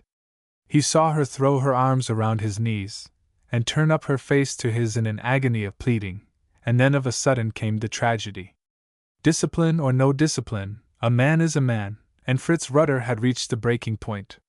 Perhaps it was the sight of the woman he loved kneeling at the feet of one of the grossest sensualists in Europe, perhaps, but who knows? Marie, he cried hoarsely, it's not true. Philippe is dead, they cannot hurt him now. Get up, my dear, get up. With folded arms he faced the other man as the girl staggered to her feet. Heedless of the blazing passion on the colonel's face, she crept to Fritz and hid her face against his chest. And as she stood there she heard the voice of her tormentor, thick and twisted with hate. For that, Lieutenant Rudder, I will have you disgraced. And then I will look after your Marie. Orderly! His voice rose to a shout as he strode to the door. Goodbye, my love. Fritz strained her to him, and the kid saw her kiss him once on the lips. Then she disengaged herself from his arms, and walked steadily to where the colonel still shouted up the entrance. Outside there was the sound of many footsteps, and the girl paused just behind the cursing maniac in the door. So you will look after me, will you, monsieur? Her voice rose clear above the noise, and the man turned round, his malignant face quivering. The kid watched it fascinated, and suddenly he saw it change. I think not, went on the same clear voice, and the guttural cry of fear rang out simultaneously with the sharp crack of a revolver. My God! Rudder stood watching the crumpling figure as it slipped to the ground in front of the girl, and then with a great cry he sprang forward. And with that cry, which seemed to ring through his brain, there came the power of movement to the kid. He hurled himself off the bed towards the girl, his lady of the jasmine. But he was too late. The second shot was even truer than the first, and as her head hit the floor she was dead. Regardless of Rudder, the kid knelt down beside her, and as he did so, he got it, in the face. What the blazes are you doing? Roared an infuriated voice. Damn you! You young fool, you've nearly killed me. Stupefied, the boy looked around. The same dugout, the same officers of B Company, the same beer bottles, but where was the lady of the jasmine? Where was the man who lay dead in the doorway? Where was Rudder? He blinked foolishly, and looked round to find the lamp still burning and his brother officers roaring with laughter. All, that is, except the doctor on whose stomach he had apparently landed. But the kid was not to be put off by laughter. I tell you it happened in this very dugout, he cried excitedly. She killed the swine in the doorway there, and then she killed herself. This is where she fell, Doc, just where you're lying, and her head hit the wall there. Look, there's a board there, nailed over the wall, where her head went. Don't laugh, you fool! Don't laugh, it happened. I dreamed it. I know that now, but it happened for all that, before the big advance. I tell you she had light golden hair, ah! Look! The doctor had prized off the board, and there on the wall an ominous red stain showed dull in the candlelight. Slowly the doctor bent down and picked up something with his fingers. Getting up, he laid it on the table. And when the officers of B Company had looked at it, the laughter ceased. It was a little wisp of light golden hair, and the end was thick and clouded. Tomorrow, kid, you can tell us the yarn, said the doctor quietly. Just now you're going to have a quarter grain of sleep dope and go to bed again. The following evening the officers of B Company, less the kid, who was out, sat round the table and talked. What do you make of it, Doc? Asked the company commander. Do you really think there is anything in the kid's yarn? I mean, we know he dreamed it, but do you think it's true? I suppose that tired as he was, he would be in a receptive mood for his imagination to run riot. For a long while the doctor puffed stolidly at his pipe without answering. Then he leaned forward and put his hand in his pocket. Imagination, you say? Do you call that imagination? He produced a lock of hair from a matchbox. Further, do you call that imagination? I found it under the pillow this morning. On the table beside the matchbox he placed a small pocket handkerchief, and from it there came the faint, elusive scent of jasmine. And last of all, do you call that imagination? I found it in one of the books yonder. He placed an old envelope in front of him, and the others crowded round. It was addressed to Oberlieutenant Fritz Rudder. 6 Morphia. The man stirred uneasily, and a faint moan came from his lips. A numbness seemed to envelop his body from the waist downwards, and in the intervals of a stabbing pain in his head, he seemed to hear people whispering nearby. A figure passed close to him, the figure of a girl with fair hair, in a grey dress, the figure of a girl like Molly. A red-hot iron stabbed his brain, his teeth clenched on his lips, he fought with all his will, but once again he moaned. He couldn't help it, it was involuntary. The girl stopped and came towards him. She was speaking to him, for he heard her voice. But what was she saying? Why did she speak so indistinctly? But her hand on his forehead was cool. It seemed to quiet those raging devils in his head. It helped him, as Molly always helped him. It seemed to, surely it must be Molly herself, with her dear, soft touch, and her lips ready to kiss, and the sweet smell of her hair mounting to his brain like wine. Something pricked his arm, something that felt like the needle of a syringe, something that. But anyway, what the deuce was she doing? Then suddenly he recalled that pin at the back of her dress, where he'd pricked his wrist so badly the first time he'd kissed her. He laughed gently at the remembrance, and the hand on his forehead trembled. For laughter to be a pleasant thing to hear, it is essential that the person who laughs should be in full possession of, it is better, at any rate, that his head should not have been hit by a bomb, especially if it was his lower jaw that bore the brunt. What are you trembling for, Molly? The voice was tender. The pain has quite gone. I must have had a touch of the sun. But for a question to be answered it must be audible, and the girl whose hand was on his forehead heard no words. Merely was there a great and wonderful pity in her eyes for the remnant, the torn-up remnant, who had fought and suffered for her. And the remnant, he was way back in the land of has-been. Did I not say that the pin was at the back of Molly's waist? The woods were just at their best, with the glorious yellow and brown of early autumn, touched with the gold of the setting Sunday. In a clearing a boy was sitting on a fallen tree trunk, puffing furiously at a cigarette. Twice had the smoke gone the wrong way, and once had it got into his eyes, but when one is aged 16 such trifles are merely there to be overcome. The annoying thing was that he was still engaged in absorbing the overflowing moisture from his eyes, with a handkerchief of doubtful cleanliness, when a girl came into the glade and started to laugh.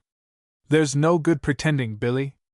The smoke has got into your eyes, and your handkerchief is dirty, and you aren't impressing me in the slightest. Hello, Molly! I wasn't expecting you so soon. The smoker looked a little sheepish. Indeed? Then if I'm not wanted, I'll go away again. No, Molly, don't do that. The boy rose eagerly, and went towards her. Then he stopped awkwardly, and putting his hands in his pocket, fidgeted with his feet. Well, why not? The girl smiled provokingly. And what are you hopping about for? Are you going to try to learn to dance, as I suggested? I will if you will teach me, Molly dear. He took a step forward eagerly, and then paused again, aghast at the audacity of that dear. Something in the cool, fresh young girl standing so easily in front of him, smiling with faint derision, seemed to knock on the head all that carefully thought-out plan which had matured in his mind during the silent watches of the previous night. It had all seemed so easy then. Johnson Major's philosophy on life in general and girls in particular was one thing in the abstract, and quite another when viewed in the concrete, with a real, live specimen to practice on. And yet Johnson Major was a man of much experience, and a prefect of some standing at school. "My dear fellows," he had said on one occasion when holding the floor in his study, "I don't want to brag, and we do not speak about these things." The accent on the "we" had been wonderful. It implied membership of that great body of youthful daredevils to whom the wiles of women present no terrors. "But women, my dear fellows, why, good Lord, there's nothing in it when one knows the way to manage them. They adore being kissed, provided it's done the right way. And if you don't know the right way instinctively, it comes with practice, old boy, it comes with practice." Billy had listened in awe, though preserving sufficient presence of mind to agree with the speaker in words of suitable nonchalance. Of course, Johnson Major must have been right, but devil take it, there seemed remarkably little instinct available at the present moment, and up to date in Billy's career, practice in the proper procedure had been conspicuous by its absence. "I think you're rather dull today." The girl was speaking again, and there was more than a hint of laughter in her voice. "What's the matter with you? Has that cigarette made you feel sick?" "Certainly not." "Oh, Molly, The desperate words trembled on his lips, trembled and died away under the laughter in her eyes. "Yes?" she murmured inquiringly. "What is it, Billy?" "Oh, woman. Just 16, but at 2 you have learned the beginnings of the Book of Eve." Oh, dash it, let's go for a walk." With a gasp of relief he swung on his heel. The fatal plunge had been put off for a little. He hadn't made a fool of himself, yet, at any rate. "Do you mind if I smoke?" "Not if you don't." The girl was walking demurely beside him, down the narrow lane carpeted with its first layers of auburn brown. "Are you sure it's wise? 2 so close together might not be good for you." 2 close together, not good for him. Absurd, it was nothing to what he was accustomed to, and yet, why, his head was throbbing as he looked at the girl beside him. What was that distant noise like the slow beating of a mighty drum, that seemed to quiver and vibrate in the air till it filled his brain with a great rush of sound, and then sobbed away into silence? What was the matter with his right hand that it burned and twitched so ceaselessly? Surely he hadn't burned himself with the cigarette. He looked down to see, but somehow things were indistinct. It almost seemed as if he hadn't got a hand. The woods were hazy, Molly seemed far away. In her place was a man with a stubby growth on his chin, a man who bent over him and muttered something. "God, Ginger, the poor devil ain't dead neither. Lift him up carefully. There's his right arm over there, and his back. Oh, my God! Poor devil!" Thus had the battalion stretcher-bearers found him the day before. The man became irritable. "Go away at once! Can't you see I'm with a lady? Molly dear, where are you? What is this dirty-looking fellow doing here at all?" But Molly for the moment seemed aloof. He saw her there, standing in the path in front of him, so close and yet somehow so curiously far away. "Molly, do you hear that noise, that strange beating in the air? I think I'm going to be ill. Perhaps 2 close together are too much." But no, apparently not. Suddenly everything was clear again, and there was Molly with the autumn wind blowing the soft tendrils of hair back from the nape of her neck. Molly, with the skirt that betokens the halfway period between flapperhood and coming out. Molly, with her lithe young figure half turned from him as she watched the sun sinking over the distant hills. "They adore being kissed." The words of the wonderful Johnson Major were ringing in his brain as he watched her, and suddenly something surged up within him. What matter rules and theories? What matter practice? There is only one way to kiss a girl, and rules and theories avail not one jot. With a quick step he had her in his arms, and with his pulses hammering with the wonder of it, he watched her face come round to his. He kissed her cheek, her eyes, her mouth, shyly at first, and then with gathering confidence as a boy should kiss a girl. The sweetness of it, the newness of it, the eternal joy of a woman in a man's arms for the first time. Surely it had never been quite like that with anyone else before. Of course, other people kissed, but this was different. Suddenly the girl disengaged her arms and wound them gently round his neck. She pulled his head towards her, and kissed him again and again, while he felt her heart beating against his coat. "Billy, my dear!" Almost he missed the whispered words coming faintly from somewhere in the neighborhood of his tie. "Molly, Molly, darling, I love you!" The boy's voice was shaky, his grip almost crushed her. "Do you, Billy? I'm so glad! I want you to love me because. She looked at him shyly. "Say it, sweetheart, say it." He held her at arm's length, no longer bashful, no longer wondering whether he dared, but insistent, imperious, a young god for the moment. "Because what?" "Because I love you too, you darling!" Once again she was in his arms, once again did time cease, while the lengthening shadows stole softly towards them, and a squirrel, emboldened by their stillness, watched for a while with indulgent eyes. At last the girl gently turned away, and the boy's arms fell to his side. "Molly, you've got a pin in your waistband. Look, you've pricked my wrist. Billy, my dear, let me do it up. Why didn't you tell me, you poor old boy? I didn't notice it, I didn't even feel it, you darling." The boy laughed gladly as she bound his handkerchief round the wounded arm, and bending forward kissed her neck, just where the hair left it, just where. But what had happened? Where was she? She had gone, the trees had gone, the sun had set, and it was dark, terribly dark. Once again that mighty drum beat close by, and voices came dimly through a haze to the man's brain. Someone was touching him, a finger was probing gently over his head, a sentence came to him as if from a vast distance. "Good God! Poor devil! If we have to go, we must leave him. Any movement would kill him at once. I won't have you touching the bandage that Molly has put on," said the man angrily. "My wrist will be quite all right. It's absurd to make a fuss about a pinprick."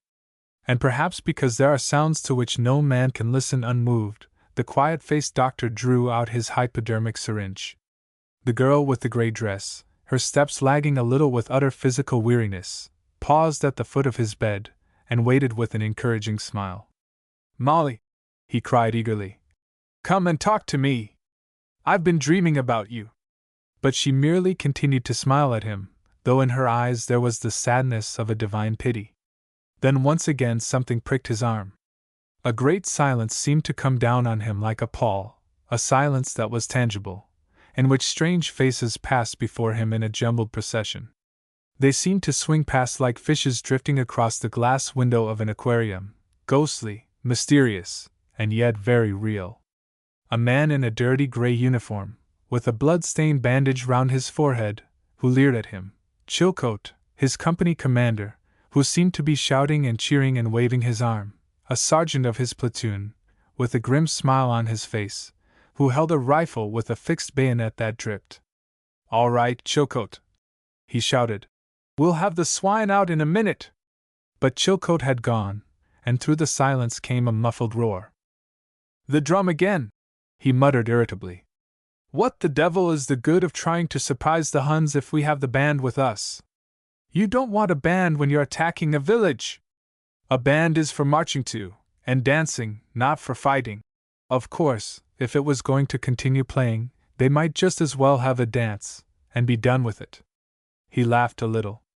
"You've had too much champagne for supper, my boy," he soliloquized. "What do you mean by might as well have a dance? Can't you see that awe-inspiring gentleman in the red coat is on the point of striking up now?" He looked across the room, a room that seemed a trifle hazy, and thought hard. Surely he hadn't had too much to drink, and yet the people were so vague and unreal? And why the deuce did a ballroom band have a big drum? He gave it up after a moment, and silently watched the scene. He remembered now quite clearly, and with an amused laugh at his momentary forgetfulness, he looked at his program. The third supper extra was just beginning, and 2 dances after that he had 4 in succession with Molly, the fateful hour when he had determined to try his luck. At present she was having supper with a nasty-looking man, with long hair and an eyeglass, who was reputed to be a rising politician, in the running for an undersecretaryship, and was also reputed to be in love with Molly. He looked savagely round the room, and, having failed to discover them, he strolled to the bar to get a drink. "Hello, Billy, not dancing? She loves me not. Cheer up, dearie." An inane-looking ass raised his whiskey and soda to his lips with a fatuous cackle. "I wonder they don't have a home for people like you, Jackson," remarked Billy curtly. "Whiskey and soda, please." He gave his order to the waiter and lit a cigarette. He hardly heard what the irrepressible Jackson was saying, but allowed him to babble on in peace while his thoughts centered on Molly.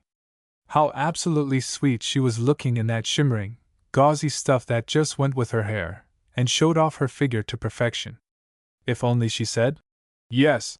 He'd arranged the party going back in the cars so that he got her alone in the two-seater. If only, good Lord, would the dance never come? He looked up, and saw her passing into the ballroom with her supper partner, and, as he did so, she looked half round and caught his eye.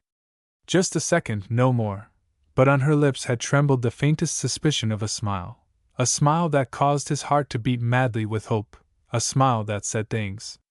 He sat back in his chair and the hand that held his glass trembled a little. "I don't believe you've been listening to me, Billy." The egregious Jackson emitted a plaintive wail. "I don't believe you've heard a word I said." "Perfectly correct in both statements, dear boy." Billy rose abruptly to his feet and smacked him on the back. "One must give up something in Lent, you know." "But it isn't Lent." Jackson looked aggrieved. "And you've made me spill my drink." But he spoke to the empty air and a melancholy waiter, for Billy was back in the ballroom, waiting. "You smiled at me, lady, a while ago," he said softly in her ear, as they swung gently through the crowded room. "I thought it was a smile that said things. Was thy servant very presumptuous in thus reading his queen's glance? Confound you, sir, that's my back." He glared furiously at a bull-necked thruster in a pink coat. "Hush, Billy!" laughed the girl, as they lost him in the crowd. "That's our master.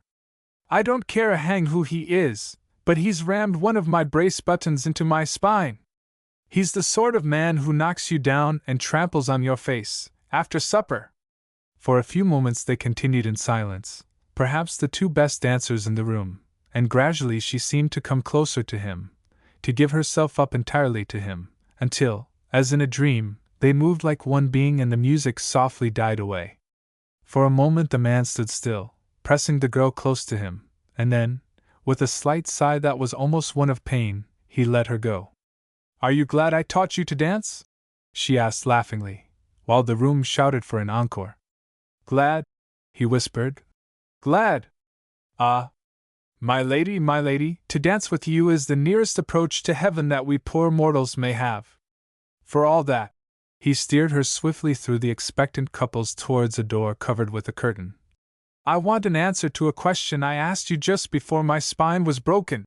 He held up the curtain for her to pass through, and piloted her to an easy chair hidden behind some screens in a discreetly lighted room. "Did your smile say things, my lady? Did you tell me something as you went into the ballroom with that long-haired lawyer?" "My dear boy, I wasn't smiling at you. I was smiling at that nice Mr. Jackson man." "Molly, you're a liar! You know you hate that ass. You told me so yourself yesterday. All the more reason to smile at him. Billy, give me a cigarette."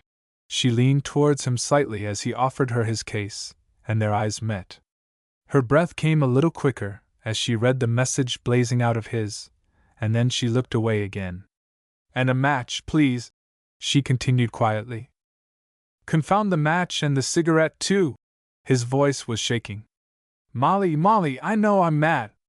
I know it's just the height of idiocy from a so-called worldly point of view, but I can't help it. I've tried and struggled. I've been away for 2 years and haven't seen you. But oh! My dear, the kisses you gave me when you were a flapper, before you came out, before your mother got this bee in her bonnet about some big marriage for you, those kisses are still burning my lips. I can feel them now, princess, and the remembrance of them drives me mad. I know I'm asking you to chuck your mother's ambitions. I know I've got nothing to offer you, except the old name, which doesn't count for much these days. But oh! My lady, I just worship the very ground you walk on. Is there just a chance for me? I'd simply slave for you, if you'd let me. Through the closed door came stealing the soft music of a waltz, while from another corner came the sound of a whispered tête-à-tête. Very still was the girl as she sat in the big armchair, with the man pleading passionately at her side. Once she caught her breath quickly when he recalled the time gone by, the time before her mother's political ambitions had ruthlessly waged war on her, and done their best to drive nature out of her outlook on life. And when he had finished speaking, she gave a little tired smile. "Billy boy," she whispered, "is that how you felt about it all this while?" He made no answer, but stretching out his hands he took hold of her two wrists. "You've really remembered those kisses when we were kids?" she went on softly. "Remembered them? Dear heavens, my lady, I wouldn't lose that remembrance for untold wealth. It's been with me in Alaska, it's been with me in Hong Kong. I've woken up at nights with the feel of your lips on mine, and all the glory of you, and the sweetness, and it's helped me on when everything was black, and made things bright when the world was rotten." With a bitter sigh he took his hands away and sat back in his chair. "And I've failed! Jove! The wild schemes and the plans, the golden visions and the Eldorados, all failed. Just a little money, just enough to have a burst in England, just enough to be able to see you. And then it slipped out. Lady dear, I never meant to before I came to the Towers. I knew you were there, but I never meant to ask you. Wash it out, my princess, wash it out. I haven't said a word. You've been teaching me a new step, let's go back and dance. I've been mad this evening, and unless we go back and dance, I can't guarantee remaining sane." But the girl made no move. With parted lips she swayed towards him, while he watched her, with the veins standing out on his forehead. "Billy, I don't care, I'm mad too." The scent she used was mounting to his brain, the nearness of her was driving him mad. "Molly, get back to that ballroom, get back quick or—" He spoke through his clenched teeth. "Or what, Billy boy?" She smiled deliciously. And then he kissed her, a kiss that seemed to draw her soul to her lips, a kiss that lifted him until he traveled through endless spaces in a great aching void where time and distance ceased, and nothing happened save a wonderful ecstasy, and ever and anon the mighty booming of a giant drum.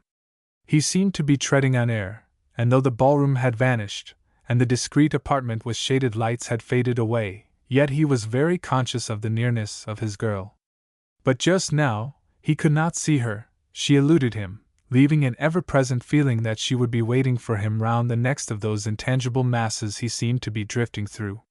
"You don't mind waiting, my princess?" he murmured ceaselessly. "After this war it will all come right. Just now I've got to go, I must go out there. But afterwards it will all come right, and we'll live in a house in the country and grow cabbages and pigs." "You'll wait, you say? Ah, my dear, it's sweet of you, but perhaps you ought to have married the lawyer man. You might have been Mrs. Prime Minister one of these days." For a while the tired brain refused to act. The man felt himself falling into unplumbed depths, depths which echoed with monstrous reverberations. "Molly, where are you, dear? It's cold, and my head is throbbing to beat the band. If only that cursed drum would stop! Do you hear it echoing through the air? And the noise hurts like hell, Molly. Ah, heaven, but it's cold, and I can't see you, my lady, I don't know where you are." Once again he became conscious of figures moving around him. They seemed to be carrying motionless men past his feet, men on stretchers covered with blankets. With staring eyes he watched the proceeding, trying to understand what was happening. In front of him was a window in which the glass had been smashed, leaving great jagged pieces sticking out from the sides of the frame. He wondered vaguely why it had been left in such a dangerous condition. When he and Molly had their house, such a thing would never be allowed to happen. If it did, it would be mended at once. He asked one of the passing figures what had caused the damage, and when he got no answer he angrily repeated the question. He fretted irritably because no one seemed to take any notice of him, and suddenly his head began throbbing worse than ever. But the hazy indistinctness was gone. The man was acutely conscious of everything around him. Memory had come back, and he knew where he was and why he was there. He remembered the fierce artillery bombardment. He recalled getting over the parapet, out onto the brown shell-pocked earth, sodden and heavy with the drenching rain. He recalled the steady shamble over the ground with boots so coated with wet mud that they seemed to drag him back. Then clear in his mind came the picture of Chilcote cheering, shouting, lifting them on to the ruins of what once had been a village. He saw Chilcote falter, stop, and with a curious spinning movement, crash forward onto his face. He saw the Germans. He saw fierce-faced men like animals at bay, snarling, fighting. He heard once again that trembling cry of, "Camarade," and then, a blank. The amazing thing was that it was all jumbled up with Molly. He seemed to have been with her lately, and yet she couldn't have been out there with him. He puzzled a bit, and then gave it up. It hurt his head so terribly to think. He just lay still, gazing fixedly at the jagged, torn pane of glass. "They are all out, Doctor, except this one." A woman was speaking close beside him, and his eyes slowly traveled round in the direction of the voice. It was another woman, a woman he hadn't seen before, swaying slightly as if she would drop. "Good heavens! It's Billy Saunders!" A man in khaki was bending over him, a man whom he recognized as a civilian doctor he'd known at home, a man, moreover, who knew Molly. "Do you know me, old chap?" "Of course," answered the man. "What's all the trouble?" The doctor bit his lip, and the man noticed his hand clench hard. Then there started a low-voiced conversation, a conversation to which he listened attentively. His hearing seemed abnormally acute. "Has he spoken since he's been in, sister?" "No, only those dreadful moans. The whole of his face, absolutely hopeless, spinal cord." The man lying motionless caught the disjointed words. What did they mean? They were mad, insane. Dying? He, Billy Saunders. What about Molly, his Molly? What about? Gentle fingers once again touched his head, and looking up, he saw the doctor's eyes fixed on his. "They're shelling the hospital, dear old man. We've got to get, great Scott, look out!" Like the moan of a giant insect, the shrill whine came through the air, rising to an overwhelming scream. There was a deafening crash. A great hole was torn in the wall just by the window with the jagged pane, and the room filled with stifling black fumes. A sudden agonizing stab, and the man, looking up, saw Molly in front of him. She was standing in the acrid smoke, beckoning. "I'm coming, dear, I'm coming!" he cried. "It's good of you to have waited, girl of mine, so good." "Are you hurt, sister?" The doctor, who had been crouching by the bed, stood up. "Not touched, thank you." She was white and shaking. "Did you hear the bits whizzing through the room?" "I did," remarked the doctor grimly, holding out an arm from which the blood already dripped. "And I felt one of them too. But there's no time to lose. I don't know what to do about him, poor old chap." He turned once again to the bed, and even as he turned he knew that the decision had been made for him, and he thanked the Maker. Billy Saunders had also felt a bit, a jagged bit, through the heart. 7 Bendigo Jones, his tree. My story, such as it is, concerns a camouflage tree and Bendigo Jones, both of which, or whom, will require a little more introduction. That Bendigo would indignantly repudiate any such necessity, I am fully aware. Nevertheless, even at the risk of offending him, I propose to outline briefly his claims to greatness, before embarking on the incident in his military career which forms the subject of these pages. First, however, the camouflage tree. It is only meet that the material and sordid details of the stage properties should be given, before branching into any discussion of the capabilities of the actor. The phrase, then, does not imply, as the ignorant might possibly be led to believe, a new type of tree. It does not grow in the tropics amongst a riotous tangle of pungent undergrowth. It does not creak sadly in the north wind on the open hill. It shelters not the hibiscus anthropoid, it gives not lodging to the two-tailed newt. From a botanical point of view, the tree is a complete and utter frost. It is, in point of hard and bitter fact, not a tree at all. Camouflage is that which conceals, it is a fraud, and speaketh not the truth. I am not even certain whether it is a noun or a preposition, but the point is immaterial. Along with other canons of military matters, its virtue lies in its application rather than in its etymology. What the eye doth not see the trench mortars do not trouble is as true today as when Noah first mentioned the fact, and camouflage is the application of this mighty dictum. The value of any particular piece of camouflage depends entirely on its capability for deceit, but to the youthful enthusiast I would speak a word of warning. I have in mind the particular case of young Angus MacTaggart, a lad from Glasgow, with freckles and a sunny disposition. He was a sapper by trade, and on his shoulders there devolved, on one occasion, the job of covering a trench mortar emplacement with a camouflage of wire and grass which would screen the hole in which sat the mortar from the prying gaze of Hun aeroplanes. It was a deep hole, for the mortar was large, and the screen of wire was fastened to a framework of wood. When the gun wished to do its morning hate, a pessimistic individual first scoured the heavens with his glasses in search of Hun planes. If the scouring revealed nothing, the screen was lowered, and the gun was made ready. Then the detachment faded away, and the gun was fired by a man of great personal bravery by means of a long string. Ever since the first trench mortars, which consisted of a piece of piping down which a jam-tin bomb was dropped, in the hopes that when the charge at the bottom was lighted, the bomb would again emerge, I have regarded trench mortars as dangerous and unpleasant objects, and the people who deal with them as persons of a high order of courage. One remembers the times when the bomb did not emerge, but stuck halfway and exploded violently. One remembers when the entire gun fell over and propelled the bomb in the direction of battalion headquarters. Above all, one remembers the loathing and contumely with which the mere arrival of the trench mortar in any part of the trenches was greeted. Then there was no attempt at camouflage. One's sole endeavor was to avoid being killed by the beastly thing. To return, however, to Angus.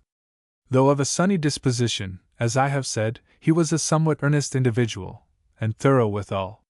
He determined that as a camouflage, his should stand preeminent, it should be the model and pattern of all camouflages. He succeeded. Laboring at night, largely with his own fair hands, he produced a screen cunningly woven with grasses and weeds which he swore would defy the most lynx-eyed pilot. He even went so far as to place in the center of it a large bunch of nettles, which he contended gave it an air of insouciance and light-heartedness that had been lacking before. Now, as I mentioned above, the value of camouflage depends on its capability for deceit, and it is by this criterion that I claim his work as a success. It should be added, however, in no uncertain tones, that it is the Germans whom one is desirous of deceiving, and that is where my warning to the youthful enthusiast comes in. The thing came too quickly for warning. Suddenly from above the inhabitants of the hole, with whom Angus was consuming a midday glass of port, was heard the voice. "It must be somewhere about here, sir, I think." The voice was right, it was. They came through in a phalanx of fire, and descended abruptly on the detachment below. It was a magnificent compliment to the work, but it was unfortunate that the general should have been the one to consume the nettles. However, I have always thought that Angus's voice of disgust as he contemplated the wreckage of his screen did not improve matters. "The door," he remarked, with painful distinctness, "is full of possibilities." With that he left. I trust the moral of my digression is obvious. Having then, in a few well-chosen phrases, discussed one type of camouflage, I would pass on and lead the thirster for information still farther into the bypaths of knowledge. Just as there are many and diverse types of deceit, varying from that which conceals what is, to that which exposes what is not, involve that last, but think it out, so are there many types of camouflage. And the particular one with which I am concerned deals with the tree. On a certain slight eminence in what was otherwise a flat and dreary outlook, there stood the stump of a tree. It was a tired stump, strongly reminiscent of the morning after. It had had a hard life, and much of its pristine glory had faded. No longer did the sprightly sparrow chirp cheerfully to its young from leafy branches. No longer did cattle recline in its shade during the heat of the day. It was just a stump complete with splinters. Its sole claim to notoriety lay in its position. It commanded a view of the German lines which was not to be had elsewhere. In fact, from the eminence on which it stood you could obtain the only good observation of the opposite trenches in that particular sector of the line. It was the brigade major who first suggested the idea in the fertile brain of the CRE of the division, who happened to be talking to him at the moment. They were in the support line trenches, and close to where they stood, the tree, gaunt, repulsive and toothpicky, raised its stunted head to heaven. "What a pity that tree ain't hollow," ruminated the staff officer thoughtfully. "Splendid view from it of the Huns. Can't do anything in that line, can you, Colonel?" The CRE thoughtfully considered the proposition. "Afraid not, old boy," he answered after a few moments' deliberation. "Bit of a job hollowing out a tree. All the same, you're quite right. It would make a great OP. Why not make another down in your yard, and put it up instead?" The brigadier joined in the discussion. "We must have better observation in this sector if we possibly can. Cut this one down one night and put up a dummy in its place." The C.R.E. once again considered the wretched stump. "Not a bad idea, General. The only question is who is to do it. It will have to be a good model, or the Huns will spot the difference, and—" Suddenly his face cleared. "By Jove! I've got it, Bendigo Jones. He's the man for the job." "And who the deuce is Bendigo Jones?" asked the general, as the sapper rapidly jotted down something in his notebook.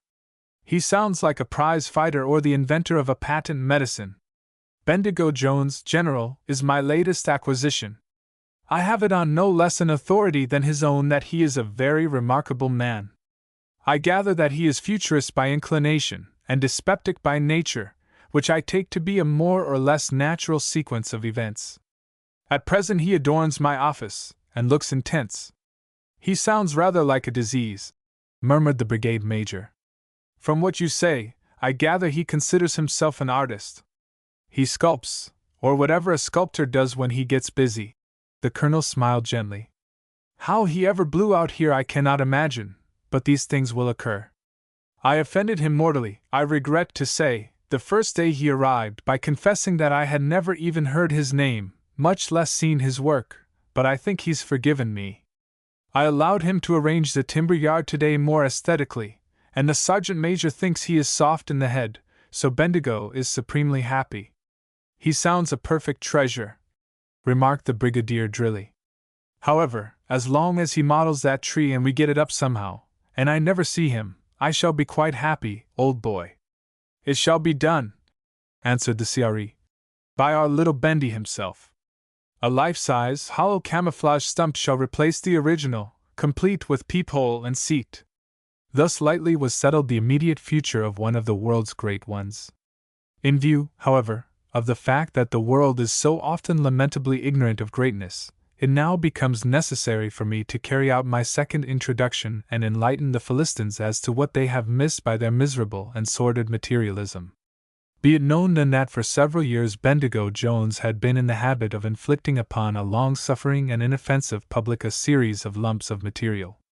What these lumps were supposed to represent no one has yet discovered, and I am given to understand that unless the proud perpetrator noted it himself on completion, he too was usually unable to elucidate the mystery.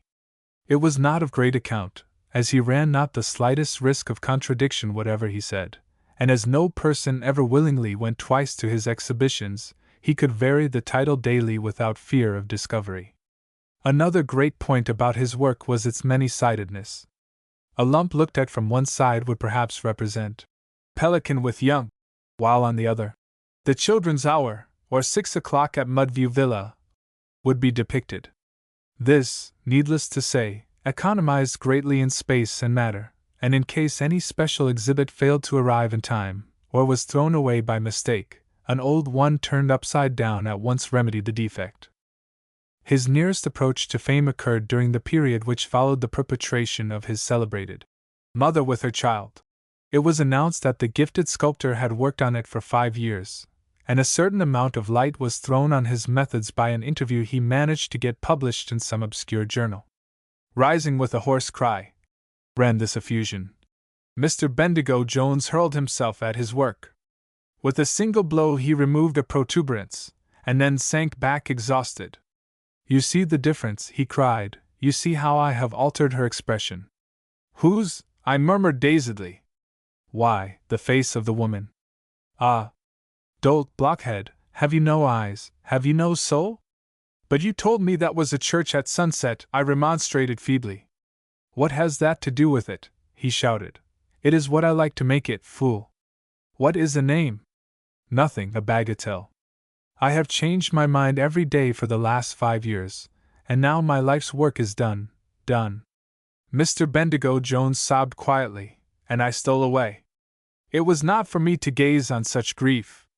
And as I went through the open window, I heard his final whisper: "It shall be none of these things. I will pander to vile utilitarianism. It shall be a city magnate at lunch." It may be remembered that when it was finally put on view in London, enormous interest was aroused by an enterprising weekly paper offering prizes to the extent of £1,000 to any one who could guess what it was, and though Bendigo Jones's pocket was helped considerably by his percentage of the gate money, his pride suffered considerably when the answers were made public. They ranged from model of the first steam engine when out of control to an explosion of a ship at sea, both of which happy efforts gained a bag of nuts.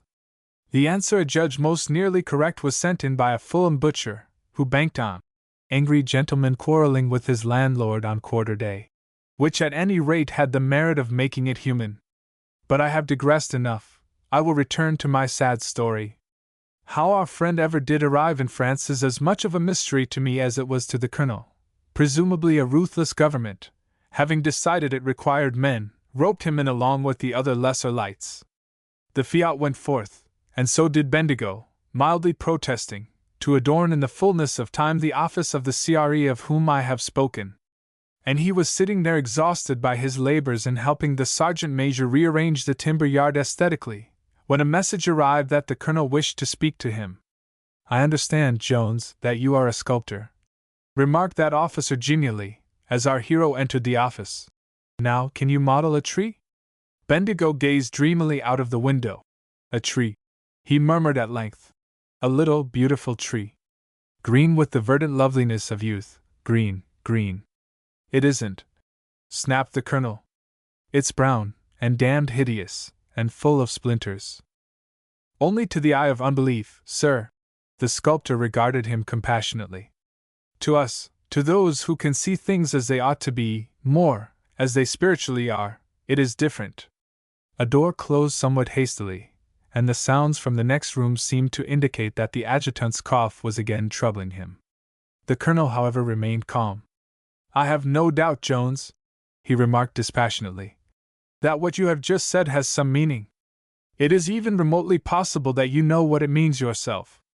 I don't, and I do not propose to try. I propose, on the other hand, to descend to the sordid details of what I wish you to do. You will commence without delay."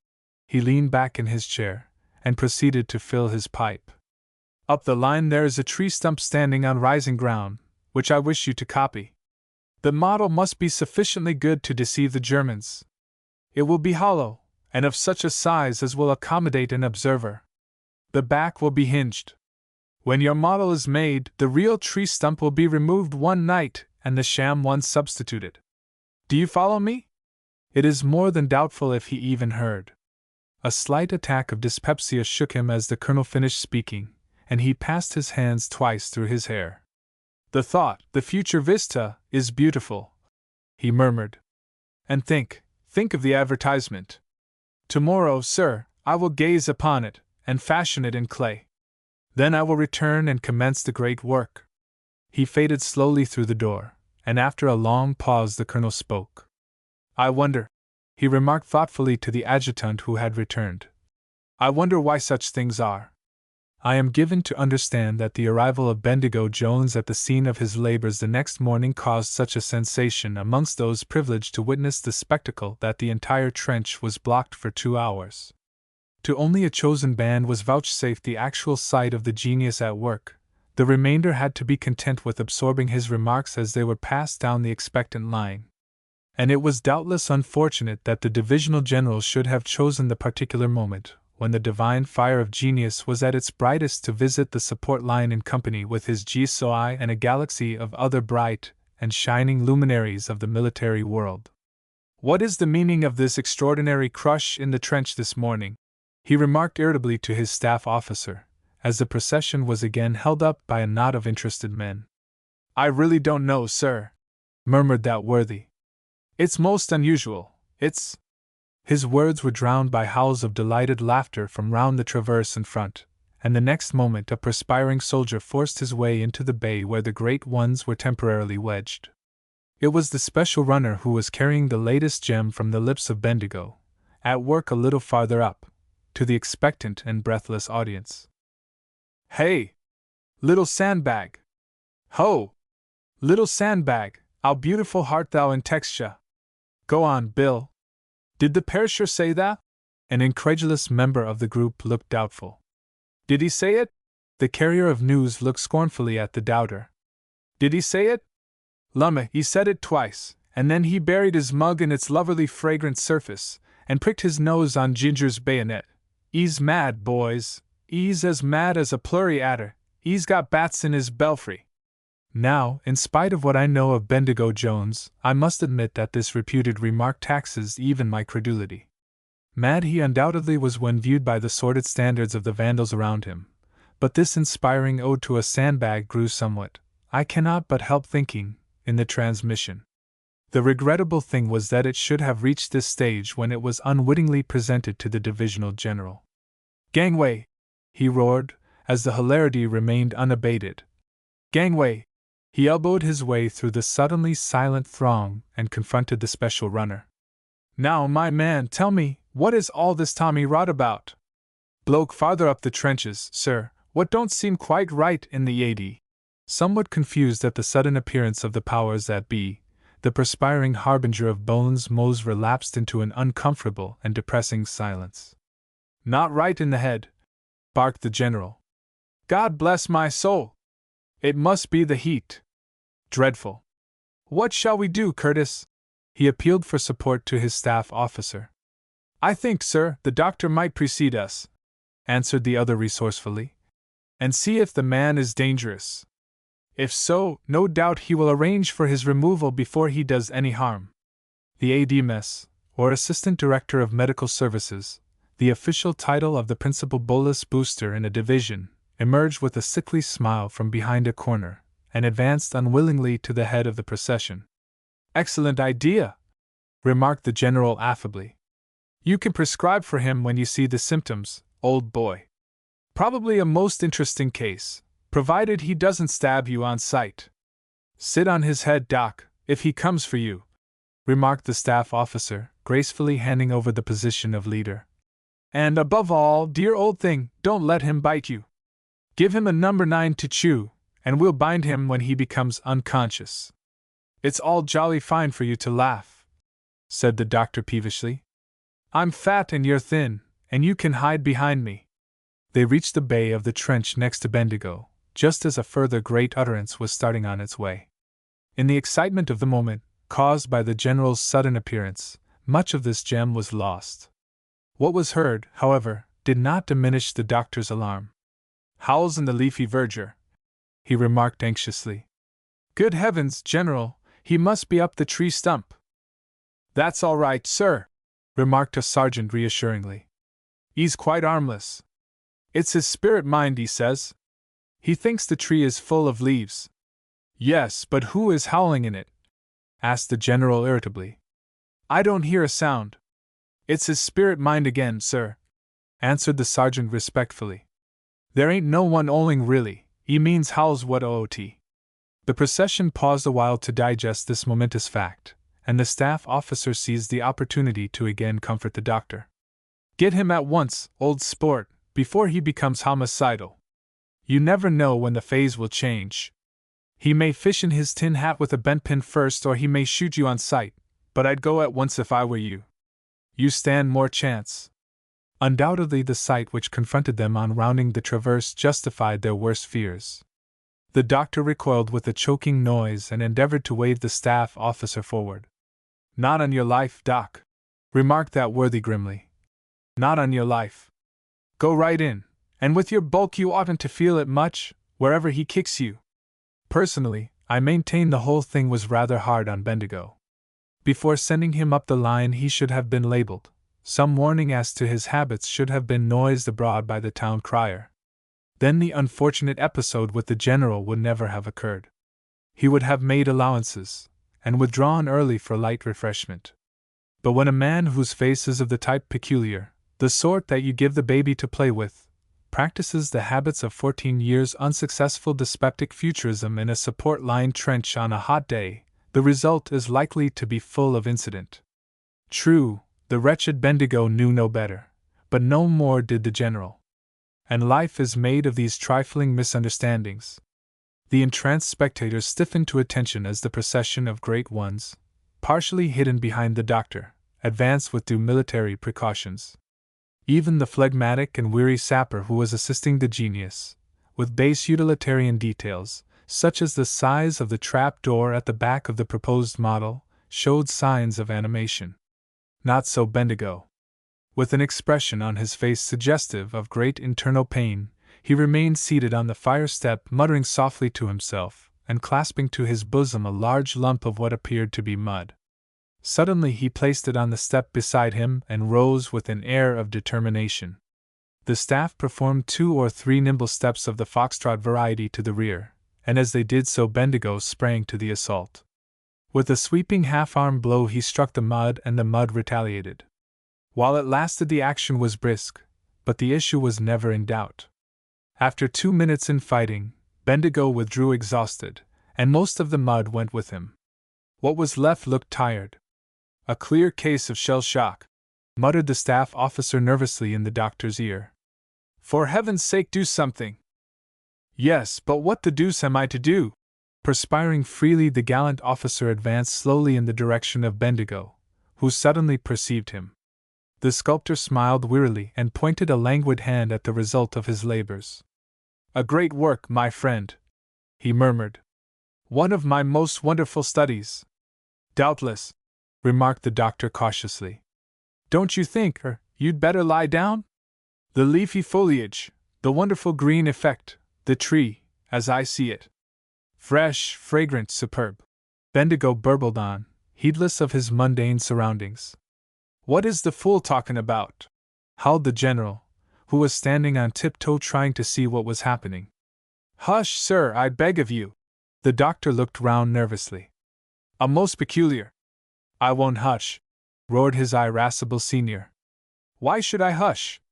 Some idiot is standing on my feet, and I'm wedged in here like a sardine. Let me speak to him. The general forced his way forward. Now you, my man, what the devil are you doing? And what's that damned lump of mud on the fire step? I am Bendigo Jones, returned the other dreamily. Sculptor, artist, genius. I didn't ask who you were, barked the now infuriated general. I asked you what that thing that looks like an inebriated blancmange is meant to be. That model? Bendigo bent forward and gazed at it lovingly. That is yonder tree as I see it. The base materialist with the foot rule will inform you of the mundane details. The sapper alluded to scowled heavily at the unconscious Bendigo. Somewhat uncertain as to what a base materialist might be, he felt dimly that it was a term to be resented. I was sent up 'ere, sir, with him to help him make a model of that there stump, he remarked morosely. That's the 15th mess he's made this morning, and he's carried on 'orrible over the 'ole lot. If I might say so, sir, he don't seem quite right in his EAD. I am inclined to agree with you, answered the general grimly. He must be swept up and… Exactly what fate was in store for Bendigo will never be known. One of those visitations of fate which occur periodically in the trenches interrupted the general's words, and ended the situation in more ways than one. Look out, sir! Cried a sergeant, with a sudden shout. Rum jar coming! It came, wobbling, turning, and twisting, the little black object descended from the skies towards them, and the crouching occupants of the trench heard it hit the ground a few yards away. Then it burst with a deafening roar, a roar which was followed by an ominous creaking. It was the phlegmatic sapper, the base materialist, who broke the news first. With an expression of great relief on his face he gazed over the top of the trench. Thank Evans! You can't make a 16th, mate. The whole plurry tree's na poo. Na poo, murmured Bendigo Jones. Na poo. What is na poo? He stood up and peered over the top also. I see no change. To some eyes it might seem that the tree had fallen, to mine it lives forever, fragrant and cool. He descended and trod heavily on the general's toe. To you, sir, as a man of understanding, I give my morning's labors. I have rechristened it. It symbolizes children at play in Epping Forest. Magnificently he thrust a lump of disintegrating dirt into the arms of his outraged superior. It is yours, sir. I, Bendigo Jones, have given you my masterpiece. Then he departed. The only man who really suffered was the base materialist. 2 hours later he rolled up for his dinner, in a mood even more uncommunicative than usual. "Hullo, Nobby," remarked the cook affably. "You don't seem your usual chatty self this morning.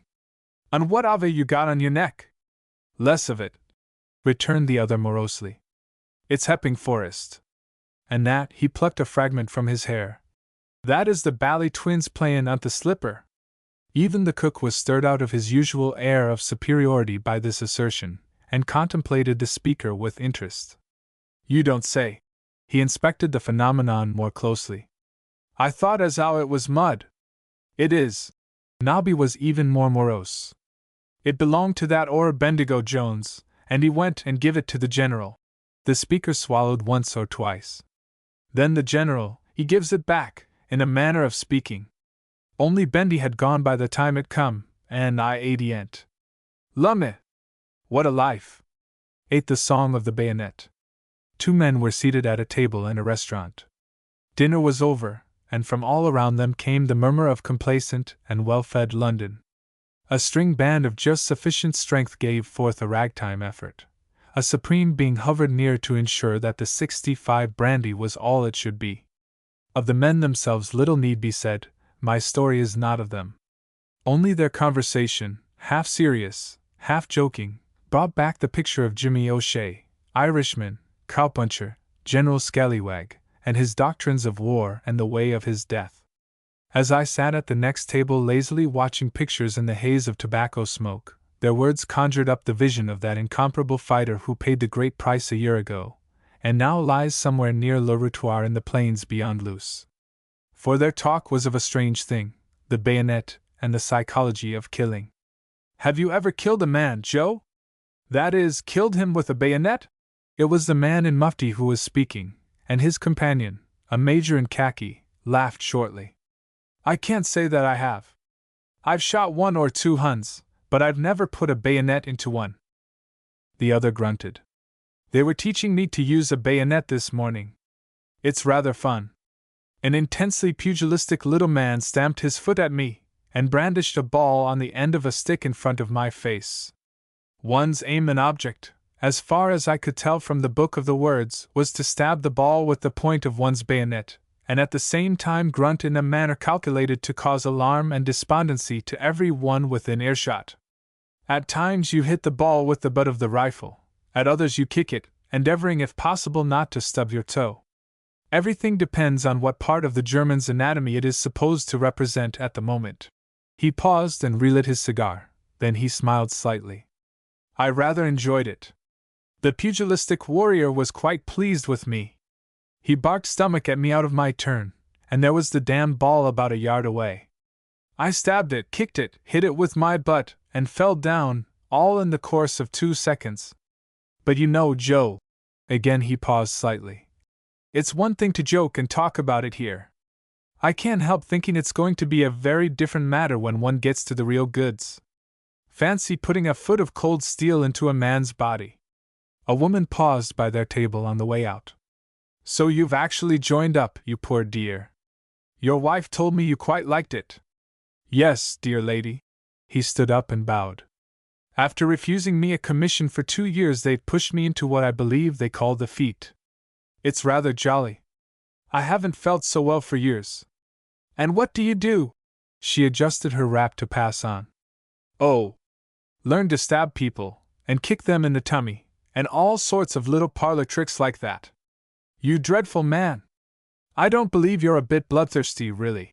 She shook a reproving finger at him and laughed. But I shan't mind a bit if you kill a lot of those nasty Germans. She drifted away, and the man in mufti sat down again. The last time I saw her she had a concert for the wounded at her house. A slightly bow-legged woman of great bulk was singing about her soldier lover, who saved her ickle brother. My hostess cried, she's that type. Only a little, of course, but one tear somehow arrived. The soldier laughed. There are a few like that, thank heaven! Not many. They've learned, Dick, they're learning every day. Up to a point. I am learning to stab people, a thing which, when you actually come down to it, is beyond her comprehension. She vaguely knows that that is a soldier's job, or one of them, but it means nothing to her. And I don't know that it means very much more to me. You'll find it will, my dear fellow, when the moment comes and you've got your rag out and are seeing red. Let's go. The two men got up, waiters hastened forward, and in a few moments their table was empty. For a brief space the curtain of imagination had been lifted. The drama of grim stark death had flashed into a setting of luxury and life. And with the rise of the curtain Jimmy O'Shea had stepped on to the boards. For no man who knew him could ever hear the word bayonet without recalling him, if only for a second. He was a mixture, was Jimmy, one of those strange jumbles of character in which no country is more rich than Ireland. He would not take a commission, though times and again he was offered one by his colonel. I can teach the boys more as a sergeant, sir, he would answer. Teach them better how to score the points that win. You bloodthirsty ruffian, laughed the colonel. Your old doctrine, I suppose, of close-quarter work. You have it, sir, answered O'Shea quietly. Every dead German is 1 point up to us, every dead Englishman is a point down. I am teaching the boys how to kill, and not be killed themselves. But what the devil do you suppose they have been taught? The CO would lean back and light a cigarette. To sit and pick buttercups, and ask the Huns to shoot 'em? Shooting, is it? Jimmy's tone expressed immeasurable scorn. The shooting will look after itself. It's the bayonet I talk to them about, and where to put it, and how to use it. As you know yourself, sir, a man will shoot to kill, where he'll hesitate to use his bayonet, if he's new. That's so. It's instinctive at times. Bedad, sir, they have no instinct when I've finished with them, save one. Kill clean and kill fast, and God help you if you slip. It is possible that when a person has given no thought to war, and the objects of war, this distinction may seem strange.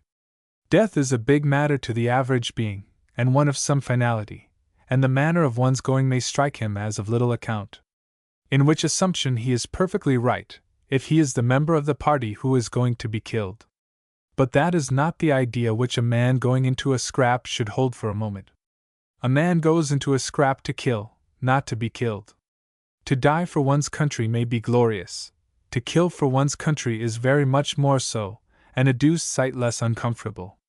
Wherefore, as Jimmy O'Shea would have said if you'd asked him, it's outing the other swine you're after, me bucko, not being outed yourself. Once you've got your manicured lunch hooks, as a phrase for hands I like that sentence, on the blighter's throat, it's up to you to kill him before he kills you. And don't forget it's no dress rehearsal show. You won't fail twice. Now I do not wish to appear over bloodthirsty, or to pretend for one moment that war is a gigantic and continuous shambles. It is not. But the essence of war is manpower, and the points are scored by putting men out of action, without being put out of action yourself. The idea may not be nice, but war is not nice. One may not approve of the sea being salt, but disapproval does not alter hard truth. And having once granted that fact, and surely none can deny it, it is the different methods of scoring points which must be discussed. Some are impersonal, some are not, some are done in cold blood, some in hot. The whole thing is just a question of human nature, and in war, above every other known thing in this world, it is human nature that tells, it is human nature that is the great deciding factor. A man throws a bomb into a saphead full of Huns. He lies there covered by the darkness, crouching, waiting 1, 2, 3, and the sharp roar of the explosion shatters the peace of the night. Guttural cursings and a dreadful agonized moaning follow in the silence that seems the more intense through the contrast. And with a smile of great content wreathing his face, the bomber creeps stealthily away to avoid intrusive flares. The matter was impersonal, the groaning Hun was a Hun, not an individuality.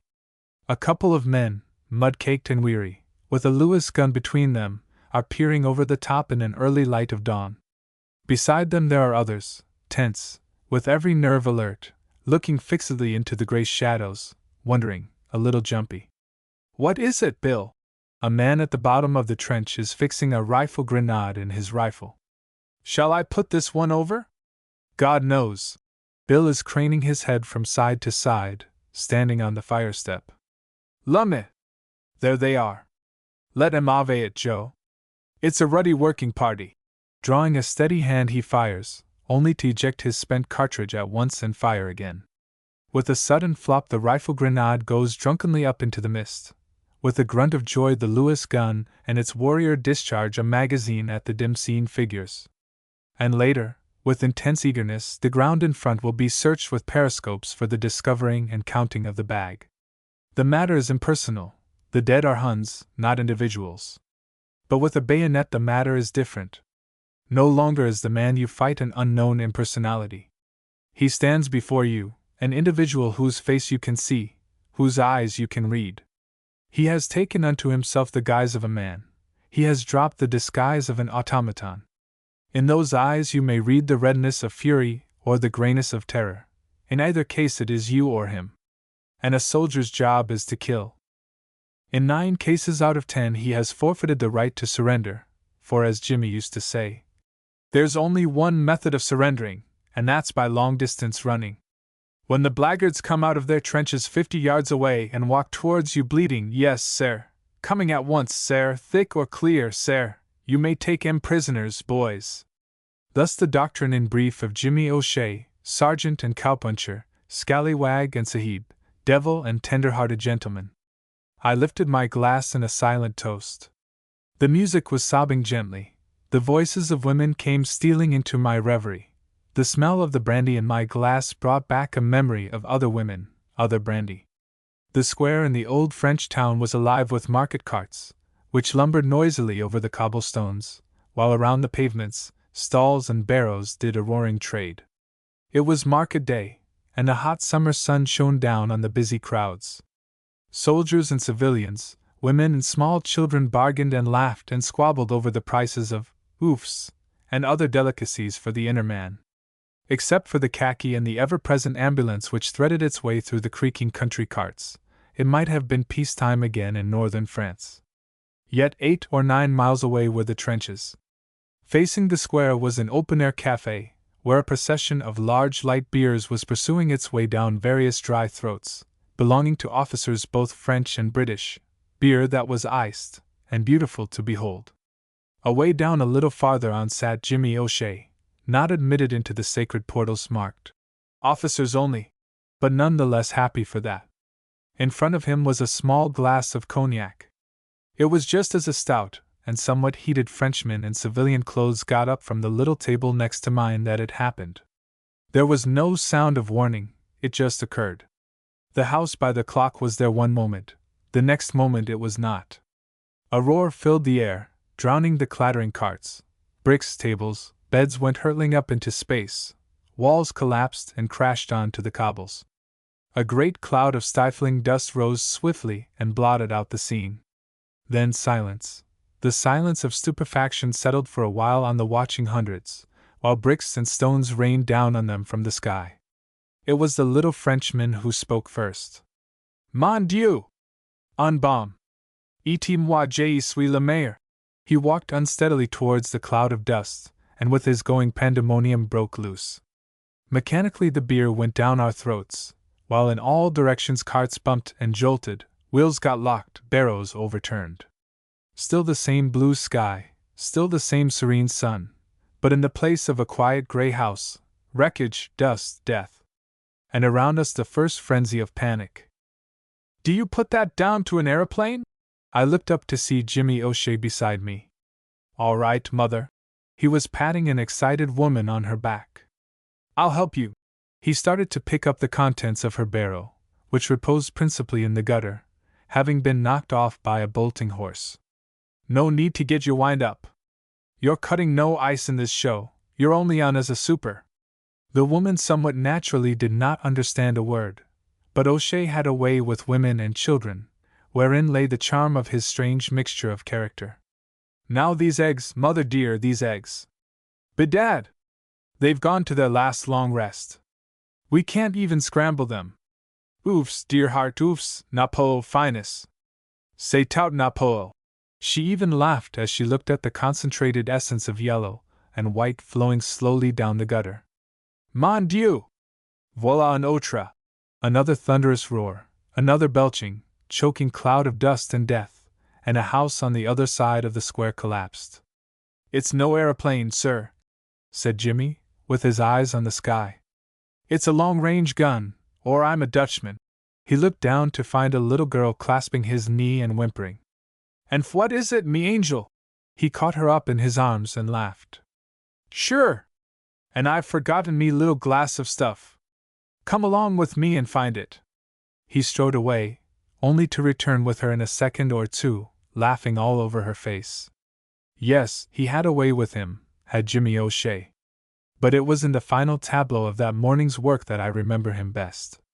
It was a long-range gun, as he said, and they put in 15 12-inch shells in an hour, round about the square. 2 got the hospital, and 1 hit a barber's shop where an officer was being shaved. I remember we saw him with half his face lathered, and later on we found his hand still gripping the arm of the chair. As for the barber, God knows. We sorted out the remnants of some children from the debris of one house, and I left O'Shea after a while with a little kid of 8 or 9 in his arms. She was booked for God's nursery, and the passing was not going to be easy, for she was hit, nastily. And it was while Jimmy was nursing the poor torn atom with the tenderness of a woman that another sergeant of his battalion came on the scene to see if he could help. God! Jimmy, I heard him say, this makes one sick. Sick! O'Shea's voice was quiet. Sick! I've stuck many of them, thank the powers, but never again, my bucko, will it be anywhere save in the stomach. Anything else is too quick. I looked at his face, and I understood. Yes, I understood because I had seen, otherwise I should not.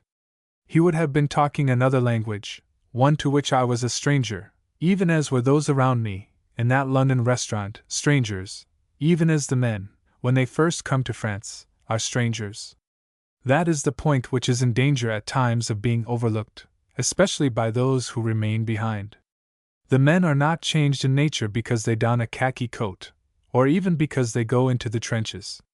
They have gone to a new school, that is all, and if they would do well they must learn all the lessons, the many and very divergent lessons, they are taught. For in the hotchpotch of war there is a strange mixture of the material and the spiritual, and though at present I am concerned with the former, the latter is just as important. It is the material side of which the men such as Jimmy O'Shea are the teachers. Unless the pupils learn from the O'Sheas, they will have to do so from the Hun. And the process may not be pleasant. There are many branches of the main lesson. The counters in the game may be shells or bombs or rifle bullets or bayonets. But the method of scoring is the same in each case, 1 down or 1 up. And of them all the bayonet is the counter which is at once the most deadly, and the most intolerant of mistakes. A good friend, a hard taskmaster is the bayonet, and O'Shea was the greatest of all its prophets. The main object of his life was to imbue his men, and any one else he could persuade to listen, with its song. His practical teaching was sound, very sound. His verbal lashings were wonderful, unique. He'd talk, and one's joy was to watch his audience. A sudden twitch, a snap of the jaw, and a bovine face would light up with unholy joy. The squad drawn up ready for practice, with the straw-filled sacks in front of them, would mutter ominously, and teeth would show in a snarl. Absurd, you say? Not a bit, just a magnetic personality, and men of the right stuff. Dash it! I've seen even the quartermaster, whose ways do not lie near such matters, hopping about from one leg to the other when Jimmy's peroration rose to its height. Have you a child, McNabb, a little wee kid? He would begin. I have, Sergeant, McNabb would answer. Then can you imagine that wee kid with his little hands cut off? Is it a boy, McNabb? It is, Sergeant. It is. That's good.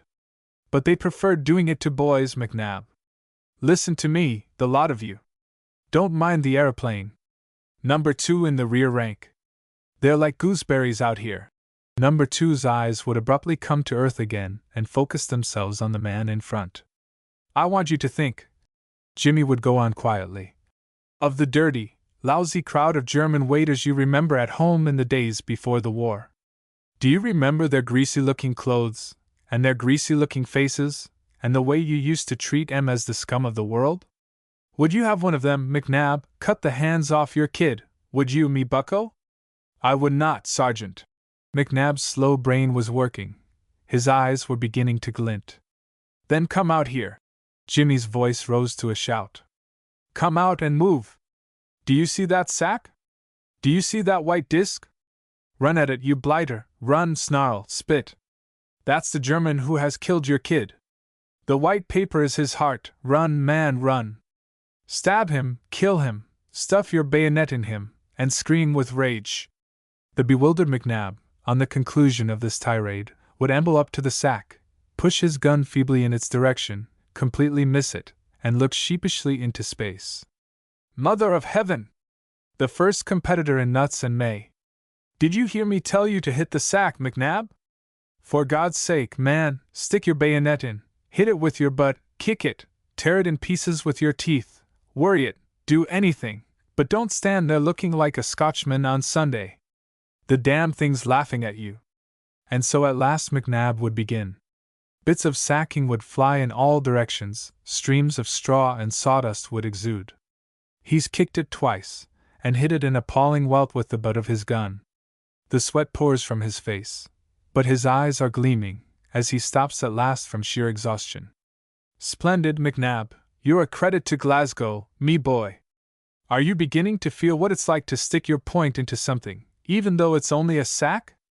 But McNabb is already more than half ashamed of his little outburst. He is unable to understand what made him see red, and somewhat uncomfortably he returns to his place in the squad. Only if you look at Jimmy, you will see the glint of a smile in his eyes. The squad is new, the beginning has not been bad. He knows what made McNabb see red. By the time he has finished with him, the pride of Glasgow will never see anything else. And yet what do they know of seeing red, these diners of London? It is just as well, I grant, that they should know nothing. But sometimes one wonders, when they talk so glibly of the trenches, when they dismiss with a casual word the many months of hideous boredom, the few moments of blood-red passion of the overseas life, what would they think, how would they look, if they did know? Would they look as did O'Neill's bride, when the robber chief's head arrived at the breakfast table? Lest there be any unfortunates who know not Kipling, let me quote. As a derelict ship drifts away with the tide, the captain went out on the past from his bride back, through the springs to the chill of the year, when he hunted the bow from Melun to Tsellir. As the shape of a corpse dimmers up through deep water, in his eye lit the passionless passion of slaughter, and men who had fought with O'Neill for the life had gazed on his face with less dread than his wife. Perhaps, who knows? It is difficult to imagine the results of an impossibility, and knowledge in this case is an impossibility. Still, at times the grim cynicism of the whole thing comes over one with a rush, and one laughs. It is the only solution, laughter. Let us blot it out, all this strange performance in France. Let us eat, drink, and be merry. But some quotations are better not finished. Come and join us at our table. A girl was speaking, an awfully dear girl, one to whom I had been among the many. Also Rands. Her husband, an officer in the infantry, grinned affably from another table. In a moment, I answered her. I will come, and you won't like me at all when I do. Then I remembered something. Why do you dine with that scoundrel? Who, my funny old Dick? A dreadful sight, isn't he, but quite harmless. Is he? You asked him about the German at Les Buffs whom he met unexpectedly, and see what he says. The Ballad of Beau de Thone came back, the humor of it. Dick, the old blackguard, a rifle butt, and a German's head after he'd hit it, one side, a boiled shirt, dress clothes, and a general air of complacent peacefulness, the other. And the girl, it is always the girl who points the contrast. I laughed. Go away, and talk to your harmless husband. I am wrapped in thought, or was, till you disturbed me. What did she know, God bless her, of the details, the filthy, necessary details of war. To her it was just a parting from one man, who went into an unknown land where there was danger, hideous, intangible danger. But of the reality. It is all contained in the one axiom: kill, and kill at once, so as to have a maximum of time to kill more. And with the bayonet, do not let it be imagined for a moment that the work is easy. Bayonet fighting requires perfect condition, a fair share of strength, and a quick eye. Mistakes, when a man comes to the real thing, are not likely to occur twice, and there are many things which a man must learn who aspires to become even as Jimmy O'Shea. How to go round a traverse when a Boche is on the other side, and it's him or you. How to take on 3 men in succession, when the last one throws his arms round your neck, and burbles. Vive us friends, Neen? Jimmy was great on that point, with the bayonet jabbed upwards into the chin, and the sapient remark, Vive us, mater. But enough, this is not a treatise on bayonet fighting, and I have in mind to tell of O'Shea's last fight. There is just one more scene which comes back vividly before I reach the end, and that is the final exercise he gave his men in their training. When they'd thrust and parried and stabbed, when they'd jumped trenches and thrust their bayonets into sacks on the other side, when they'd been confronted with strange balls of straw in unexpected places, and kicked them or jabbed them or bit them as the case might be, then came the gem, the bonne bouche. These preliminary practices were only one stroke, one thrust. The last was a fight to the death in a manner of speaking, and it was generally preceded by one of Jimmy's better stories. The best he kept for recital just before going over the top, so as to send them along frothing at the mouth, as he put it. You don't remember Captain Trent, do you, boys? He'd begin. Just stand easy a while, and I'll tell you about him. After that you've got to fight a bit. He was a great officer, boys, a grand officer, one of the best. Did you ever hear how he was killed? Come out here, Malviny, we'll just start the scrapping while I tell you. Do you see this straw ball on the top of the stick? As long as it's off the ground, it's a German. Hit it, stick it, bite it, kick it, and go on till I put it on the ground again. And curse, you blighter, curse. Just think it's the German who stuck his bayonet into Captain Trent, one of your officers, while he was lying on the ground wounded in the head. The ball began to dance. Go on, Malviny. Kill it, man, kill it, grunt, snarl, think of the swine and what they've done. Jab, jab, up in his throat. I'll get you a live one to practice on one day. At last the ball would come to rest, and Malviny, his teeth bared, snarling, would face Jimmy, who stood there smiling grimly. And in a few seconds Malviny would grin too, and the bloodlust would die out of his eyes. Good boy, not half bad, O'Shea would nod approvingly. The worst of it is the swine will never stand up to you, bayonet to bayonet. They prefer women and wounded men, like the captain. Come here, McNabb, and get an appetite for your dinner. You can just rest a while, I'll get on a bit with that story. It was way back in the spring, down south a bit, and we went over the top. Have you been over the top, McNabb? I have that, answered the Scotchman in a reminiscent tone. How many did you kill? 4 I'm thinking, but I'm no certain about one of them. 4. And none too dusty. Hit it, McNabb, me boy. The ball would dance in his face. Hit it, as if 'twas the one of which you are not certain. Listen here, boys. Once again the ball was at rest on the ground. I was behind Captain Trent when we went over, in the third wave, and when I got to the Germans I was just in time to see it. Jimmy's pauses were always dramatic. See what, Sergeant? An interested and comparatively new arrival to the battalion would lean forward. Captain Trent lying at the bottom of the trench, he'd gone over with the first wave, and a Hun pulling a bayonet out of him. Moreover, Captain Trent was wounded in the head. His voice gathered in fury. Think of it, me bohunks, then think of a conscientious objector, and then come and kill this ruddy ball. A dirty, filthy scut of a German waiter murdering a wounded Englishman. Hit it, McNabb, hit it, stab it, kick it, think you're scrambling for whiskey in a prohibited area. What did you do, Sergeant? The new arrival was still interested. What would you have done, Marmaduke? Come here, my boy, come here and breathe blood. The new arrival, a little bashful at his sudden notoriety, stepped forward. I'd have killed him, Sergeant. Then kill this ball, go on, kill it. Damn, boy, you're jumping about like an old woman looking for a flea in a bed. Move, boy, move, the ball's the flea, and you're the old trout.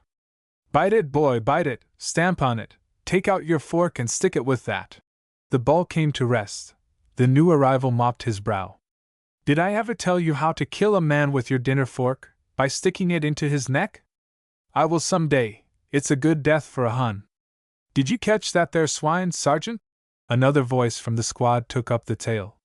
Did I catch him? Did I catch him? If I hadn't caught him, Percival, I wouldn't be here now. I wouldn't dare look an exempted indispensable in the face, let alone you. And for a fat man he ran well. Didn't he fight? Marmaduke had more or less recovered his breath. Fight? O'Shea grinned at the recollection. He looked up. He saw me about 5 yards away.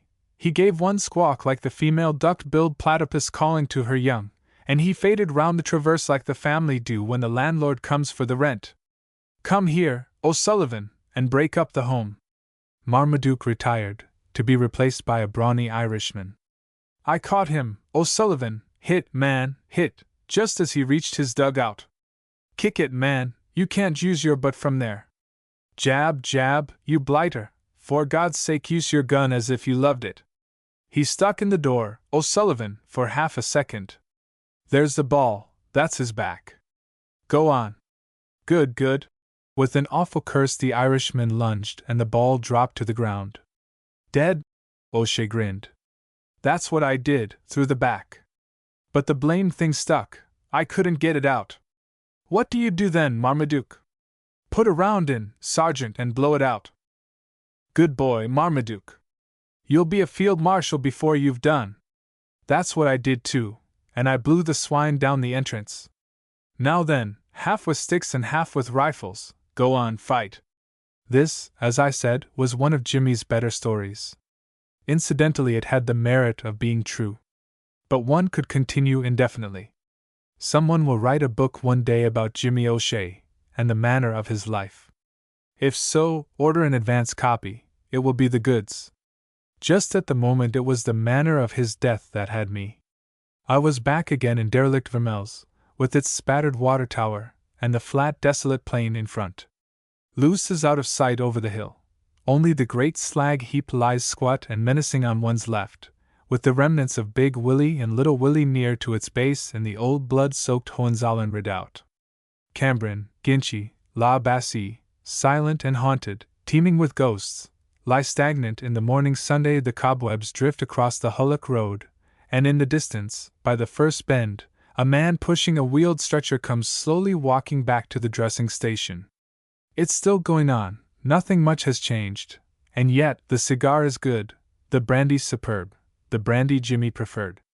He only spent 1 leave in England. As a sergeant he couldn't get more, but I dined with him one night, dress clothes and all complete, and we drank that brandy. One need hardly say, perhaps, that the writing on the register of his birth would have been hard put to it to spell O'Shea. There have been many like him this war, from the legions of the lost ones and the cohorts of the damned, and they've come to us out of the waste places, out of the lands that lie beyond the mountains. Unhonored, unknown, they've finished the game, and having finished, they lie at peace. Britain called them. They came, those so-called wasters. Look to it, you overmuch righteous ones, who have had to be dragged by the hairs of your heads, bleeding of home ties and consciences. I forget which of the stories I heard him telling the men that morning before they went over. He read one lot of thing he swore he'd got out of a German paper. Heaven knows if it was true. I remember it ended up. Above all things show no mercy to the accursed English. They are the starters of this war, so spit on them, kick them, use them as the swine they are. There you are, boys, cried Jimmy cheerily. Listen to what the pretties say about you. You'll be into M in a minute, and don't forget what I've told you about the way to use your gun. Kill fast and kill clean. Don't you put up with any backlash from a sausage-eating waiter. Remember your English, me boys, and remember the regiment that's never yet failed. And so he went on, worth 100 times his weight in gold to men going in for the first time. Your point is at his throat, boy, don't forget it. You ain't playing the goat with a damn lump of straw now, you're going to get a bit of your own back with a real live Fritz. And if you make a mistake, you may not have a chance of making another. Go there steady, don't get blown, or you'll find you won't be able to do what you'd like when you bump Master Bosch. He passed me with a salute and a wink. Coming over? He asked me. I am, Jimmy, with some wire and other atrocities. Good, he said. The boys are simply frothing blood. He went on, and that was the last time I saw Jimmy O'Shea alive. Ye gods! My lord, some day I'll tell you of your son's end. You kicked him out, perhaps rightly, though mercy was never your strong point. But if any of the belted ancestors in that gallery of yours did as much for England as Jimmy did, or died as gloriously as Jimmy died, well, you should be a proud man, prouder even than you are. He sent the boys over raving mad with blood, and they struck Bavarians, and good Bavarians, men who could fight, and men who did fight. They were at it, teeth, feet, and steel for 10 minutes, primitive, lustful fighting, and then the Bavarians broke, with the boys after them, stabbing and cursing. 1 or 2 were left, though they wouldn't surrender, more power to them. A Bavarian officer, in fact, concluded the eventful career of Sapper O'Toole, the company rum-swallowing champion. True, he brained that officer with a coil of barbed wire on the end of a pick-helve, even as the bullet entered his heart, but he was a great loss to us. And it was just as we surged over their bodies that we came to the tableau. Jimmy lay round the traverse. We found him at the bottom when we'd sorted out the litter. There were 6 of them he'd done in all. You could trace what had happened. They'd been lining the trench, and he'd taken them in order. It was in the 5th that his bayonet stuck. He couldn't get it out. It was still there. At that moment, evidently, number 6 had come at him, and he'd had no time. So they closed, and my God! They'd fought. I think they both must have gone out about the same time. Jimmy was shot through the heart by the Bavarian's revolver. The Bavarian's throat was cut with Jimmy's clasp knife. No bad end, my lord, what say you? I will show you the exact spot some day, and your son's grave nearby. I'd have his picture in the gallery if I were you. I've got a snapshot I can let you have, taken in France. But I treasure it, and unless you hang it in the place of honor, amongst the Rayburns, I keep it. Mark you, he deserves that place of honor. Captain Johnson's compliments, sir, and are you coming over to have a liqueur at his table? The waiter's voice cut in on my thoughts. The band was hitting a ragtime stunt. London had dined and was pleased with itself. Dick and his lady were beckoning. For the moment it felt like coming to from an anesthetic. I shook myself and got up. Of course I was drinking a liqueur with them, another glass of brandy, Jimmy O'Shea's brandy. Are you in love? Queried the girl anxiously as I sat down. You've been muttering to yourself and squinting, and Dickie got worried about you. Not more than usual, though I'm glad to learn the symptoms. Then I looked at her, and the wonder of a girl in love hit me almost like a blow. In it lay the answer to my thoughts. No longer a cynical amusement in their failure to realize the contrast, but rather a mighty thankfulness. For it is they, in their blessed ignorance, who keep us sane. I raised my glass. To things as they are, my lady, I murmured. And from the land of shadows Jimmy drank with me. Part 3 Seed Time I. The Seed 2. The First Lesson 3. An impersonal demonstration 4. Somewhat more personal v. A project and some side issues 6. The second lesson, and some further side issues 7. The third lesson, and a digression 8. The third lesson is learned 9. And other fell on good ground. Seed time I. The seed. I have in my mind the tale of a superior young man, a very superior young man, genteel, and thoroughly versed in the intricacies of etiquette.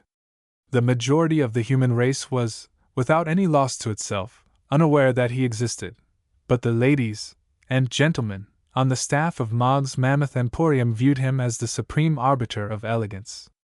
And just because the average human being would have asserted, and asserted correctly, that for such as him there is no hope save drowning in puppyhood, I would tell his story. It is the exception which proves the rule. It is the proof that we are the slaves of custom and environment, and that, given something as the bedrock, much may be done by a good teacher. There was something in this very superior young man as it turned out, though few would have suspected it, had they seen him before the war. But then, no one can ever listen to a person of the male sex proffering a good line of stockings and low thread at 1 and 11/3 without experiencing a strong desire to be sick. Which goes back to what I said before, the whole thing is one of environment. The stocking vendors knew no better, for want of the necessary teaching they took to their nauseating trade. It's all in the old book, how shall they learn, unless they be taught?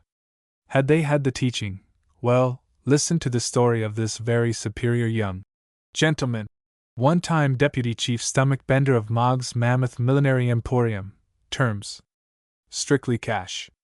What the sub-deputy chief waistcoat creaser will say if he reads these words I shudder to think. You see, the very superior young gentleman was so genteel. A hot morning sun shone down on the outskirts of the town. Nothing moved, nothing stirred. Utter silence brooded over the houses that once had been buzzing with people, the people of Eris. Now their only occupants were rats. The little gardens at the back were dank with unchecked weeds, save where great conical holes showed the clean brown earth. And at the bottom of each of these holes lay a pool of foetid green water. The walls were crumbling, decay was rampant, the place breathed corruption. Occasionally the silence would be broken by a crash, and a little heap of brick rubble would subside into the road, raising a cloud of thick choking dust. Occasionally there would be another sound, like the drone of a great beetle, followed by a dull echoing roar and a bigger cloud of dust. Occasionally would come the ping-fut of a stray bullet, but of human life there was no sign. Not, that is to say, to the casual observer, but to the man who looked out of the aeroplane circling above much was visible which you or I would not see. To him there came the vision of an occasional move behind some moldering wall, sometimes an upturned face, sometimes the glint of steel. In one garden by a broken cucumber frame a man was polishing his bayonet, and the flash from it caught the observer's eye. Just opposite, 30 yards away, 2 or 3 men were sitting round a fire from which the smoke curled slowly up. And the bayonet cleaner was clothed in khaki, while the cookers had on a dirty field gray. Between them lay no man's land. But to the casual observer, silence, silence and death and the dreadful stink of corruption. Many others had clean bayonets and cooked stews under these same conditions, and many in the doing thereof had gone suddenly, and without warning, into the great silence. For it was a sniper's paradise, as the victims, could they have spoken, would have testified. As it was they lay there lightly buried, and the same fool men made the same fool mistakes and came and joined them. As I say, it was a sniper's paradise. Into this abode of joy, then, came the very superior young gentleman.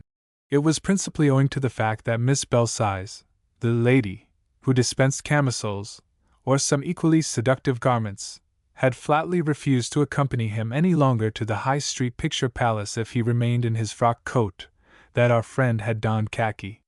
For a long while he had stoutly affirmed that he was indispensable. Then the transfer of affection on the part of camisoles to a dangerous-looking corporal from the wild and woolly West decided him. He did not like that corporal.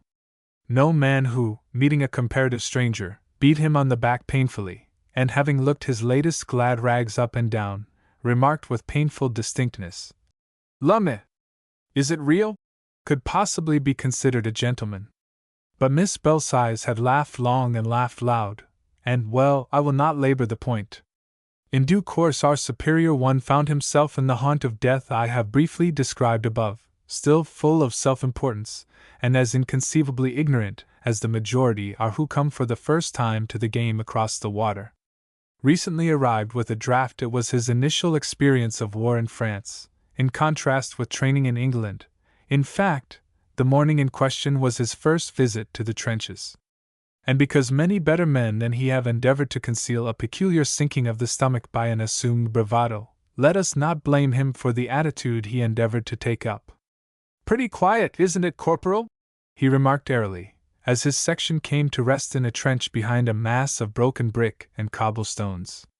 Lor, look at that glass up there, hidden in the stones. For a moment curiosity mastered him, and he reached up towards it with his hand. The next instant he gave a cry of anger, as a jolt in his ribs with a rifle doubled him up. What the deuce? He began angrily. Don't you deuce me, my lad, said the corporal dispassionately, or you and me will quarrel. Just you do what you're told, and I'll write and tell your ma you're a good little boy. The corporal, a man of few words, went on his way, leaving our hero, whose name by the way was Reginald Simpkins, fuming. If that blighter hits me again, he remarked when the NCO was out of hearing. You'll what? An old soldier looked at him scornfully. He goes and saves your moldy life and then your bleats. Got your bib, Reggie darling? Not so much of your row. The corporal had come back again. This ain't a ruddy colony of rooks in the nesting season. Now, Simpkins, you and Ginger, first relief. There's your periscope, you can relieve them other two. Where's the periscope? Asked Reginald of his companion in a whisper. The glass up there, you flat-faced perisher, hidden in the stones. What d'you think it is? An oyster laying eggs? The trench settled down to silence as the company relief was completed, and Reginald morosely nursed his grievance. Much of the gentle flattery to which he had been accustomed at Maud's mammoth emporium seemed conspicuous by its absence in this new sphere in which he found himself. Not to put too fine a point on it, people seemed positively rude at times, even ruder than they had been at home. He confided as much in an aggrieved whisper to the unsympathetic Ginger. Rude! That worthy spat with violence and accuracy. You wait till you bump into Shorty Bill. Rude! God, he's a 'oly terror. Who is Shorty Bill? Queried Reggie, his eyes fixed on the glass whose mysteries he was beginning to understand. But Ginger was in no mood for further confidences. You'll find out fast enough. Oh, Shorty is. He's down air today. You watch that there periscope. This ain't no rest cure, this bit air. It's L. It seems pretty quiet, ventured the watcher after a short silence. Yes. That's what the last man said what I was with behind this wall. There's his brains on that stone behind you. With an involuntary shudder Reginald looked round at the stone, on which the grim stains still remained. What did it? He asked, barely above a whisper. Black Fritz, answered the other. He's a sniper what lives opposite, and he's paid for his keep, that swine as paid for his keep. Charlie Turner, and Harry and Ginger Woodward and Nobby Clark and the sergeant major and 2 officers. Yes, he's paid for his keep, he has, as Master Black Fritz. And he's over there, said Reggie, a little breathlessly. Yes. Where the hell do you think he is? In an aeroplane?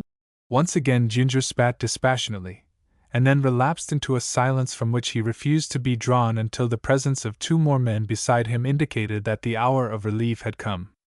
Now look here, Simpkins, said the corporal when the relief was completed. This is your first visit to the trenches, isn't it? Well, you can sit down now and have a sleep, or you can write or read if you like. But whatever you do, don't go showing your ugly face over the top, because this place ain't healthy. He turned away, and Reggie was left to his own resources. Come round the corner, said Ginger in his ear. I'll show you a spot to sleep. I know this air bit like me own back parlor. And so, had any one been sufficiently interested in his doings to report the fact, it might have been noted that 10 minutes later our friend was sitting on the fire step writing a lurid epistle to Miss Belsize, while Ginger lay peacefully asleep beside him, breaking the complete silence with his snores. At last the letter was finished, and Reggie gave way to meditation. Everything was so utterly different to what he had anticipated that he could hardly believe he was actually in that mystic place, the trenches. To his left a crumbling wall ran along until it bent out of sight, a wall which in most places was 3 or 4 feet high, but which at one spot had been broken down until it was almost flush with the ground, and the bricks and rubble littered the weeds. In front of him lay the town, desolate, appalling, with a few rooks cawing discordantly round the windowless houses. And over everything brooded an oppressive, hot, stinking stillness that almost terrified him. After a while his gaze settled on the place where the wall was broken down, and his imagination began to play. If he went there, it was only about 10 yards away, he would be able to look straight at the Germans. So obsessed did he become with this wonderful idea that he woke up the sleeping Ginger and confided it to him. There being a censor of public morals, I will refrain from giving that worthy warrior's reply when he had digested this astounding piece of information. It is sufficient to say that it did not encourage further conversation, nor did it soothe our hero's nerves. He was getting jangled over nothing. It was probably because there was such a complete nothing happening that the jangling process occurred. A shell, a noise, anything, but not this awful, silent stagnation. He bent down mechanically and picked up half a brick. Then just as mechanically he bowled the half-brick at the lump of debris behind the broken bit of the wall. And it was that simple action which changed our very superior young gentleman into a man. On such slender threads hang the destinies even of nations. He watched the brick idly as it went through space. He watched it idly as it hit the ground just by a clump of dock leaves, and from that moment idly ceases to be the correct adverb. 5 seconds later, with a pricking sensation in his scalp and a mouth oddly dry, he was muttering excitedly into the ear of the now infuriated Ginger. "A man where, you ruddy perisher?" he grunted savagely. "Fust you tells me if you goes and looks at the UNS you can see 'em, and then you says there's a man in the nettles. You ought to be locked up. There is, I tell you. I heaved a brick at that bunch of leaves, and it hit something that grunted." Reginald was still clutching his companion's arm. "And me, Clara," said the other peevishly. "This ain't a sixpenny op." He got up, impressed in spite of himself by the other's manner, and peered at the mass of debris. "What do you want with heaving bricks for, anyway?" he continued irately after a long inspection which revealed nothing. "This air ain't a bean feast where you gets the bag of nuts. Watch this time, Ginger." Once again a large fragment came down in the neighborhood of the dock leaves, followed by an unmistakable groan. "Lumma, mate," said Ginger hoarsely. "What is it?" The two men stood peering at the rubbish, not 10 yards away. "I'll go and get the corporal." "You—" But he didn't finish his sentence.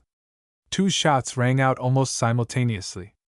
One was from the German lines, and there was a short, stifled scream from the other side of the traverse.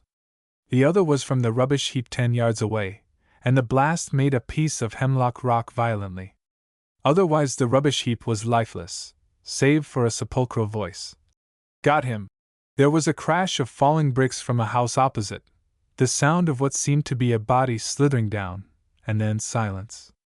Ginger's grip relaxed, and he grinned gently. "God help you, Reginald, you ave my blessing! You've been dropping the brickyard on Shorty Bill's back." He faded rapidly away, and our friend was left alone, gazing with fascinated eyes at the miraculous phenomenon which was occurring under his very nose.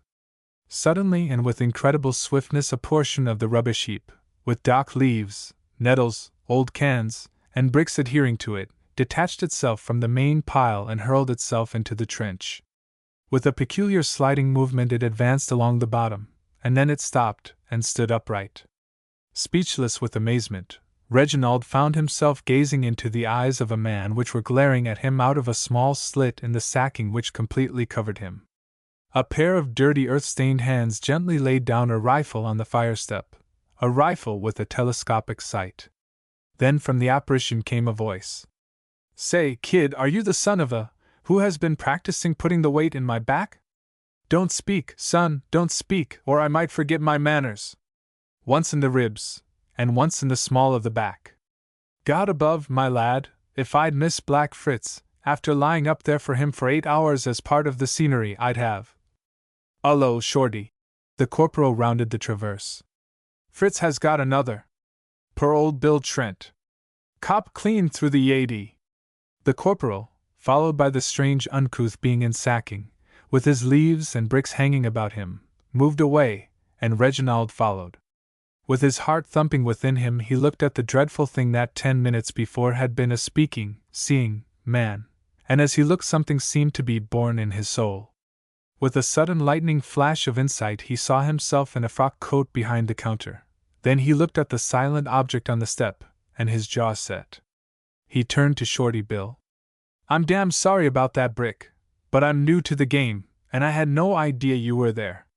Didn't you say you'd got Black Fritz?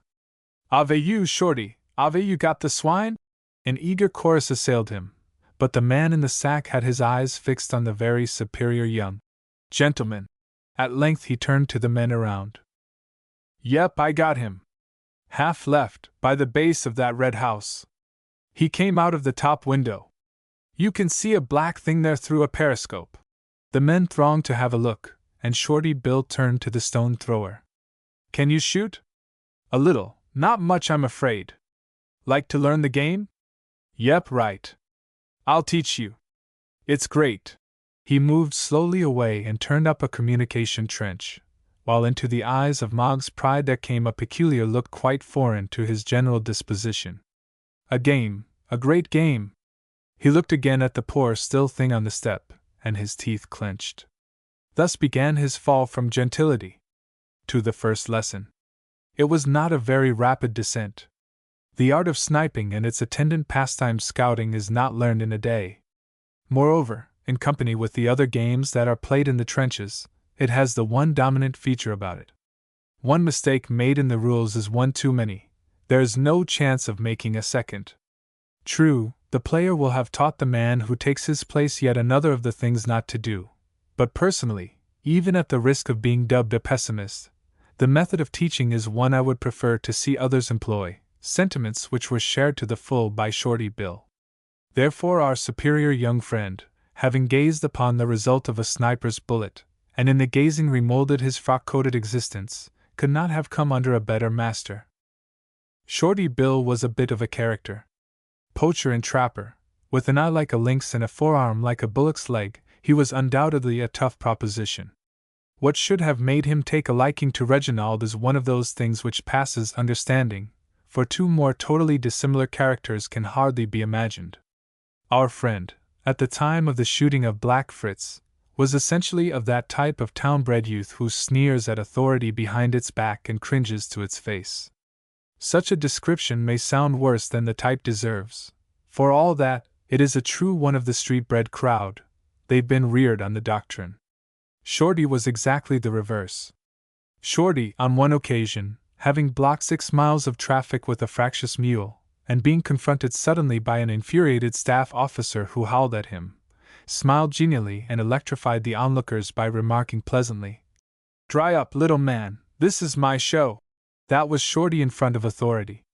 Behind its back, well, his methods may not have commended themselves to purists in etiquette, but I have known officers sigh with relief when they have found out unofficially that Shorty had taken some little job or other into his own personal care.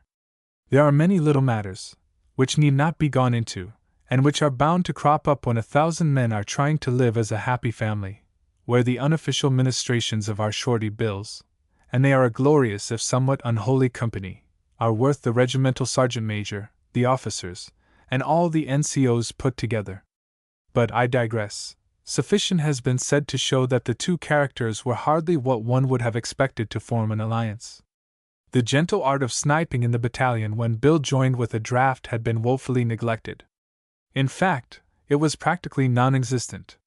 It is not necessary to give any account of how Bill got the ear of his platoon commander, how he interested him in the possibilities of sniping in trench warfare, or any other kind of warfare for that matter, and how ultimately his platoon officer became mad keen, and with the consent of his CO was made battalion sniping officer. Though interesting possibly to students of the gun and other subjects intimately connected with sniping, I have not the time to describe the growth of the battalion scouts from a name only to the period when they became a holy terror to the Hun. I am chiefly concerned with the development of our frock-coated friend into a night prowler in holes full of death and corruption, and one or two sage aphorisms from the lips of Shorty Bill which helped that development. They were nothing new or original, those remarks of his teacher, and yet they brought home to him for the first time in his life the enormous gulf which separated him from the men who live with nature. "Say, kid, do you ever read poetry?" remarked Bill to him one night soon after the episode of the brickbats, as they sat in an estaminet. "I guess your average love tosh leaves me like a one-eyed codfish, but there's a bit I've got in me head writ by some joker who knows me and the likes o' me." There's a whisper on the night wind, there's a star gleam to guide us, and the wild is calling, calling. Let us go. Shorty contemplatively finished his beer. The wild is calling. Ever felt that call, kid? Can't say I have, Shorty. His tone was humble. Gone was the pathetic arrogance that had been the pride of Moggs. In its place, the beginnings of the realization of his utter futility had come, coupled with a profound hero worship for the man who had condescended to notice him. When are you going to teach me that sniping game? The real sniping commander of the battalion. I mean no disrespect to the worthy young officer who officially filled that position, looked at the eager face opposite him and laughed. You'd better quit it, son.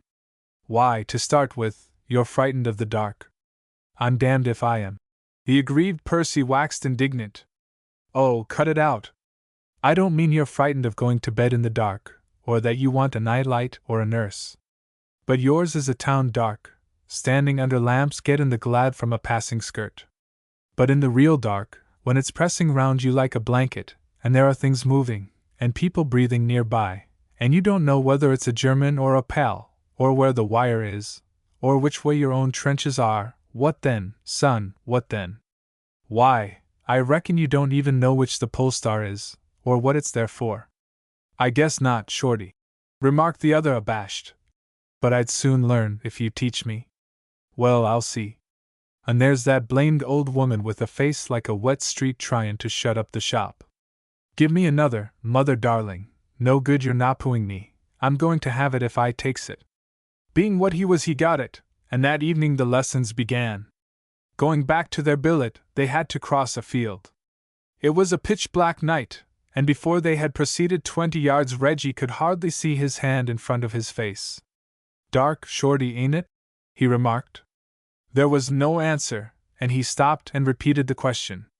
Still no answer, though he seemed to feel someone close by. Something brushed his face, and then silence. With a short laugh he walked on, a laugh which had just the faintest touch of bravado in it.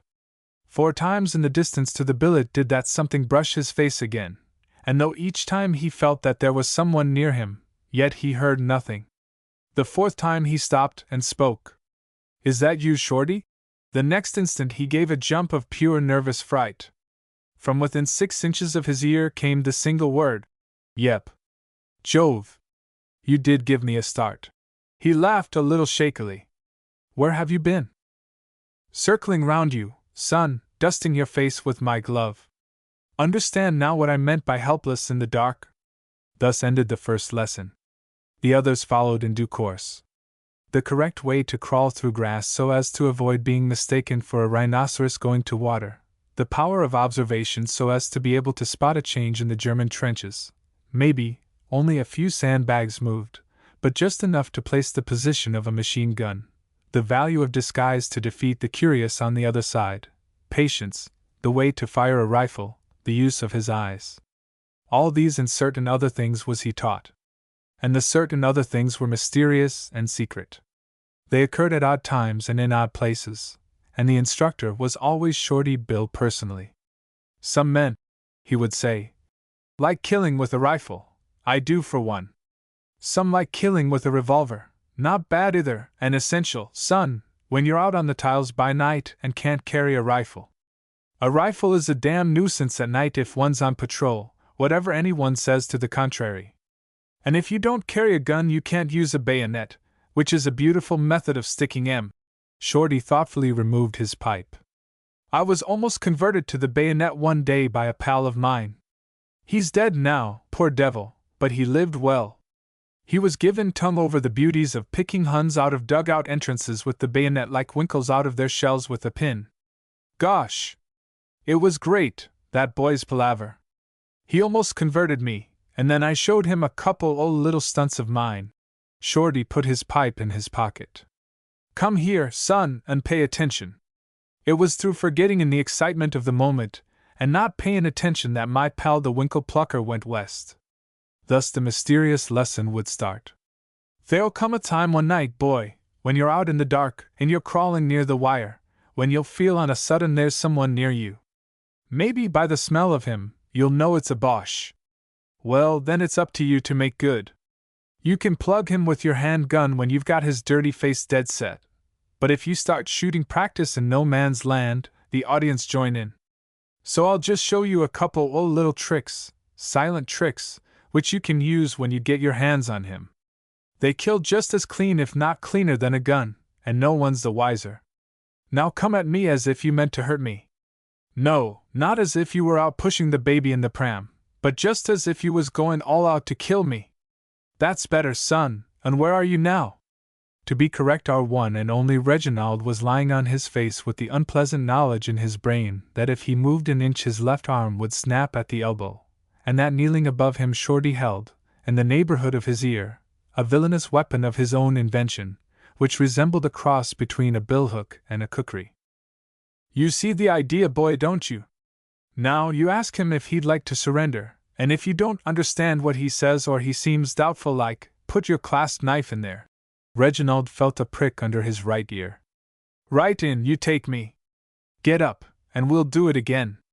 Where did you learn that, Shorty? Asked our pupil as he got up. A Jap taught me that and a good few more in Los Angeles. Jiu-jitsu, he said it was, damn good sense I call it. Come on, it takes practice. And Reginald Simpkins practiced. With growing confidence he practiced day in, day out. Moggs had faded into the limbo of forgotten things. His horizon consisted of a foetid shell hole, a panting, writhing Hun fighting for his life in the darkness of the night, a cracking arm, and then his imagination never took him beyond that point. Sufficient of the old atom of gentility still remained to prevent him picturing the final tableau. You see, Reginald Simpkins had not as yet killed anything larger than a rat, and even then he had bungled. 3. An impersonal demonstration. As was proper and fitting, his first head was gained cold-bloodedly and from a distance. It was his blooding into the ranks of the snipers. His probationary period was over. Shorty Bill had professed himself satisfied. The battalion had moved from the place in which we found them, and had gone farther north. The country was flat and desolate. Periodically the ground would shake and tremble, and in no man's land chalk and rubble and the salmon-pink fumes of ammonite would shoot upwards, showing that the men of the underworld still carried on. Slag heaps, sandbags, and desolate mounds of earth formed the scenery for his debut, while the orchestra consisted of rum jars and rifle grenades. D Company it was who had lost a sergeant through a German sniper, and the fact was duly reported. Now when a German sniper takes the life of a man in a battalion which goes in for the art itself, it is an unwritten law that from that moment a blood feud exists between the German and English snipers opposite. Though it takes a fortnight to carry out, yet death is the only finish. Wherefore, one morning, just as the first pale glints of dawn came stealing over the silent land, Reginald Simpkins climbed carefully into a great mound of sandbags which had conveniently been deposited just behind the front line by the miners. But it is doubtful if Miss Belsize of the camisole department would have recognized him. No longer the frock coat and pearl tie, no longer the patent leather boots and immaculate trousers. In their place a dirty-faced man in khaki, tastefully draped in flapping sandbags, his boots covered, his hands stained. Very cautiously he made himself comfortable.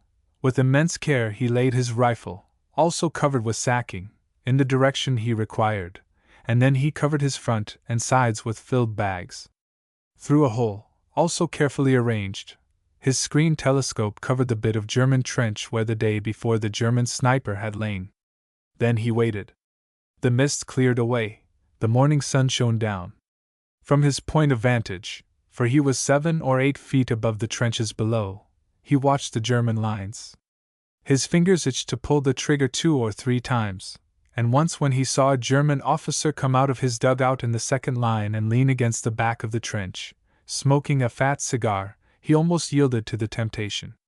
But the splintering of a periscope glass below him, as a German bullet hit it, told him that the sniper was there, hidden somewhere, and watching too, and he knew that, perfect though his position was for one shot, that one shot would probably give him away.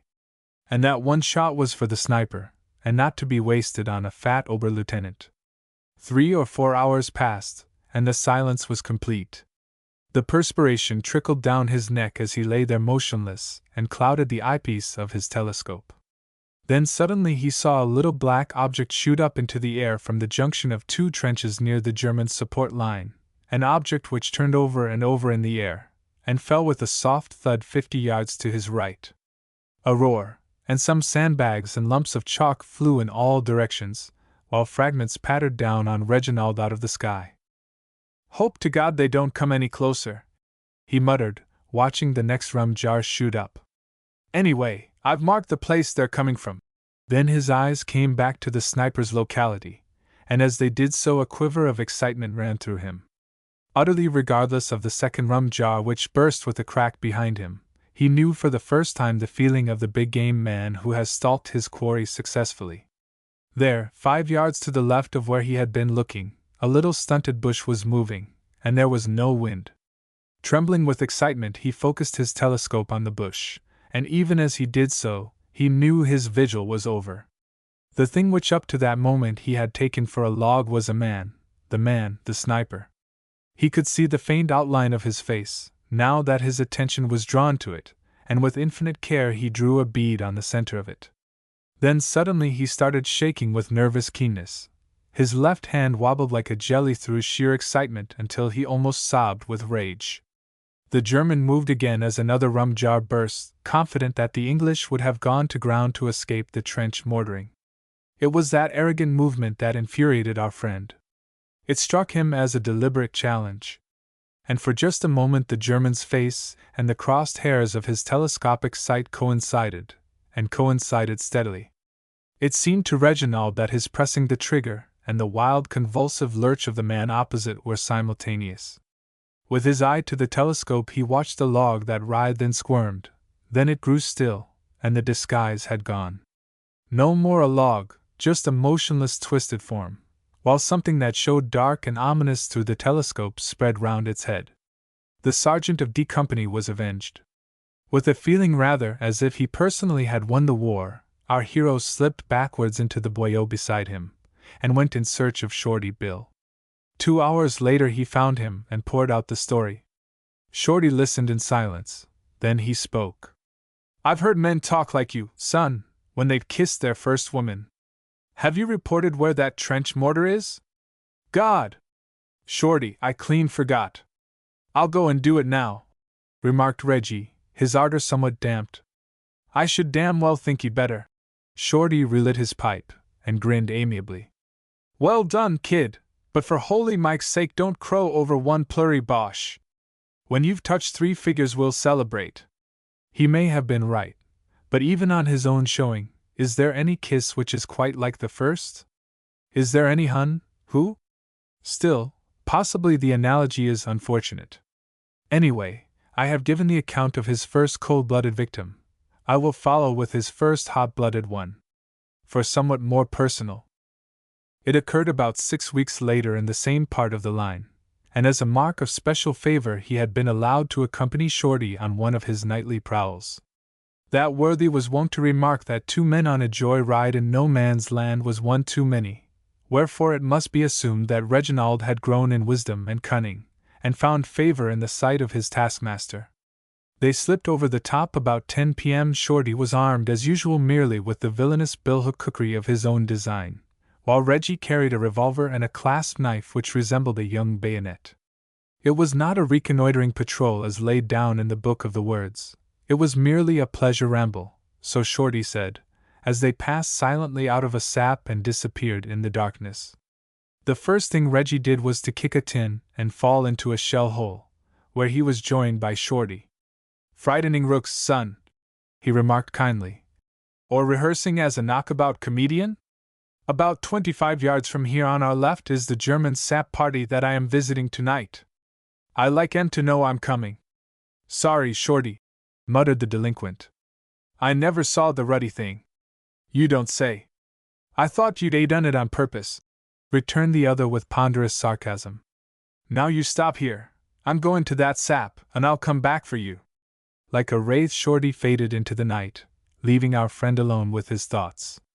A Lewis gun was firing away down the line in short bursts, while veery lights and flares went up every now and then with a faint hiss.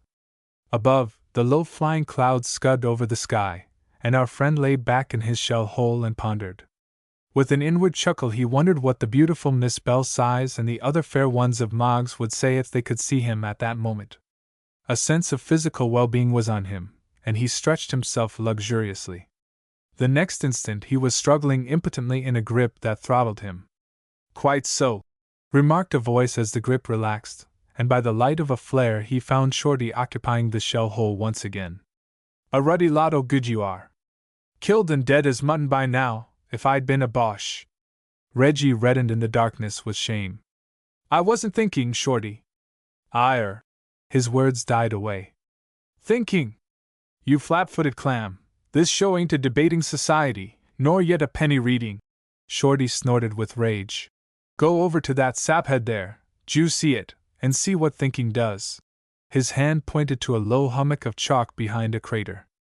"Go and look in, I tell you, and if ever you sit out here again dreaming like a lovesick poet, I hope to God it happens to you. You'll deserve it." With a push like the kick of an elephant's hind leg he propelled the wretched Reggie in the required direction. Puzzled and surprised, but feeling very ashamed of himself, he moved cautiously towards the low mound that stood up dimly outlined against the night sky. Once on the short journey he crouched motionless while a flare burned itself out 20 yards away, only to move forward immediately the darkness settled again with quickened step. There is no time so good to movement as the few seconds after the eyes of possible watchers have been dazzled. And so he came to the saphead, and cautiously peered in. Under ordinary circumstances his action was that of a fool, but Shorty had ordered, and those who knew Shorty got in the habit of carrying out his instructions. For a while in the blackness, he could see nothing. He noted the sap running back towards the German lines, but at the head of it there was no sign of life. He carefully stretched farther over, and as he looked at the bottom of the trench he made out a dark, huddled figure. Then the next flare went up, and Reginald Simpkins got the shock of his life. The green ghostly light came flooding in, and then went out as abruptly as it had come. But the moment was enough. Clear stamped on his brain, like a photographic exposure, was the image of two men. One lay at the bottom of the trench and grinned at the sky with his throat cut from ear to ear. The other, huddled in a corner with his hands still clutching a bomb, was even as he looked turning on his head and his knees, only to subside with a squelch in the mud, kick spasmodically, and lie still. "Right in, you take me, with your clasp knife." Shorty's words came back to him, and he gasped.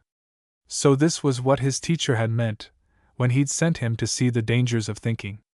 It was just as he was visualizing the scene, the sudden ghostly appearance of Shorty on top of the unsuspecting Germans, the sudden stroke of that awful weapon, the feeble attempt to get the bomb, it was just then that Reggie found himself contemplating from about 6 inches range the glaring face of a Prussian NCO who had suddenly materialized. By the light of a flare down the line he watched, as he lay on top of the ground, with his head over the edge of the sap, the ring of the Prussian's revolver as it moved up towards his face.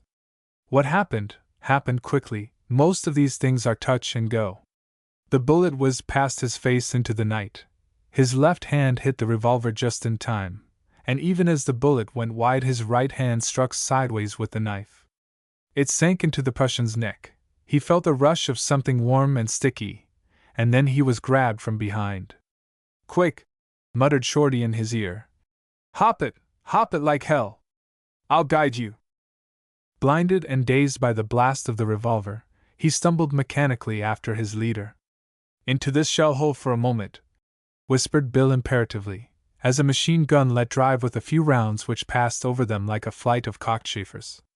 "Now come on. Home this trip, my boy. I didn't know that swab was there." "I killed him, Bill," said Reginald, half an hour later, as he sat rubbing his eyes on the fire step of their own trenches to get the stinging of the cordite out. "You done well, son," said Bill. "And if anyone doubts it, show 'em your hand." By the light of a match Reggie looked at it, and he shuddered. It bore, as Bill implied, the proof of death. He was silent too a while. The first hot-blooded one is more rattling to the nerves than a stranger 300 yards away. Then a great thought struck him, and he cursed. "I've left my knife in his neck, Bill. What a blasted idiot!" VA project and some side issues. It is quite possible that there are some who, having read thus far, will consider that the education of Reginald Simpkins as a soldier was now complete. Transformed from a dreadful being who cut up silks and things and discoursed on the merits of what I understand is known as lingerie, he had become a man with a quick hand and a sure eye, a man who had met one of his kind in fair fight and killed him. In his mind there had been born pride, the right sort of pride. Not the spurious article which had passed for it at Moggs, that unpleasant type of conceit of which pimples and a high collar are the outward and visible sign. No, not that at all. He had cast that off with his frock coat, and in its place had grown the inherent pride which is the birthright of a man. It was just because the metamorphosis had been so complete, and the growth had been so rapid, that his education was by no means finished. It had only just begun. So far I have dealt principally with one phase in the gentle game of war, the phase that concerns itself with outing the wily Hun by means of a rifle bullet. True, Reginald had tasted of other pleasant methods under the kindly guidance of Shorty Bill. He had even gone so far as to enter into wordy warfare with the battalion exponent of bayonet fighting with regard to the relative merits of the bayonet GS and the weapon that he had presented to the Huns on his night prowl. In fact, our friend was beginning to hold opinions, and quite decided opinions, of his own. He was still in his infancy, I admit, but to those who were privileged to watch his growth he seemed a hopeful specimen. The seed appeared to be falling on good soil. But it may be remembered that with regard to the question of the sower, the seed which fell on stony ground appeared good for a time, until it was found that there was nothing behind it. Precocity is a dangerous thing, and in his new school Reginald was certainly precocious. Nowadays it is necessary to form judgments quickly in the army. The game is being played at such high pressure. And so mistakes are bound to occur, though the Honorable James Lascelles disliked making them now, just as much as he did in the days when he could take his time. The thing in question at the moment was the fitness of our friend for the stripe when a vacancy occurred, and the Honorable Jimmy, being the adjutant of the South Devons, and having the headquarters specialists under his eye, was somewhat intimately concerned with the solution of the question. I think I have failed to mention previously that it was the South Devons that Reginald adorned, that celebrated regiment known to the army and the world at large by the more familiar sobriquet of the Stick 'em and be damned. So when the edict of Toby Seymour, the CO, went forth, the adjutant seized the opportunity of trying to find out a little more fully whether it really was good soil in Reginald's case, or whether it was stony. Today the edict would seem almost a matter of routine. At that time things were different. Toby ordered a raid, and it was so. It was to be a raid on a large scale, no isolated affair like the pilgrimages of Shorty Bill, but an affair where the enemy's trenches were to be entered by a large party. No silent, stealthy work, but a thorough good jolly, with bombs and noises complete. Today raids are stale, and things of but little account. Sometimes the bag is large, and sometimes the bag is small, but the performance occurs twice nightly, with frequently a matinee thrown in. Then they were something new, and enterprises to be talked about. The project first took concrete form in the back room of a certain estaminet which served as the headquarters mess when the battalion was resting after a spell in the trenches.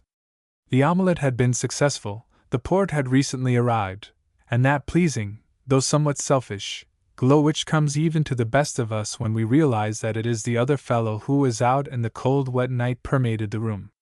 "Sarah Jane," remarked Toby to his second-in-command, as he thoughtfully sipped his port, "I have been thinking." "Have you, dear old soul? That's very jolly." "I have been thinking," went on the CO, "that the boys require waking up. There is a danger of their degenerating into trench machines. They want ginger." The second-in-command looked at his colonel keenly. "I agree with you," he returned after a short silence. "But it's rather hard to give him anything to ginger with in the middle of winter, and in this locality.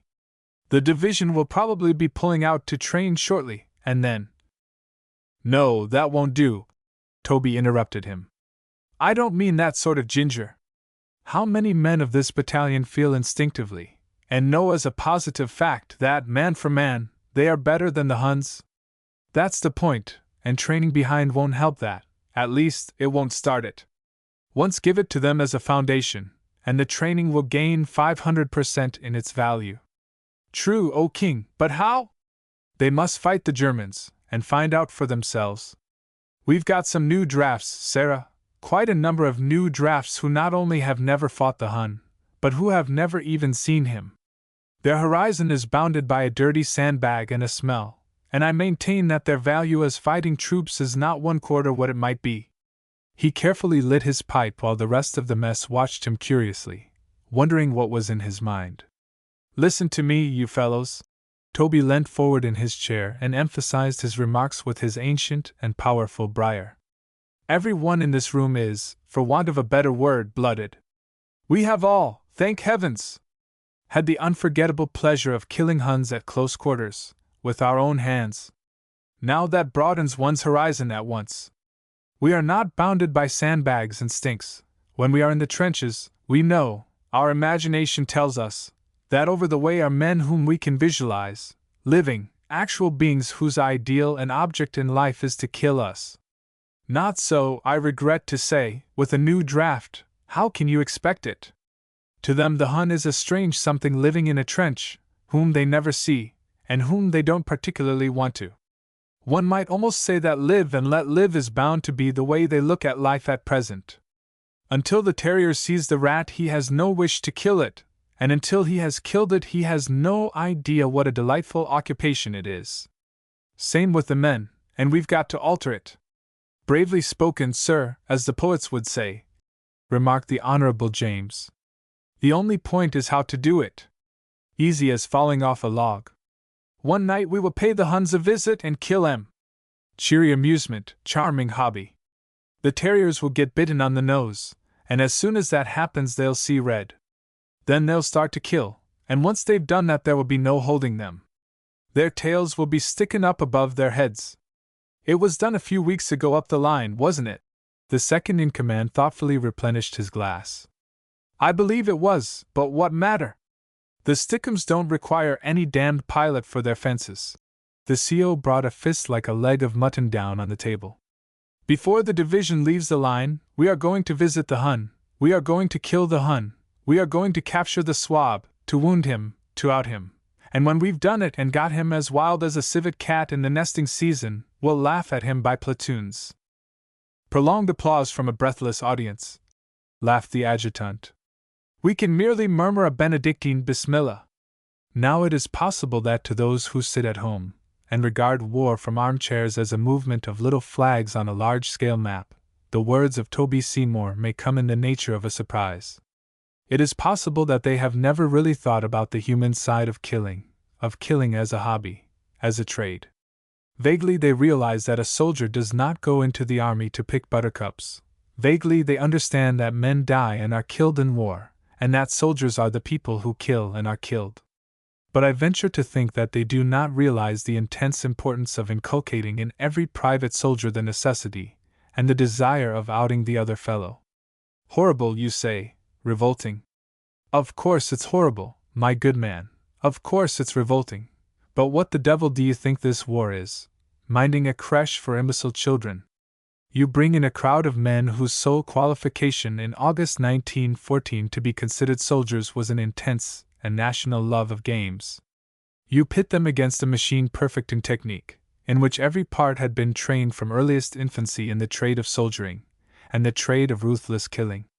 You ask them to go across the water and beat this machine for you. And so, if I harry you at times with details of the type blood-curdling, it is only that you may understand something of the nature of the task which your brothers and sons and partners and clerks are carrying to a successful issue. Has it occurred to you why they are succeeding? You say that right is triumphing over might, that a good cause must win. It is beautiful, it is magnificent your contention, but it is not war. History does not support you, common sense does not bear you out. We are beating them because as a nation of sportsmen the men have taken to the new sport as a duck takes to water, and the new sport is to kill, capture, wound, or out the Boche before he kills, captures, wounds, or outs you. And having taken to it as a sport, now that the technique and other things are equal, we are better at it than the Hun who views it as a business. which recalls to mind the celebrated utterance of a celebrated officer. Should he read these lines, I trust he will pardon the plagiarism, but the utterance was so wonderful that it should be perpetuated, even thus modestly. He spoke lightly, but if I may be forgiven the platitude, there is many a true word spoken in jest. Why not institute, he suggested, a list of battalion averages?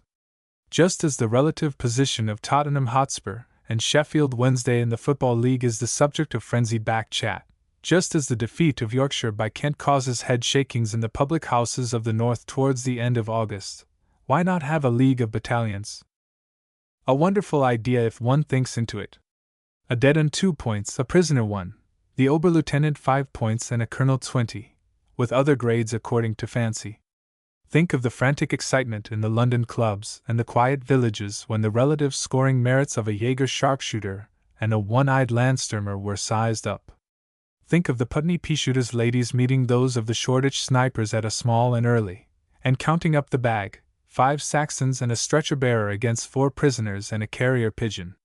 One might almost wind up with England versus Scotland, the winner to play Australia on a percentage basis. In fact, there is no limit to it, and I will cease, lest I get lost in a maze of wonderful developments. I will cease, and return to the Stickhams. But as a last word I would say, in all seriousness, that wildly farcical though that celebrated utterance may be, there underlies it an absolutely true valuation of the fundamental bedrock of war. To emulate the deeds of others and go one better, to put the men in good heart with their tails up, that is the secret of winning. And the best way of doing it is to treat the matter as a sport. The Englishman understands it that way best. 6. The second lesson, and some further side issues. No man's land in that part of the line where the South Devons resided was wide, well over 1/4 of a mile to be exact. Across their front, about 150 yards from the German lines, there ran a small bank 2 or 3 feet high, with its right resting on a main road which crossed no man's land, and its left gradually falling away till it came level with the ground. The remnants of a hedge and 2 or 3 forlorn tree stumps still remained on the bank, over the top of which could be seen the German wire, running round a small orchard in which lay their front-line trenches. The locality was peaceful. The Hun was quiet, asking for nothing more than that he should be left alone, which undoubtedly made Toby Seymour's breach of the rules the more reprehensible from the exclusively Teuton point of view. They were extremely angry. In fact, one large prisoner went so far as to state that it was a barbarous method of fighting, and unheard of in civilized warfare. The suggestion that he should be kept as the battalion mascot and supply the comic relief at all subsequent smoking concerts, unfortunately fell through.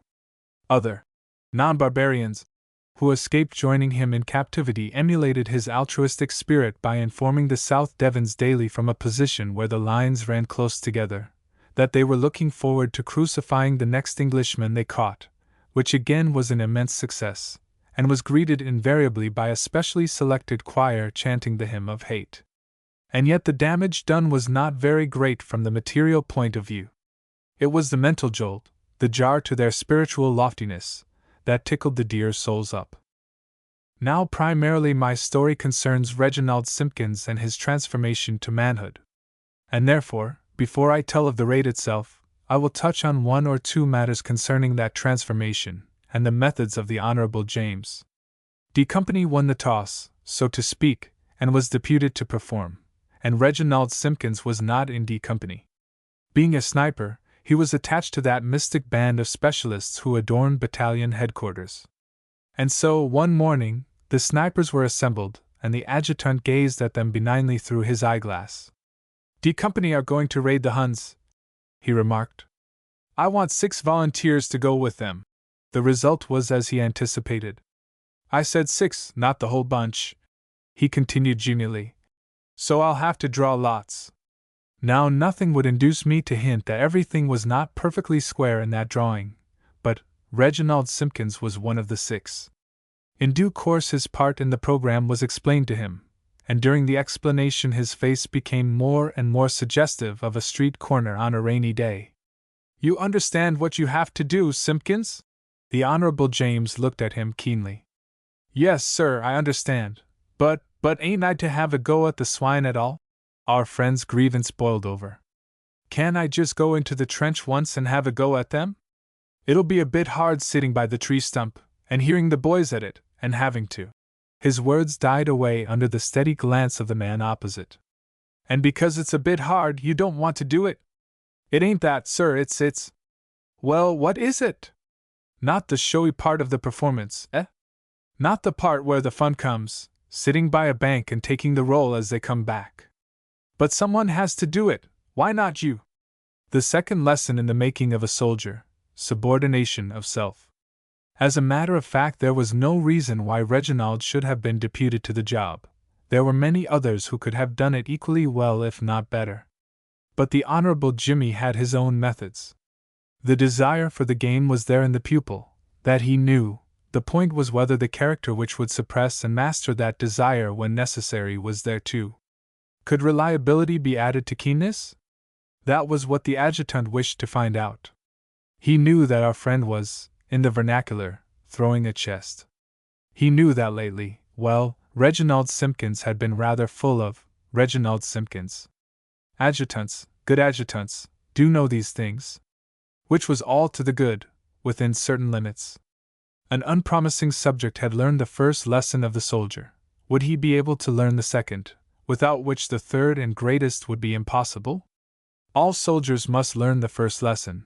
Only a limited number can learn the second and third. So it came about that for the good of his soul Reginald played a very minor part in this raid, and my information on the doings that occurred in the Hun lines was obtained from the lips of one Samuel Pipston, sometime auctioneer's assistant, who had joined the battalion with the last draft. He was just a second Reginald, one stage behind him in development, that's all, an apathetic lad, finding war a tedious operation.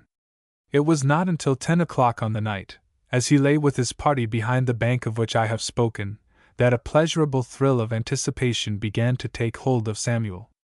A slight frost nip was in the air, and in the sky there shone a myriad stars. Away behind him lay the trenches he had just quitted, peaceful and still in the faint moonlight, and looking to his front he could see the German lines, just as still, only much closer. He tried to realize that he was shortly going to be inside those trenches, and that when he got there he would meet real live men, who would endeavor to kill him, Samuel Pipston. He thought of Mary Johnston, the daughter of the leading grocer, and wondered what she was doing at the moment, and what she would think if. Don't shoot, for God's sake, not a sound. With a start Samuel heard the hoarse whisper of a subaltern beside him, and became suddenly aware that a struggle was going on 2 or 3 yards away. He peered eagerly in the direction of the noise, and saw 3 men in a confused mass heaving on the ground behind the bank. What the devil? He muttered, and then the heaving ceased. In the dim light he saw a still figure lying on the ground, and 2 men crouching over him. Someone 'ad a fit, I reckons, he whispered to the man next him, an old hand at the game. Fit be blowed. It's your fool, or was before he opped it. He's dead. On! Samuel gazed stupidly at the speaker, and then peered at the motionless figure. What's the sergeant a doin' of? A low question came from the officer. Have you killed him, Melstead? I have that, sir, but I can't get my perishing bayonet out. Put your foot on his chest, Charlie, and heave. Again, so heave. The sergeant sat down suddenly as the bayonet came out, and immediately crawled to the subaltern. There'll be another with him, sir, for a cert. The 2 peered over the bank towards the German lines, while drawn by an irresistible impulse Samuel crept towards the dead man. He peered into the distorted face, he looked at the still twitching body, and an uncontrollable fit of shuddering took him and gripped him. His knees knocked together, his tongue stuck to the roof of his mouth, and only one coherent thought hammered at his brain. Let me get away, it's awful. God! It's awful. Let me go. He was whispering and muttering to himself, and heaven knows what might have happened, because there are moments when a man is not responsible for his actions, when a large body hit him on the head, and he found himself at the bottom of a mass of struggling, kicking men. As a matter of fact, it was merely the expected arrival of No. 2 of the German patrol, and he could not have selected a better place to come to as far as Samuel was concerned. There is no better banisher of knocking knees than a heavy kick in the ribs from a German boot, and in an instant our friend was fighting like a tiger cat. Quietly, quietly, for the love of heaven! The officer's insistent voice reached him, and he felt for the German's mouth with his hands. He was lying on his back, and the Hun was on top of him, but beyond that, the only other clear remembrance of the episode he has is of a fine and complete set of teeth nearly meeting in his hand. That was enough. One new terrier at any rate was blooded. He don't quite know how he killed him. In fact, it is quite on the cards that it wasn't he who killed him at all. The fact remains that the German died, and whether it was the sergeant, or whether it was the subaltern, or whether it was Samuel, is immaterial. All that matters is that as far as motive and endeavor went, Samuel Pipston killed his first rat, and gloried in the operation. Such is the effect of mistaking the thumb of even our nearest and dearest for a ration biscuit. Thus ended the little episode of the German patrol. For months previously those two men, or others like them, had wandered over no man's land, and returned in due course to their sausage and their beer, with nothing of interest to report. Then, as the invariable rule of war, there came the 100th time when the unexpected happened. Shells, bombs, bullets, they take the others and pass you by. But sooner or later, it will be. Napu! You can only pray heaven it's a blighty. With the German patrol, it was not. A whispered word came down the waiting line. Get ready! All along the bank men tightened their belts, and took a last look at their bombs and rifles. Two parties, each under a subaltern, were going to enter the German lines, while, as a reserve, the company commander, with a machine gun and some rifle grenadiers, and Reginald Simpkins were remaining at the bank. The two parties were going to enter at different points and move towards one another, the leading men of each ceaselessly calling out, "How's your father?" Then when the mystic answer came, "Merry and bright," they would know they were meeting one another and be careful with their bombs. And passant, it is not too easy to recognize who's who at night in a strange trench when every one is somewhat excited. Are you already a party? Then come on! Worming over the bank, Samuel followed his subaltern into the darkness, and the raid had begun. Without a sound they approached the wire through which they had to cut, crawling as they had practiced. Timed to a nicety, they reached it, and lay still, just as a couple of flashes from the rear proclaimed the gunners were beginning. 5, 6, 7 seconds, and with a shrill scream 2 shells whistled over their heads and burst 50 yards in front of them. Come on! The whisper was hardly audible, and quite unnecessary. They had all been too well drilled. Snip, snip, the wire strands parted as they forced their way through to the silent lines, while the shells still moaned over their heads, and the German sentries, who had heard shells before and liked them no more than anyone else, kept their heads down till the English swine should have concluded their nightly hate. 3 minutes later the party dropped into a deserted bit of trench, and the fun commenced. Samuel was a bomber, and he carried 20 of these pleasant little instruments as his stock in trade. With every nerve tingling with excitement he followed the officer in front of him, who with a couple of bayonet men headed the party. The first man they met was the sentry, who was crouching on the fire step to avoid the shelling, and from that moment on, well, things hummed.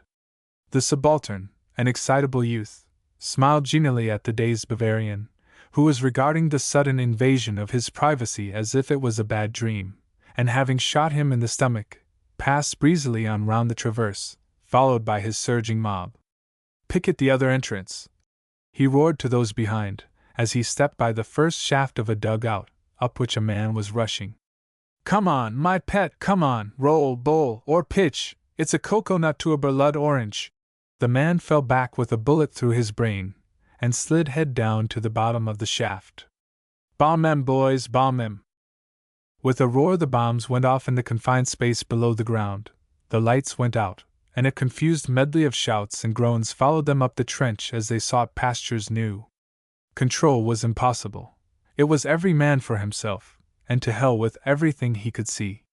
Each man fought his own little battle, in his own little way, against 1 or 2 or 3 of the bewildered men who appeared suddenly from odd places. And though they were bewildered, they fought. Those Huns fought like good UNS, In one corner a great burly miner grappled with a Bavarian NCO who had suddenly dropped over the back of the trench armed only with a pick, straight from a working party. Farther on, the subaltern and a bayonet man carried on the good work with howls of joy, while a small party of bombers, having found a large sump pit covered by boards in a communication trench, removed the boards just in time to catch a relief party of 6 who came rushing up the trench. With a resounding splash they went through the ice several feet below the top of the hole, and were immediately joined by 2 bombs. As the corporal in charge of that party put it afterwards, "It was a good idea that sump hole, because them that weren't killed by the bombs was drowned, and the only one what was either, I had over the EAD with me gun, and there he is. Ain't he a little dear?" The little dear with a cracked jaw, and a face reminiscent of Hindenburg on the morning after, looked the part. But I have neglected Samuel Pipston. As I mentioned, he was a bomber, and he was also excited. In the general confusion and darkness he got parted from the rest of the gallant band, and found himself in a bit of trench alone save for a large and morose sapper who was tenderly nursing a mobile charge of several pounds of ammo. Away in front the noise and shouting and the crack of bursting bombs was getting fainter, and Samuel was undecided. He had explored a little cul-de-sac on his own, and had drawn blank, and at the moment he was in the unfortunate predicament of thirsting for blood and being unable to get any. In front the trench was being cleared up, behind it had been cleared up, wherefore Samuel stood undecided, and cursed fluently. "Shut your mouth!" The morose sapper gripped his arm. "And listen! I heard some of the swine, I reckons." Silently the 2 men stood in the trench, and suddenly from close at hand there came the noise of a man climbing a dugout shaft. It was exactly as a faint cry of, "How's your father?" came from a long way off that a curtain just beside them moved, and a man, crouching slightly, came out of a screened dugout shaft into the trench. It must be remembered that neither of our warriors had a rifle, and that bombs and ammo charges are not weapons with which to tackle a man you can touch. They are apt to be impartial to friend and foe alike. Resource was necessary, and it is at moments such as these that the national instinct for games is so invaluable. There was a psychological moment as the crouching man came up into the trench with his rifle and bayonet, when his chin was in the perfect position. Moreover, the sapper was a full back of merit. He kicked hard and true, and if any one doubts the effect of a service boot on the point of the jaw, no doubt he can experiment with the matter, at a small cost. The Bavarian fell forward as if he had been poleaxed, and having relieved him of his rifle the sapper held forth. "There's a ruddy dugout full of 'em, mate, what was missed." They peered down the opening, where a faint light showed. "They think we've gone on, and they're coming up to see. Look, there's one." The shadow of a man showed grotesquely in the flickering light, and Samuel quivered with excitement. "I'm going down the Pleury steps," he affirmed, "and I'll bomb 'em from the bottom." The next instant he was down the shaft, and peering cautiously round the corner, and having peered he let out one wild whoop and gently lobbed his first bomb into the far corner. It was a bomber's paradise. All round the walls and bunks were Bavarians, stout ones, thin ones, drunk ones, sober ones, and the bunks were arranged in tiers one above the other. 2 men were up, getting on their equipment, and evidently preparing to sally forth after the gentlemen upstairs. But after the first bomb burst the fog of war descended on that Hun hostel. Samuel had just time to see the fearful mess up in the far corner before the light went out, and then things moved. Shots came whizzing past his head into the woodwork of the shaft, but Samuel didn't care a damn for shots. Had he not been bitten in the hand less than an hour previously? Methodically he pulled out pins, and impartially he distributed his favors in every direction. What time he softly sang a song that had long been one of his favorites, and which dealt with the singer's overmastering predilection for fish and chips. Suddenly he found the sapper behind him. "Stand by to op it like a ruddy R," remarked that worthy tersely. "I'm a-going to give 'em my little present from Brighton, and it won't be healthy when it goes off." There was a sudden sizzle as he lit the fuse, and he saw a stream of smoky light fly through the darkness and fall on to the ground in the center of the dugout. Then Samuel opped it, the sapper just behind him, up the shaft and into the trench. The sapper rushed him round a bend, and then crouched down. 20 seconds, he gasped. And me out of training. Lummit! What a life! The next instant the ground quivered as if an earthquake had occurred. A thunderous roar shook the air, while the blast of the explosion nearly knocked them down. Nothing wrong with that there aminal, remarked the sapper professionally. Andy stuff it is too. Let's go and see what's apeened. But that they will never know. From the dugout shaft a volume of smoke and dust was belching out, while from inside there came a medley of noises and grunts indicative of annoyance and pain. Sounds like one of them their gramophone records, don't it? Murmured Samuel. A summer morning, or the departure of a troop ship. Ain't it lovely? Hullo, what's that?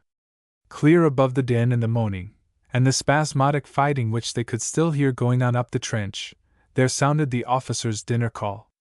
Twice it blared forth from the British lines, and every man knew what it meant. Come back at once.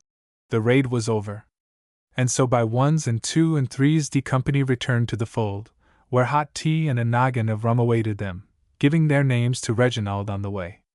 To the casual observer it might have seemed that D Company were drunk, one and all. They were, but not with wine.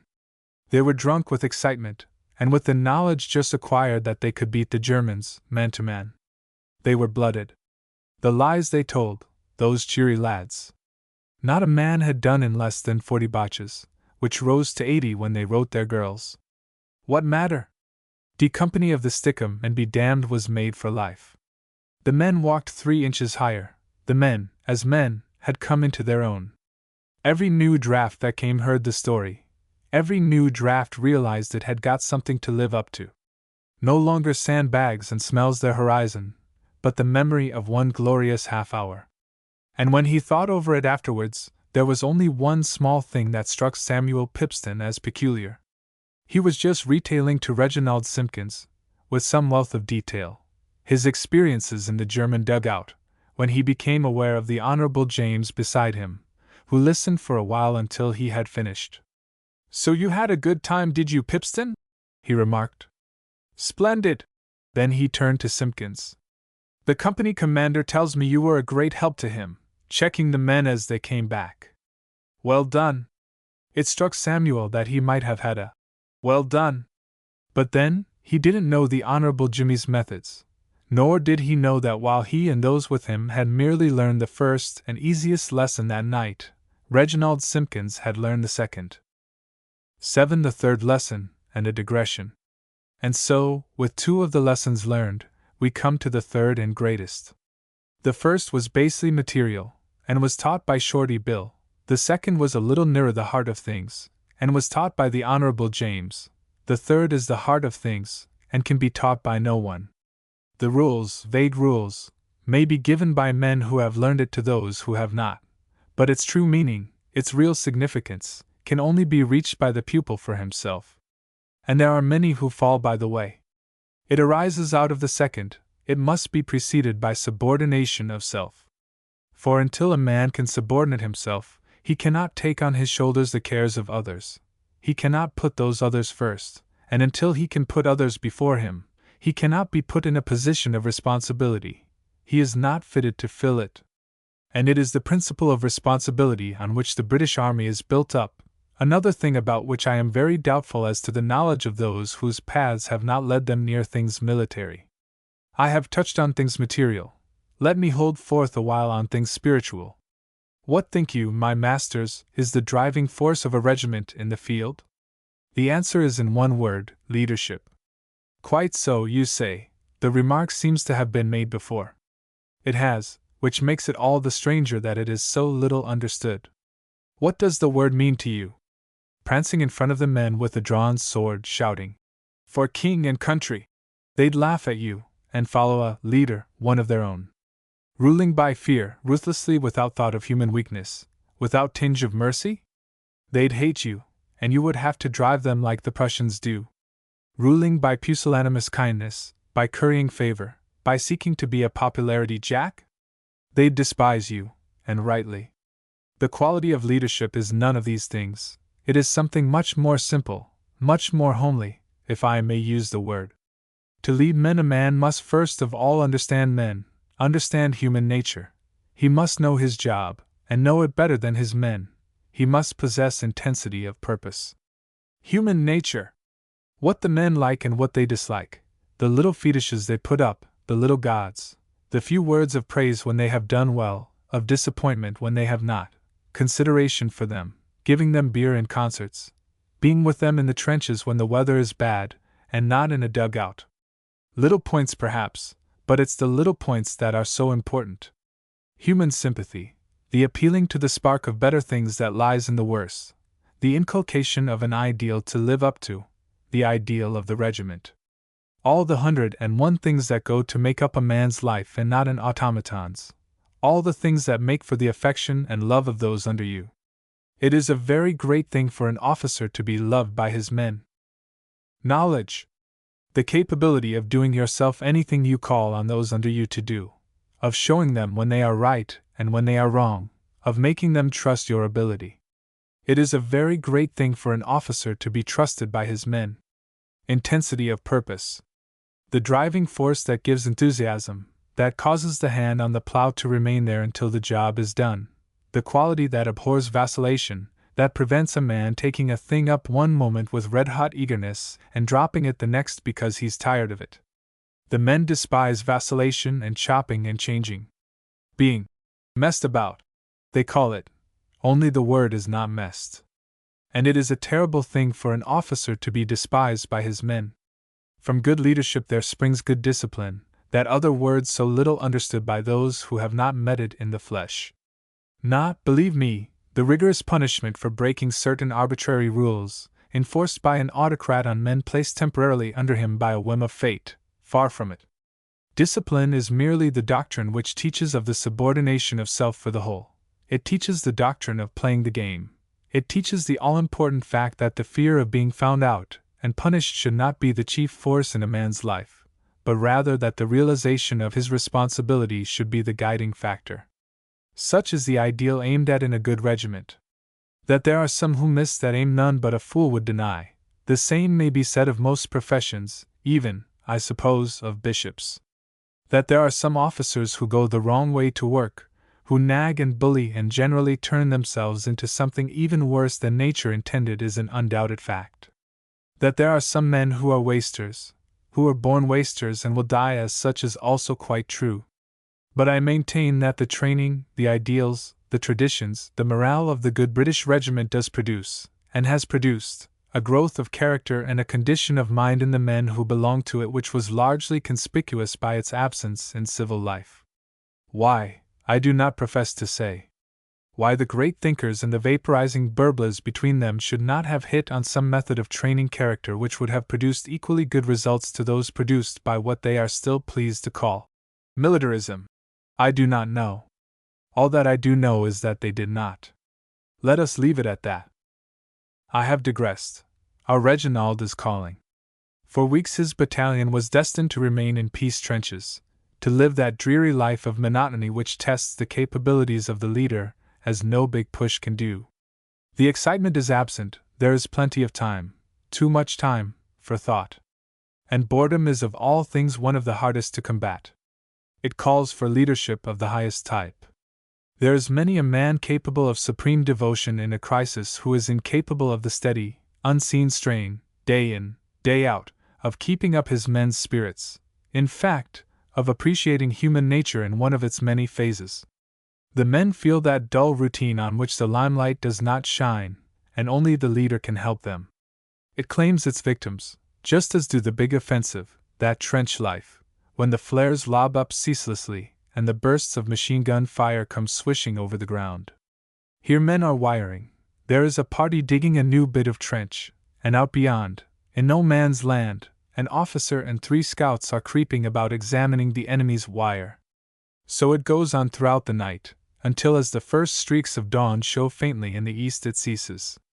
The men come in, back to the dreary mud holes, and next night there is the same damned thing to be done all over again somewhere else. Only, Ginger won't be there any more. He has put up his last bit of wire. He started on the last journey unnoticed save by the man standing next him, and, God above, what's the use? They'd been together for 2 years, share and share alike, and now the end. Putting up a bit of rusty wire round a sap. Easy, boy, easy. Cut them ruddy braces away. Or all right, old son, you've copped a blighty. Through your stomach, gore love yer, no. Get that dressing on, Bill. Turn over, mate, we'll give you a drink in a minute. But one thing at a time, old pal, that's my motto. Always merry and bright, as the perisher said in the play. Back in the trench, pulled in from the wire where the work goes on, an officer's electric torch shines on the stretcher-bearers working with clumsy gentleness on the quivering body. Now then, mate, we can't get the blinking stretcher along this air trench, so we'll ave to carry you. Copped it? Asks an NCO in a whisper. God! A fair crumpler, mutters the other. Come on, Ginger, let's get off on the first stage for Blighty. On me back, we does it, on me back, boy, lumme. Turn him over, Bill. The torch shines down on the face upturned to the stars. The stretcher bearers bend down and suddenly straighten up again. For Ginger is even now passing along the last great road. He has copped it. The group disperse. The officer goes back to his job. The stretcher bearers do their work, and soon nothing remains save the stain on the dirty sandbags. Just another letter to a woman at home. Just war. Only to his pal, it's Ginger whom he joined up with. Ginger, killed putting up a bit of rusty wire. Not doing anything brilliant, not in a charge or going over the top, but putting up a bit of ruddy wire. What is the use of it all, what? Come on, my leader. Come on, you platoon commander. The soul of Ginger's pal is in the melting pot, though he doesn't know it, and would curse in your face if you told him so. A quiet hand on the back, a laugh perhaps, just a word to show him that you feel with him. His outlook on life is not as big as yours. Help him, for heaven's sake, help him. Thus is it done if the leader of the regiment is a man of understanding. For each of his assistants, right down the long chain to the junior lance corporal, have been imbued with their responsibility to those under them. They are there to help them, to lighten their burdens, to sink self for the men they lead. The strong must help the weak, that is the principle, and every one must pull his weight for the good of the team. But I have got off the rails again. I apologize. During those weeks of boredom, Reginald, though he knew it not, was being watched, still watched, by the Honorable James. And it seemed to that judge of character that the soil was good.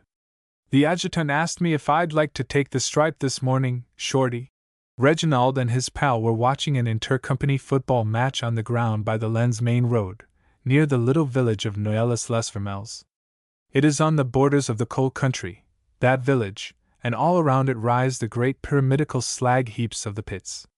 Did he now?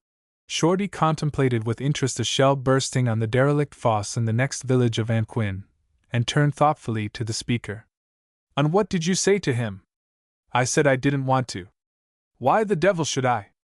I don't want a stripe, Bill. I'm happier as I am. It means a lot of extra work and trouble, and... Did you tell him that, son? Shorty Bill hooked himself over on his arm and proceeded to fill his pipe. Yes, I told him that, and he did not finish his sentence for a moment or two. He seemed to be turning something over in his mind. Then he burst out. He talked a lot of rot about responsibility. Cut it out. It's you that is coughing up the rot. Listen here a moment, and I'll tell you what the Honorable James said. Got a match? He took the proffered box and carefully lit up. He first ways told you that he'd had his eye on you for some time, and he was pleased with how you was doing. That may have been a lie or it may not, but the Honorable Jimmy knows more'n one cottons to. Then he told you what a grand thing it was to be in this regiment, and that to be in a position of responsibility was grander still. Then he told you that no man worthy of the name of a man ought to be afraid of shouldering responsibility. And lastly he said, will you take the stripe? Reggie was staring at the speaker amazed. Lumme! You might have been there, Shorty. How did you know? Because he offered the same thing to me 6 months ago, returned the other shortly. Now see here, boy, that there aristocratic Johnny is the goods. It don't matter a damn to me if a man's a duke or a coal heaver as long as he's the goods, and the Honorable Jimmy is. So's the old man. And what he says, goes. He's right, Juicy, son, he's right. Shorty brought his fist down into his open palm. I've been watching you lately, and you're worth teaching, you've shown that. But now you've begun to feel your legs, you're inclined to think you're a bit bigger cheesemite than you really are. You want a bit sobering up, and there's nothing like taking on responsibility to sober up a man. As soon as you start looking after other fellows, you begin to realize you ain't the Lord High Emperor of the whole outfit. But I don't want to look after other fellows, Shorty. Our friend's tone was dubious. Why, good Lord! I'd be bossing it over you if I took the stripe. An enigmatic smile wreathed gently over Shorty's face. Don't you worry about that, I'll chance it. Then he turned suddenly on the man lying beside him. You've got to take it, this bally little stripe in this funny old army. Otherwise you're a quitter, see? A quitter. You'd not be pulling your weight. Do you get me? Right ho! Bill, I'll tell him I will. Reginald Simpkins stared silently at the football match for a while, and then a sudden thought struck him. Say, why didn't you take it, Shorty? Never you mind, there are things as you can't get a hold of as yet. I pull more weight where I am, my son, than I would if I was the ruddy sergeant major himself. With which sage utterance our friend had to rest content.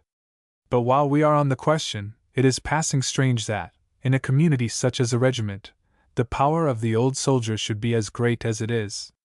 There was but little exaggeration in Shorty's last remark. In his present position he exercised a far greater influence on the men around him than if he had been a sergeant. It was his individuality, an individuality which made him an oracle whom all approached with their little grievances and their little troubles. Had he been a senior SCO there would have been the bar of rank, and though his influence would have been very great, now it was even greater. But with our friend the case was different. He had no such individuality developed as yet which marked him out at once as a man among men, and before he could become an oracle to whom others would turn in their troubles, he must first be given a helping hand, shown a short cut, so to speak, to the character on which men lean instinctively. And there is only one way to produce that character, only one. It may succeed and it may fail. The shrewdest judges of human character make mistakes, the best leaders err sometimes. But give him responsibility, and help him to understand that responsibility, with the help that only a good leader can give. Help him to grasp that phrase, my men. Help him to realize that their worries are his worries, their amusements his amusements. Help him to understand the value of cheerfulness when everything is damnable, utterly damnable. Then watch him. He may fail, well, you've made a mistake, but he may succeed, and then you've made a man. Which is always a thing worth doing. The third lesson is learned. And so it came about that 3 months later Reginald Simpkins, Lance Corporal, and Shorty Bill, Private, were seated on the fire step of a trench side by side. With one continuous droning roar the shells passed over their heads and crumped into the German lines opposite. The days of peace for the battalion were over. In a quarter of an hour they were going over the top. Thousands like them sat on similar fire steps and realized that same fact, for it was no little show this time. It was one where divisions and corps were involved. But to the pawns in the game, the horizon is limited. It is just their own destination, their own life, their own fate that looms up big and blots out the rest.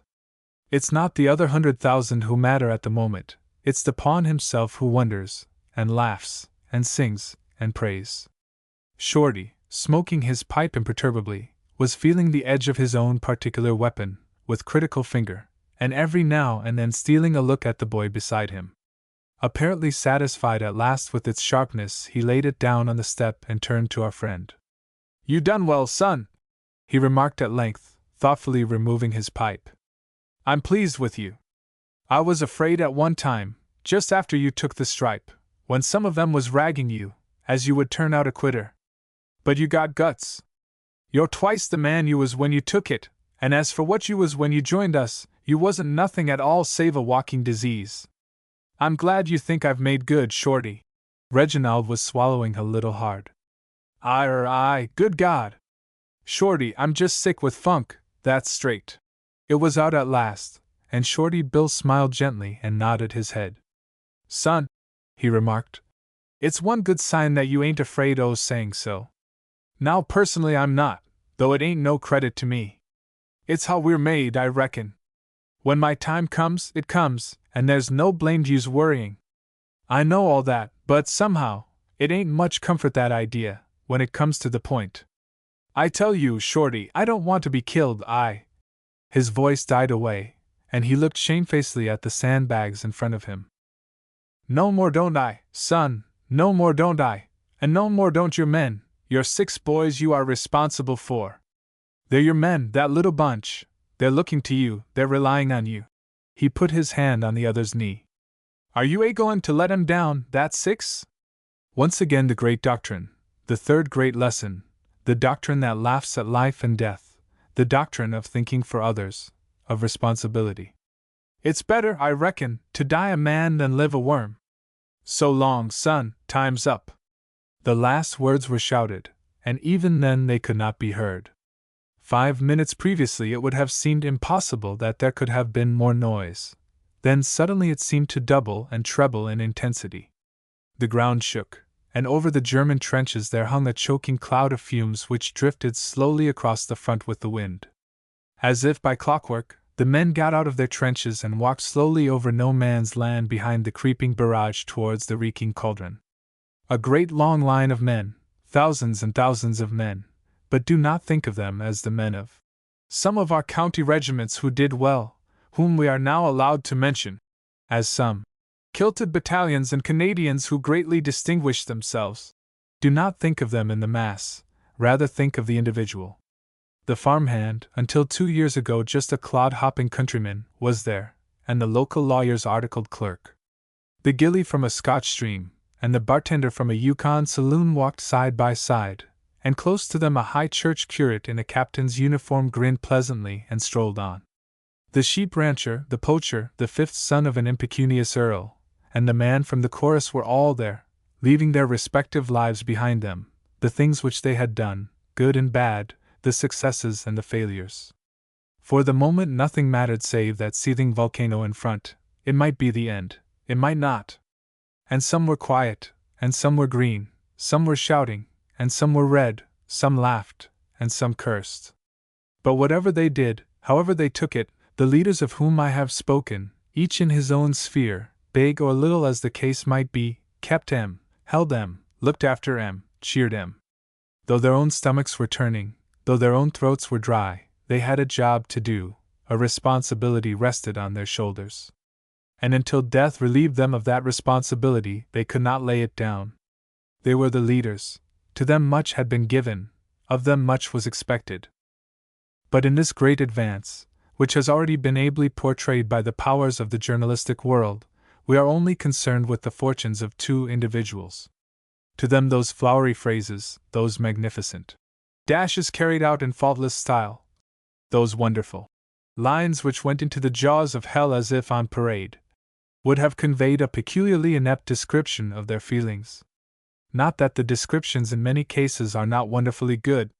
They are, but they represent the point of view of the spectator in a pageant, not the point of view of one of the actors. To him they are meaningless. He only knows the intense vital part he plays himself.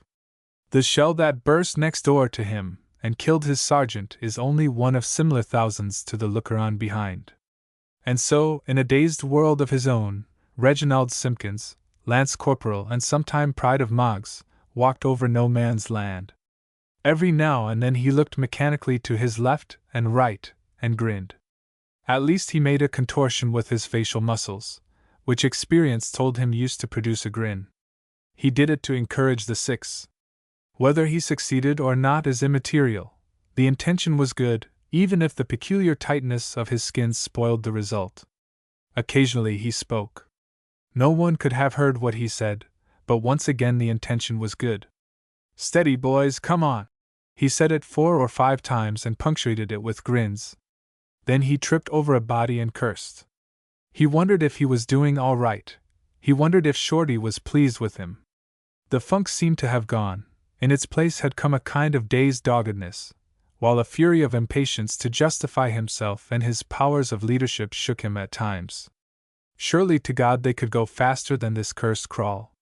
Why was the barrage lifting so slowly? It seemed interminable, that walk over the torn-up earth, and yet the German trenches were still some way off. He grinned again, and turned round just in time to see the garage assistant next to him fall forward into a shell hole, and lie with his head stuck in the slimy ooze at the bottom. He frowned, and then almost uncomprehendingly he saw the back of the fallen man's head. Of course, he was shot, that's what it was. His 6 were reduced to 5. "Steady, boys, come on!" As he spoke he felt something catch his coat, and he looked down irritably on feeling the material tear. It was a strand of barbed wire that stuck up from the ground, with its free end loose. They had come to the wire.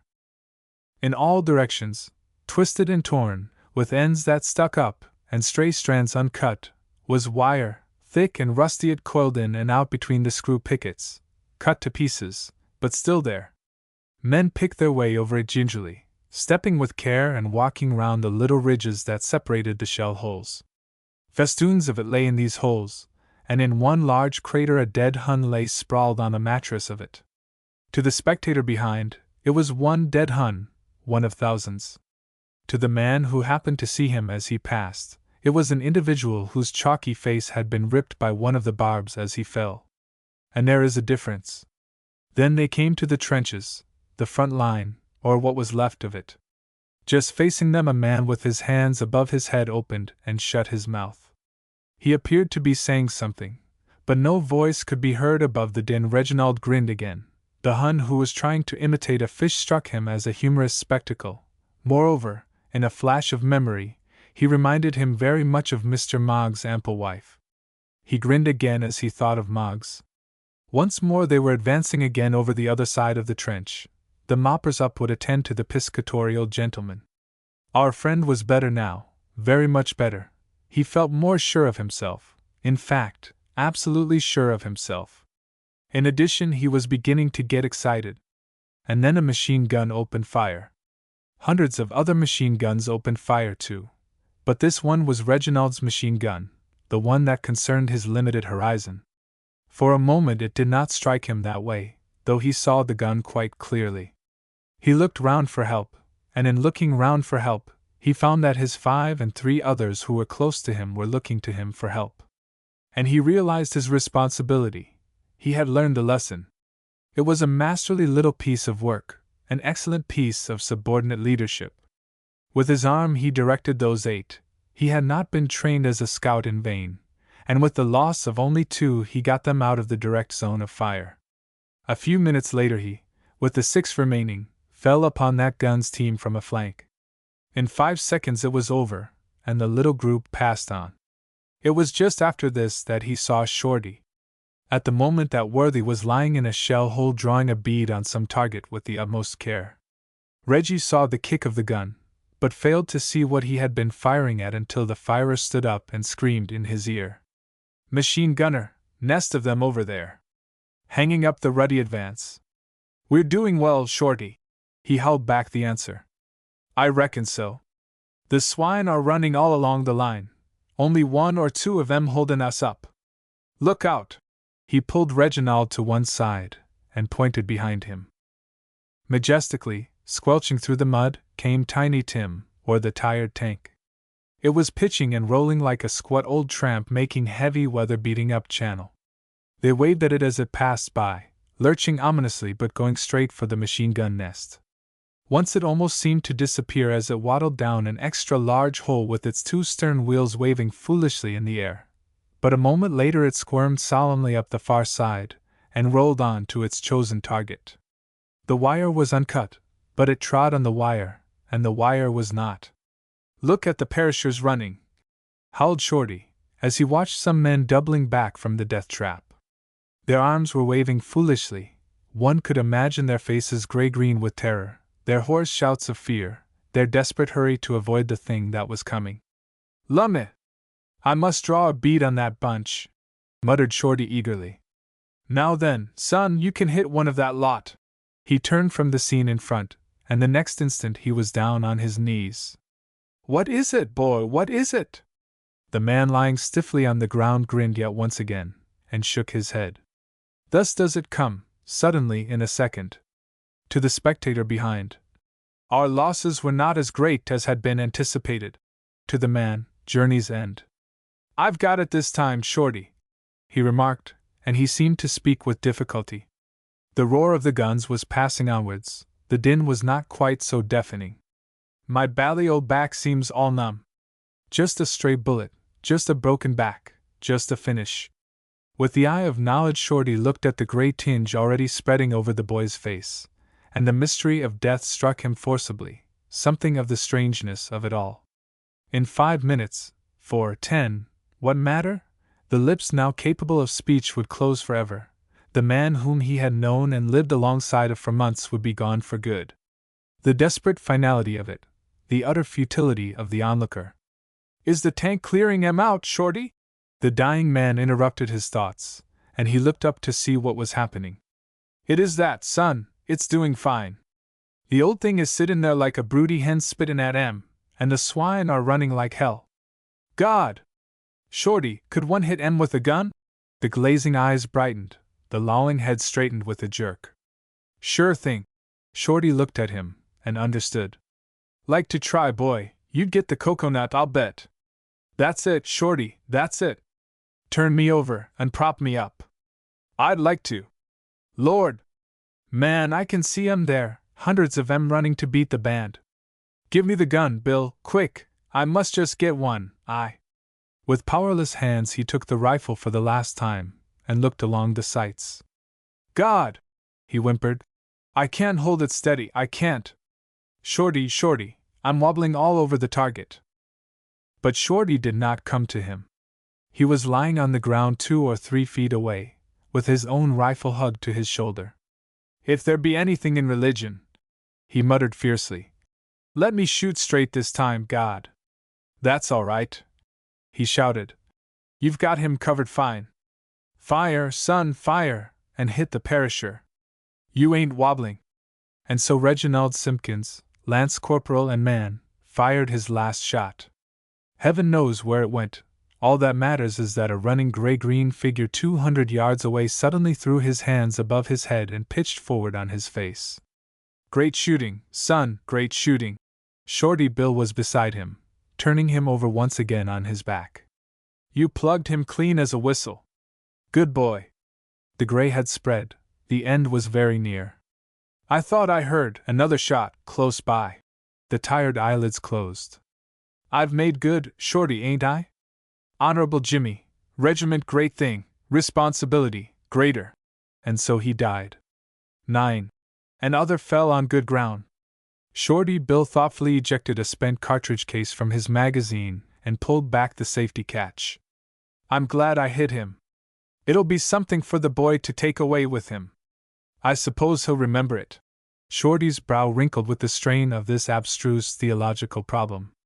Then he shrugged his shoulders and gave it up. So long, son, you made good, you did well. But the old tank has cleared him out, and I must be toddling on. Then he remembered something, and produced his own patent weapon. It was only as he actually started to cut another nick in the long row which adorned the stock of his rifle that he paused, and looked up. Lummit! I'd better wait a bit, it wouldn't never do for the boy to know it was me what hit that Hun. I'll just go on a little, Goodbye, boy, I'm sorry, damn sorry. With his strange, loping walk the poacher and jailbird walked off in the wake of the tank, which was now plowing merrily forward again. 50 yards away he stopped, and cut another nick. 93. He muttered. Not bad. But it wouldn't never have done for the boy to have known. Undoubtedly theology was not his strong point. Slowly, an inch or two at a time, Reginald Simpkins slithered down the sloping side of the shell hole till he reached the bottom. To the batches of prisoners coming back, just a casualty. To the reinforcements coming up, just a casualty. To the boy himself, the great price. And so, in the shell-plowed, gun-furrowed no-man's land is the seed of Britain sown. And the harvest? Part 4 Harvest. Gather ye together first the tares, and bind them in bundles to burn them, but gather the wheat into my barn. Matthew 13:30. Harvest. For shoulders curved with the counter-stoop will be carried erect and square, and faces white from the office light will be bronzed by the open air, and we'll walk with the stride of a newborn pride, with a newfound joy in our eyes, scornful men who have diced with death under the naked skies. For some of us smirk in a chiffon shop, and some of us teach in a school, some of us help with the seat of our pants to polish an office stool.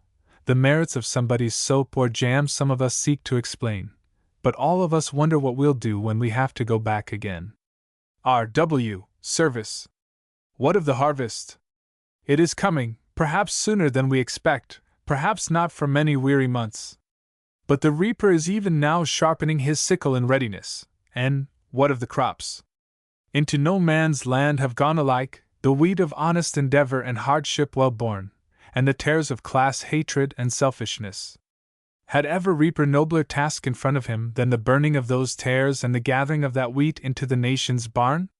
In the chateau at Bozing, where the moss is growing round the broken doors and the rank weeds fill the garden, with the stagnant Isar hard by, in Ypres, where the rooks nest in the crumbling cloth hall and a man's footsteps ring loud and hollow on the silent square, in Vermelles, where the chalky plains stretch bare towards the east, and the bloody Hohenzollern redoubt, with the great squat slag heap beside it, lies silent and ominous. In Guillemot and Ginchy, where the sunken road was stiff with German dead and no two bricks remain on top of one another, on Vimy Ridge, in Bulcourt and Croisils, in all these places, in all the 100 others, the seed has been sown. What of the harvest? If I have made of war a hideous thing, unredeemed, repulsive, the picture is not consciously exaggerated. As far as in me lies, I have drawn the thing as I have seen it. But after the lean years, the fat, after the hideous sowing, the glorious aftermath. The more one thinks of it, the more amazing does the paradox become, the paradox of cause and effect. To fit these civilians of Britain for all the dirty details which go to make winning or losing, to fit them for the business of killing in the most efficient manner, the tuition must include the inculcation of ideals, more, the assimilation of ideals, which are immeasurably superior to any they learned in their civilian life. At least so it seems to one who makes their acquaintance when they first join up. In their civilian life self-ruled, there, each individual pawn scrambled and snarled as he pushed the next pawn to him under, or went under himself as the case might be, in his frenzied endeavor to better himself, to win a little brief authority. The community was composed of a mass of struggling, fighting units, each one all out for himself and only himself. But from the tuition which the manhood of Britain is now undergoing, there must surely be a very different result. Self no longer rules. Self is sunk for the good of the cause, for the good of the community. And the community, realizing that fact, endeavors, by every means in its power, to develop that self to the very maximum of which it is capable, knowing that, in due course, it will reap the benefit. No longer do individual pawns struggle one against the other, but each, developing his own particular gift to the maximum, places it at the disposal of the community who helped him in his development. And that is the result of so-called militarism, British militarism. Surely what has been accomplished in the army can be carried into other matters in the fullness of time. I am no prophet. I am no social reformer to speak of ways and means. All I can say with certainty is that I have seen them come in by hundreds, by thousands, these men of our country now fighting in every corner of the globe, resentful, suspicious, intolerant of authority. I have seen them in training. I have seen the finished article. And the result is good, the change for the better wonderful. It cannot be that one must presuppose such a hideous thing as this war to be necessary, in order to attain such results. I cannot believe it. There must be some other method of teaching the lessons of playing for the side and unselfishness. The spurred culprits of Mr. Wells' imagination have given a lead over the fence. Surely all the rest of the field is not going to jib. And when the harvest does come in, when the sickle is finally put to the crop, there will be such an opportunity for statesmanship as the world has never before seen. Winnowed by the fan of suffering and death, the wheat of the harvest will shed its tares of discord and suspicion. The Duke and the laborer will have stood side by side, and will have found one another, men. No longer self the only thing, no longer a ceaseless grouse against everybody and everything, no longer an instinctive suspicion of the man one rung higher up the ladder, but more self-reliant and cheery, stronger in character and bigger in outlook, with a newly acquired sense of self-control and understanding, in short, grown a little nearer to its maximum development, the manhood of the nation will be ripe for the molder's hand. It has tasted of discipline. It has realized that only by discipline for the individual can there be true freedom for the community, and that without that discipline, chaos is inevitable. Pray heavens there be a molder worthy of the task. Hath not the potter power over the clay, of the same lump to make one vessel unto honor, and another unto dishonor? He will have grand clay, that molder, clay such as has never been known before. Its God will be the God of reality, its devil the devil of pretense.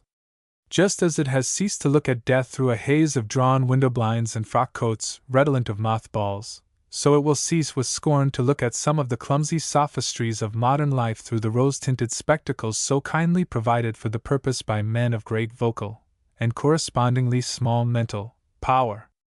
Out of the evil, good will come, surely it must be so. In the wisdom of the infinite power, madness has been let loose on the world. The madness was not of our seeking. It was hurled upon us by a race whose standards are based on bombing or crucifying their prisoners, and eating their own dead, on sinking unarmed liners and murdering an odd woman or two to fill in time, and finally, though perhaps last on the list of witticisms from a material point of view, almost first from that of contempt, of crucifying an emaciated cat and stuffing a cigar in its mouth. A race without an instinct of sport, without an idea of playing the game. Gross and contemptible they bluster first, and then they whine, and the rare exceptions only make the great drab mass seem even more nauseating. But the crushing of that race will have been hard, the sacrifices great. And even so will the results of those sacrifices be great. Of social problems I am, as I have said, not qualified to speak. Indeed, of any of the great problems of Reconstruction it would be presumption on my part to hold forth. It is not for the soldier to see visions and dream dreams. There are others more fitted, more suited to the task. It is of the individual I have written, it is to the individual I dedicate the result of my labors. I remember meeting a padre one day several months ago. He was conjuring at a concert for an infantry battalion that evening. Between the forefinger and thumb of the right hand you now perceive a baby giraffe sort of business, and I told him I thought it was very good of him to take the immense amount of trouble he always did to amuse the boys. Good! His face expressed genuine amazement. Good! To these boys! I tell you, when I think of what the ordinary private soldier is doing for me, and for all of us who are not in the infantry, I just stand quite still and take off my hat. And so I have written of the individual. Inadequately it is true, and with a due sense of my shortcomings in attempting the task, I have written of the men I have met and lived with across the narrow sea. Not of armies and army corps, not of divisions and brigades, but of the units, the individual men, who form them. For it is the man we know. It is the man who has suffered and endured, the man who touches our laughter and our tears. He has given his all, unstintingly, unsparingly, and now, perchance, he lies peaceful and at rest in the land where the seed has been sown. Perchance he will come back to the country he has fought for when the final reckoning is over. And whichever it is, the quiet, solitary grave with the cross above it and the wild flowers blooming freshly underneath the crumbling walls of a town that was, or the taking up again of the work so long neglected, the office or the ranch, the railway in Yukon or the rubber in Malay, whichever it is, he has played the great game well. To him the great reward. And the women? The women who have suffered and endured with their men, more than their men. To some the great reunion, the blessed feeling that it is over. Never again will he go into the great unknown, never again that clutching terror of the telegraph boy. He has come back, and there shall be no more parting. The joy bells will be ringing out, the war will be over, won. Thus shall it be for some. And for the others. It is not for me to comfort, there are things too deep for the written word. Only one thing I say, and I say it with a full sense of its pitiful inadequacy. When the joy bells do ring out, and in the ringing seem to mock so hideously the empty chair, the voice forever silent, then in that bitter moment, remember one thing. Somewhere or other, in the soldier's Valhalla, he is waiting for you, waiting with a trusty band of friends, happy, contented, proud. He was glad to pay that final price. He knows now, where all is clear, that it was necessary. He would have you know it too. For except a grain of wheat fall into the ground and die,